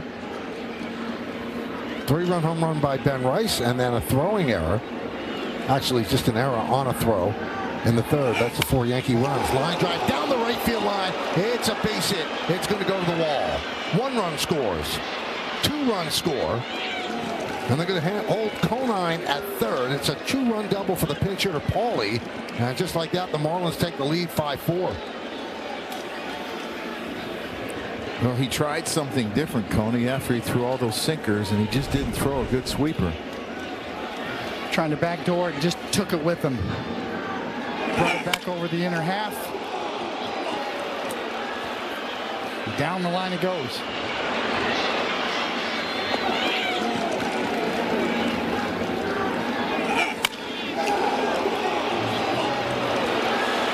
Well, that double knocks out Bird. The third batter he faced. So Edwards coming up. They're bringing in Yarborough. The Yankees are now down by 1, 5-4. Yankees baseball on Yes is brought to you in part by your local Tri-State Genesis retailers. Learn more at genesis.com. And by Sage, proud accounting software provider of the New York Yankees. So Bird's first rough outing of the season. He looked good before that. Yeah, came in, had a little trouble throwing strikes early. Left a breaker out over the plate. Marlins have come back. Second and third, 1 out. Yankees bring the infield in.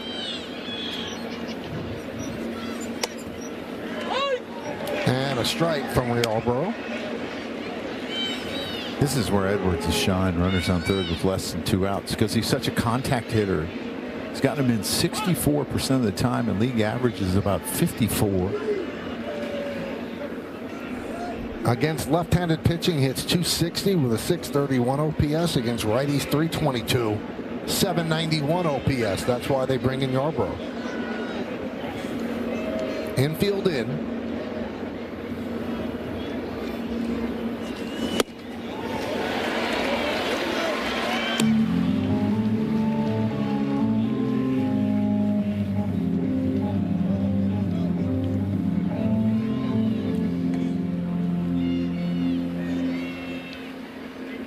Edwards actually was born in Mineola, then moved to South Florida when he was 5.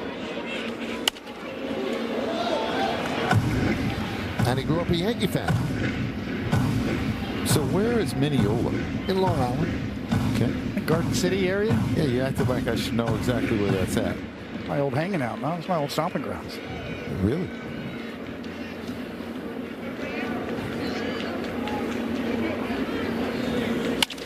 Ground ball through for a base hit through the drawn-in infield. Conine scores. Here comes Paulie. He'll score. It's a big 2-run single, and Miami leads 7-4.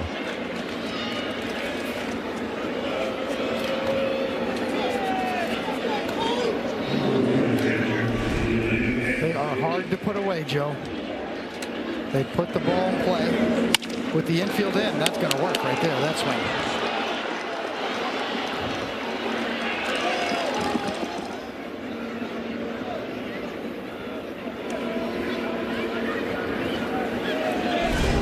Edwards with a 9-game hitting streak. And he's 16 for 34 on the year. Gotten off to a great start.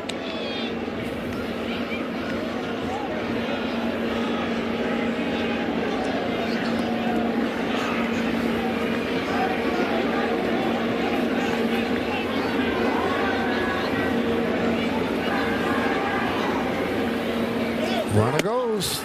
Throw to second. Scoots away, but backing up is Jazz. Stolen base for Edwards.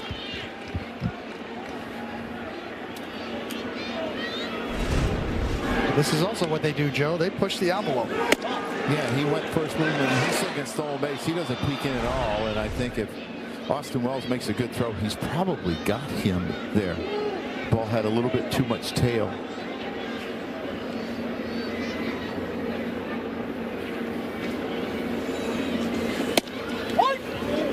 One and one. So now the Yankees will have to come from behind. They're trailing 7-4.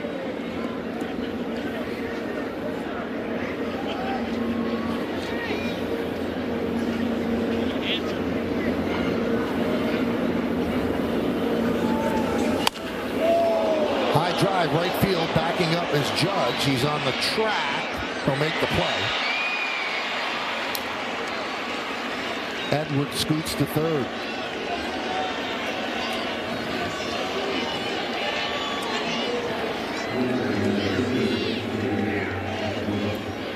Remember, the Marlins closer not available. He opened the game. So they're going to have to find a way to get the final 6 outs.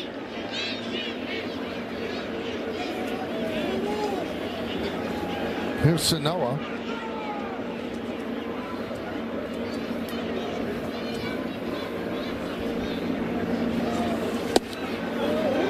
One and 0.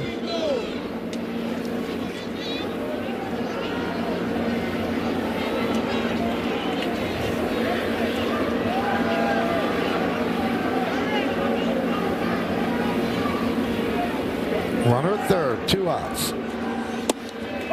Strike. Sanoa 0 for 3.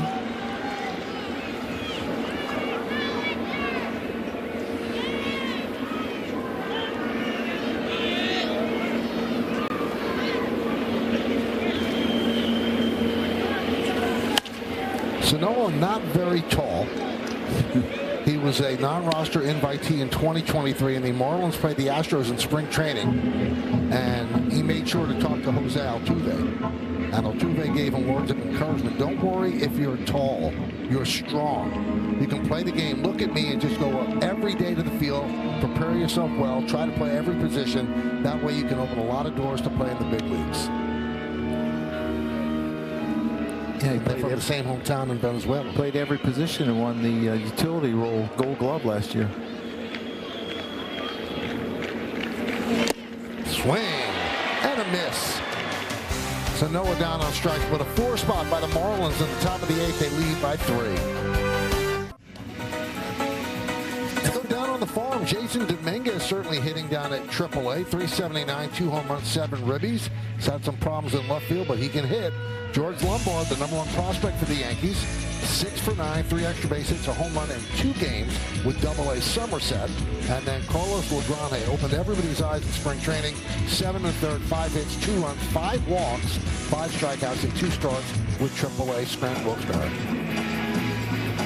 Hyundai scoreboard, we go to the bottom of the 8th inning. Yankees down by 3. Calvin Fauché comes in to pitch, and you see the changes on the field.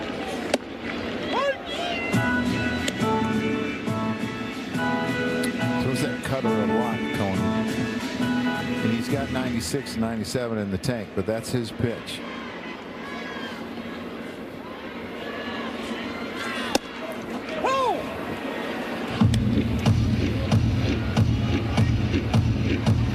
So Wells 0 for 3, 1 for 7 in the series. Looking for his first home run of the year.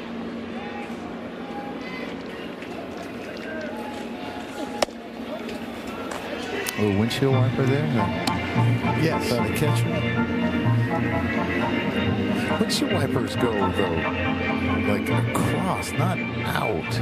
I never understood. I guess they do on the way back. Yeah, the catchers try to bring it back. European cars. They go different. Yeah.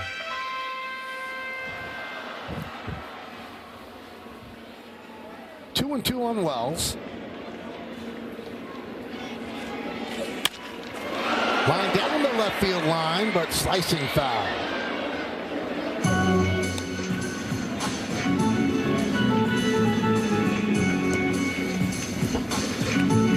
You being here this long, you deserve a baseball. Did he wears his sunglasses at night too.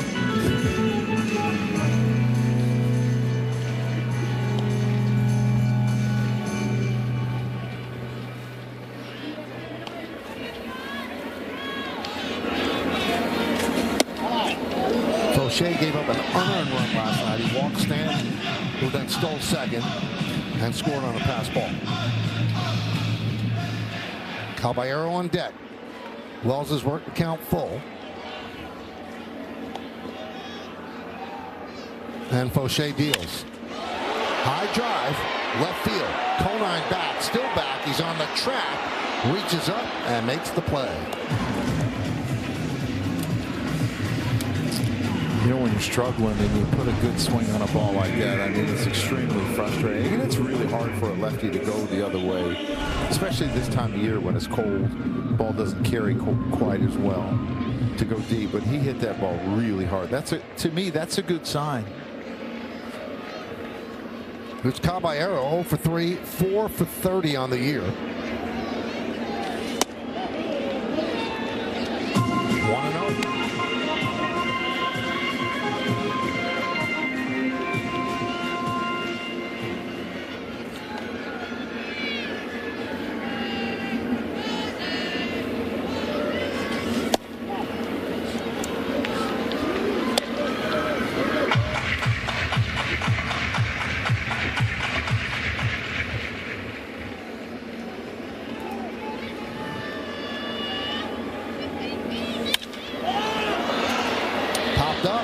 Shallow right field.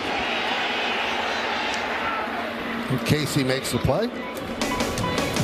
Tuesday on Yes, the Yankees kick off a 3-game set with the Athletics here in the Bronx. Tune in beginning at 5 for extended coverage starting with the new shows Yankee Rewind and Yankees Lineup before BP in the pregame. Then first pitch is scheduled for 7:05 on Yes and the Gotham Sports app. Yankee Rewind, look back at the Yankees' previous game and Aaron Boone's full pregame presser. Yankee lineup, breaking down the Yankee lineup for the night. So 2 new shows on Yes. 1-0 on McMahon, who singled to right in the 6th, and that broke an 0 for 21, his second hit of the season. What? 1-1.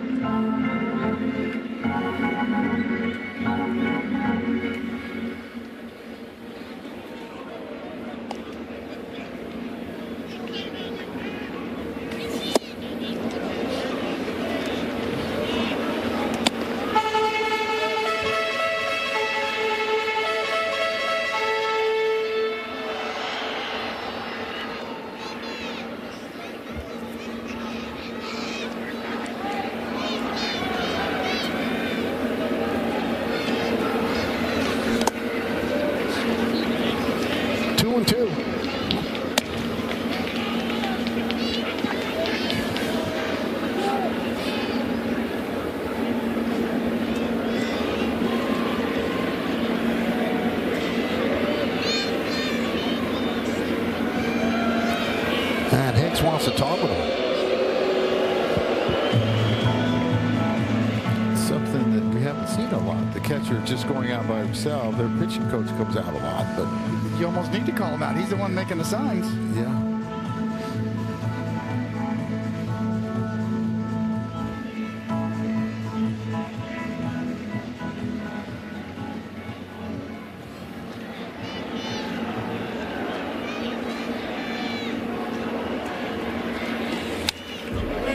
Foul back. Still 2-2.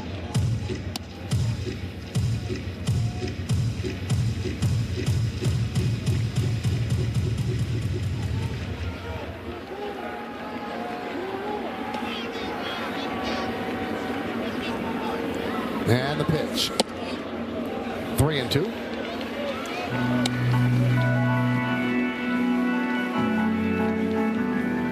Trent Grisham on deck, 0 for 3 with a walk and a run scored.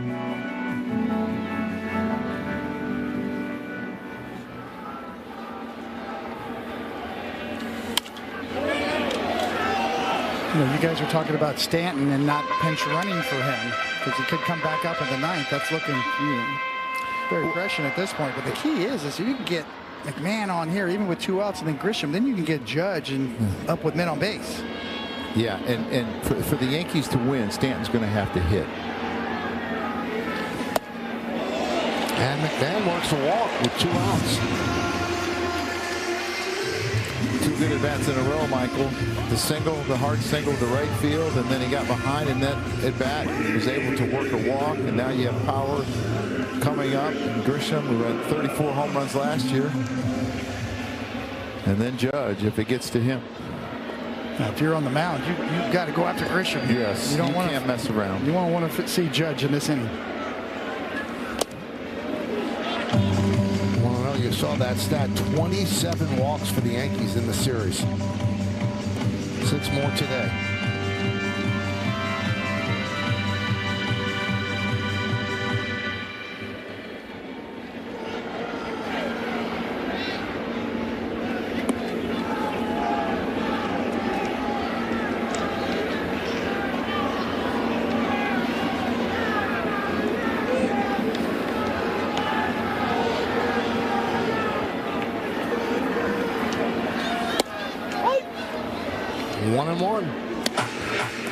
As David mentioned, a big at bat. He will bring Judge up as the tying run if Grisham gets on.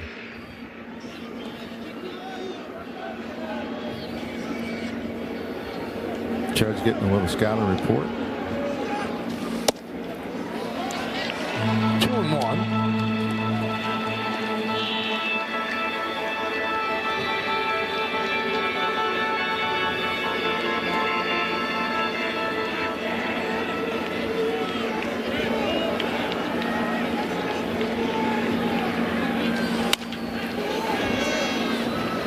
Fouled into the camera well, and the count 2-2. Meredith's down there, isn't she? Somewhere?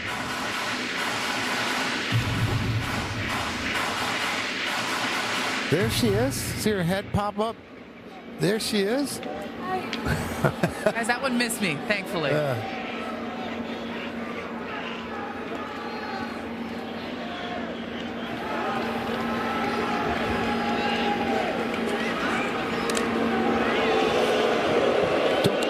Understand that unless he didn't like the pitch called. Why you're throwing over on McMahon? I mean, the big spot here is the hitter. Unless he didn't like the pitch.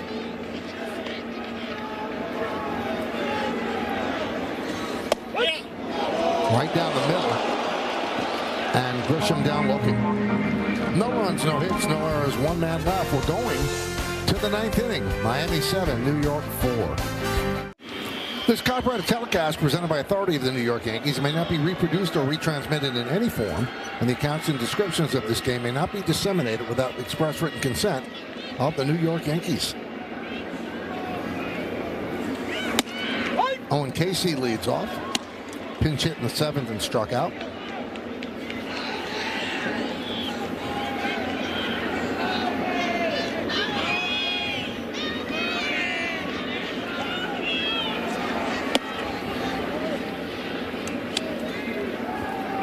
4 runs in the 8th inning. Moves Miami ahead of the Yankees 7-4.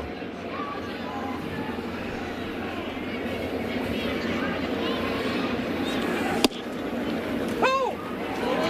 1-2. There's Cade Winquist. When he comes in, it'll be his major league debut. And Casey down on strikes. Yeah, people might ask, why not today? This is a really good sweeper right here. Owen Casey has shown that he's had some problems with the breaking ball, and he leaks a little bit. He's going to have to learn to stay in there as a lefty and go to left field, but Cade Winquist is kind of your last line of defense today because you're trying to stay away from everybody else probably. So if you get in a long game or the Yankees tie it up, you need his innings. And it's frustrating because you're trying to get him in a game, and this is the hard part about managing a bullpen. There's Bender. There'll be some breaking balls coming in here. But that's the hard thing about managing a bullpen because you got to always make sure you have a last line of defense.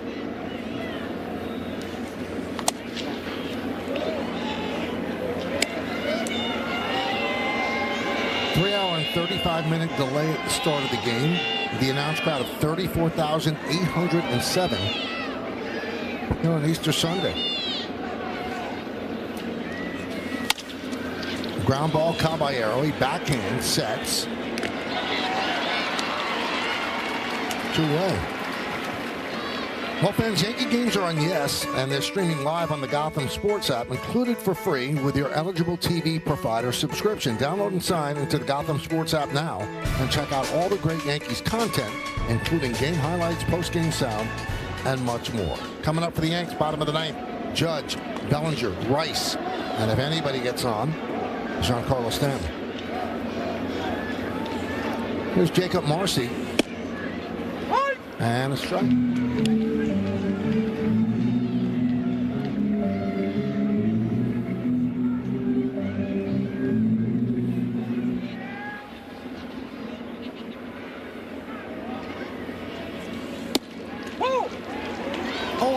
On Marcy.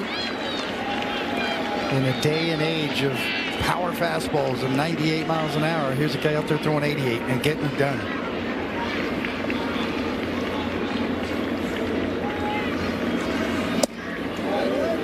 Laid off that one, 1-2. I always was impressed with him. All those years with the Rays, the way he pitched against the Yankees, he knows what he's doing. He'd come in a lot of times after an opener. And now he can be the opener in a sense if it's a left-handed laden lineup. And you think about, I mean, he's throwing behind you almost if you're a left-handed hitter. It's really tough to see. Yeah, I just believe that the contrast of styles can be so effective, especially in short spurts coming out of the bullpen.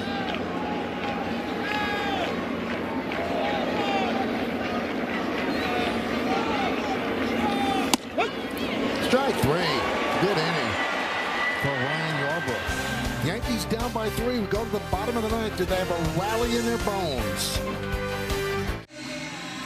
Well, fans, after the final out, get highlights, analysis, clubhouse interviews, and we'll hear from the manager, plus a look ahead to Tuesday's game against the Athletics. That's all coming up on the W.B. Mason Yankees postgame. Yankees looking to rally here in the bottom of the 9th inning. Anthony Bender, who has 14 career saves, struggled in the early going this season with a 7.71 ERA. He'll face Judge, Bellinger, and Rice.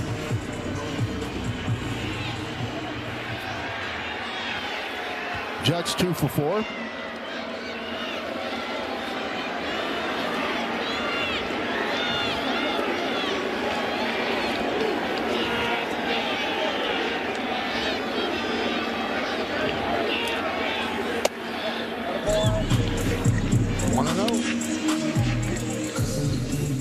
Last night, Bender hit Caballero, gave up an RBI singles to Grisham and Judge. That tied the game in the 6th inning.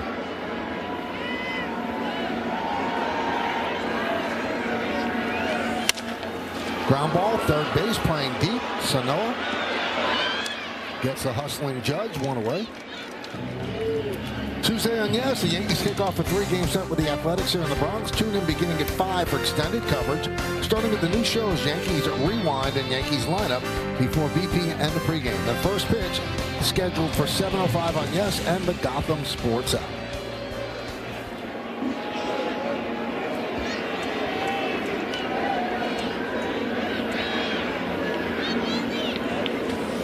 Cody Bellinger takes inside.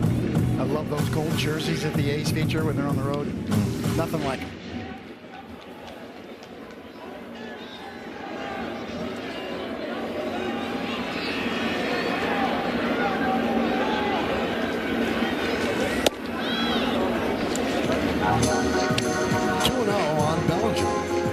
Goes back to my Kansas City A's days, Joe. The A's were in Kansas City. If you didn't know that. You used to go watch? Well, a little before my time. 3-0. The catcher is challenged at the call. Another challenge, the T-Mobile ABS challenge.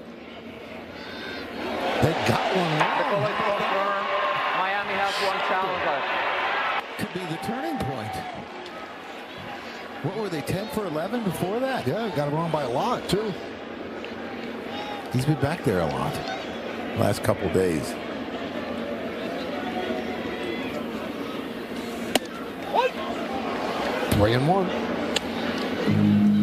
There's the timeline of the A's. Started in Philly, then Kansas City, Oakland, and now Sacramento on its way to Las Vegas. Tony, you were around in '67. Well, I was about 4 years old. But Charlie Finley was just a remarkable owner. You know, my dad actually went to a game and won a raffle and won an Angora goat. True story. So what do you do with that? He sold it. It was a giveaway.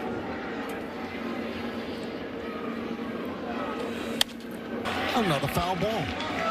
If I'm not mistaken, I think we're going to see Severino too. Second game. He's a different pitcher when he pitches on the road.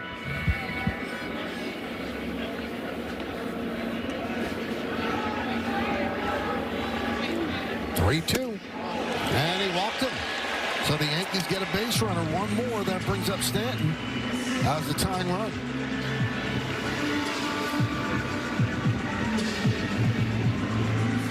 That's all you ask for is a chance, right? You have a shot. One swing to tie it up. Get the base runners. Get the swing.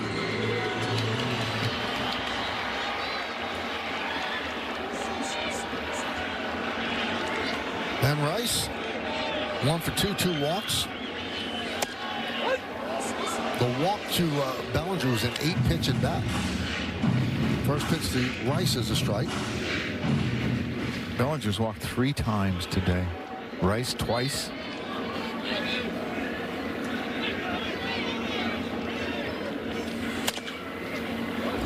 So quickly down on the count 0-2. 28th walk this series. That ties a franchise record for a 3-game series, which was set in May of 1934. Scared of the strike zone back then.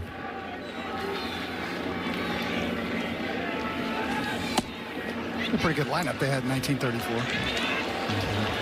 And there's a challenge on the ball call. The catcher is challenged on the call. So Hicks is just emptying the bucket. He's getting greedy now. He's running it down. The call is confirmed. They're out of challenge. So both teams now out of challenges. The crowd was into it. Every time. It's very fan-friendly. You see it up on the board. Little drama, little suspense.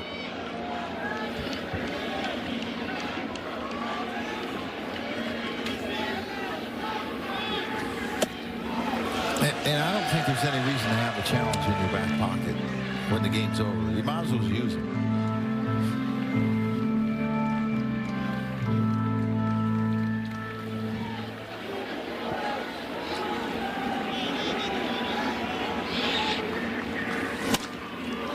Popped up behind the plate and out of play.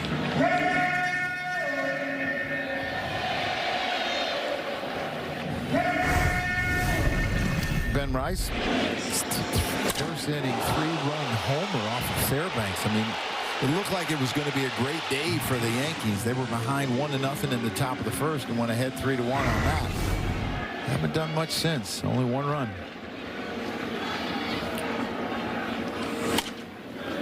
Another foul ball.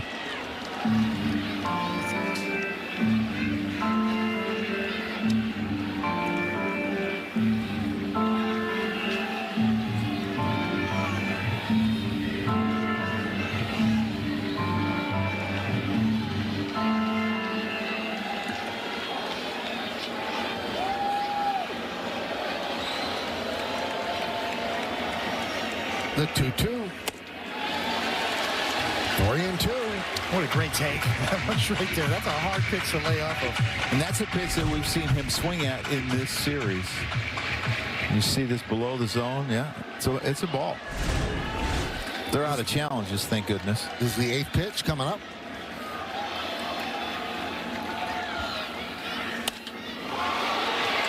Down the right field line, foul. Don't understand why he didn't step off. He hasn't disengaged from the rubber. The catcher was telling him to step off. You're going to watch this. Hicks is telling him to step off. He's like, no, I'm not stepping off. I'm throwing this. Defiantly, I'm throwing it. It's like the guy that runs through the stop sign at third.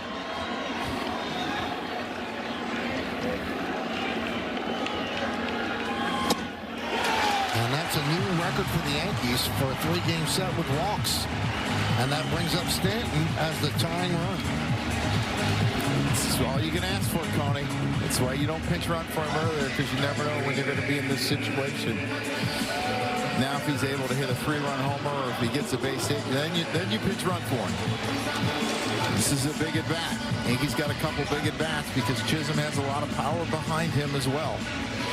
Now, when he hit the single off the wall in the 7th inning, it was 116.3 miles per hour. He left a mark. Right, and then in the first, his single was 115.2. That's the 2 hardest hit balls by the Yankees this season. And the one off the wall was the 3rd hardest hit ball of the Major League season so far. Junior Caminero and Ketel Marte have harder hit balls. So here's Stanton as the tying run.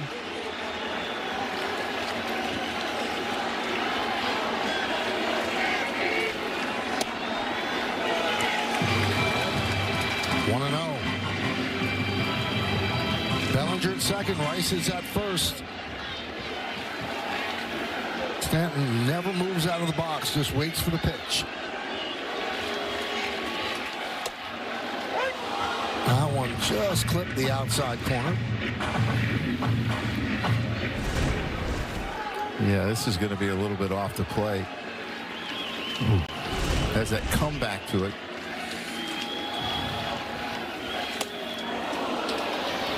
Now 1-2. It's almost, he looks a little further away from the plate today than he has, to me. Bender really living up to his last name.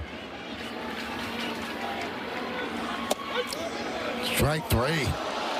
Got him on the breaking ball looking. Yankees down to their final out. Yeah, you're going to see pitch by pitch here. He gets his first pitch strike, put him in a good spot with that sinker, and then he throws an expand slider to him. Then he's going to come back, and he kind of freezes it because it starts in a little bit, and that's a hard pitch for a hitter to hit. But it looks like it's going to hit you, and then it breaks over the plate for strike 3. Here's Jazz Chisholm. Down the right field line and hooks foul. Jazz has had a rough series and has not had a great beginning to the season. He's 0 for 4 tonight. He's 1 for 12 in this series. Still looking for his first home run. Playing against his former team, the Miami Marlins. Chance to tie the game here in the bottom of the 9th inning. Yankees trail 7-4. He's the tying run in the left-handed batter's box.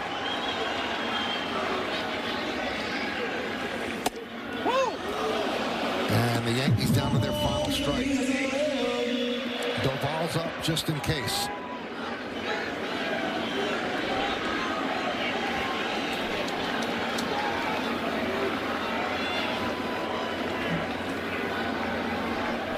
And the pitch. Foul away. Yeah, he's just a tick late on that call.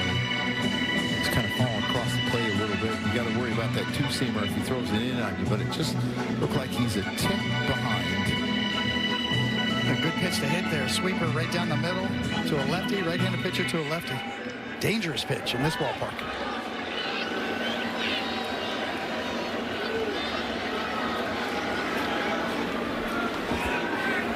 Bellinger at second, Rice at first.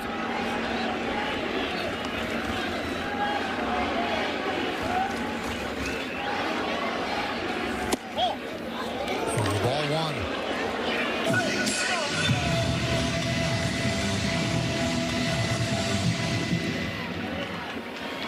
Austin Wells on deck.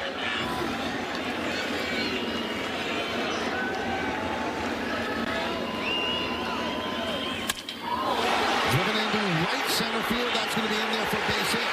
And it goes all the way to the wall. Bellinger scores. Here comes Rice. He'll score. It's a two-run double for Jazz Chisholm. And the Yankees have pulled to within one. Well, those 3 outs in the 9th inning are a lot of times the hardest 3 outs to get. Your closer open today, and Jazz Chisholm puts a really good at-bat on Anthony Bender. He's able to hit this sweeper that's out over the plate into the gap for 2 RBIs. If you look at the Yankees, now they're set up. Now a base hit. You tie this game, and that's a big hit for Jazz Chisholm. We mentioned Chisholm has had a rough go of it. So has Wells, but they're going to intentionally walk Wells. So that puts the winning run at first base. Caballero's due up, but they're going to go to the bench.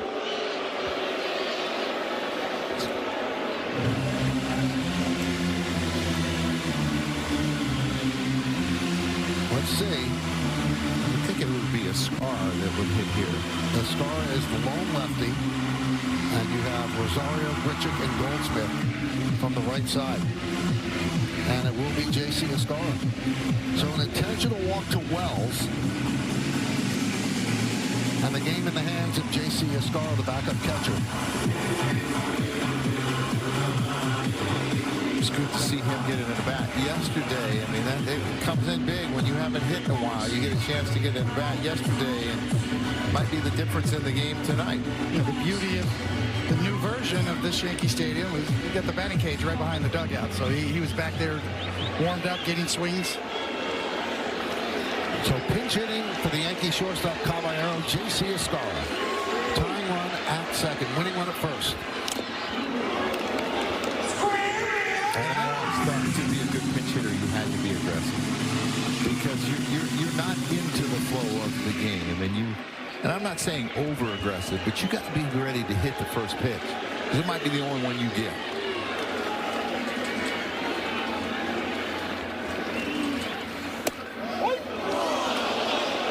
Escara looks back at Gonzalez, thought that was high. So quickly he's down 0-2. He's right. That was high. But there's no challenges left.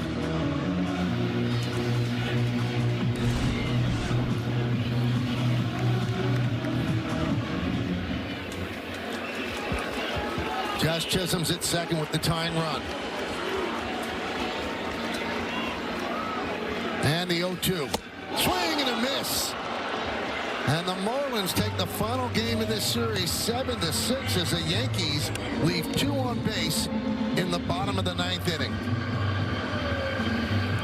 Well, they almost got there. This little comeback, and it was the patience of the hitters before they got on base by walking, and this is a good backdoor sweeper that he throws J.C. Escara that has really good depth. And he kind of got in the hole because of the pitch called before that was up in the zone, and it just changed the hole at bat.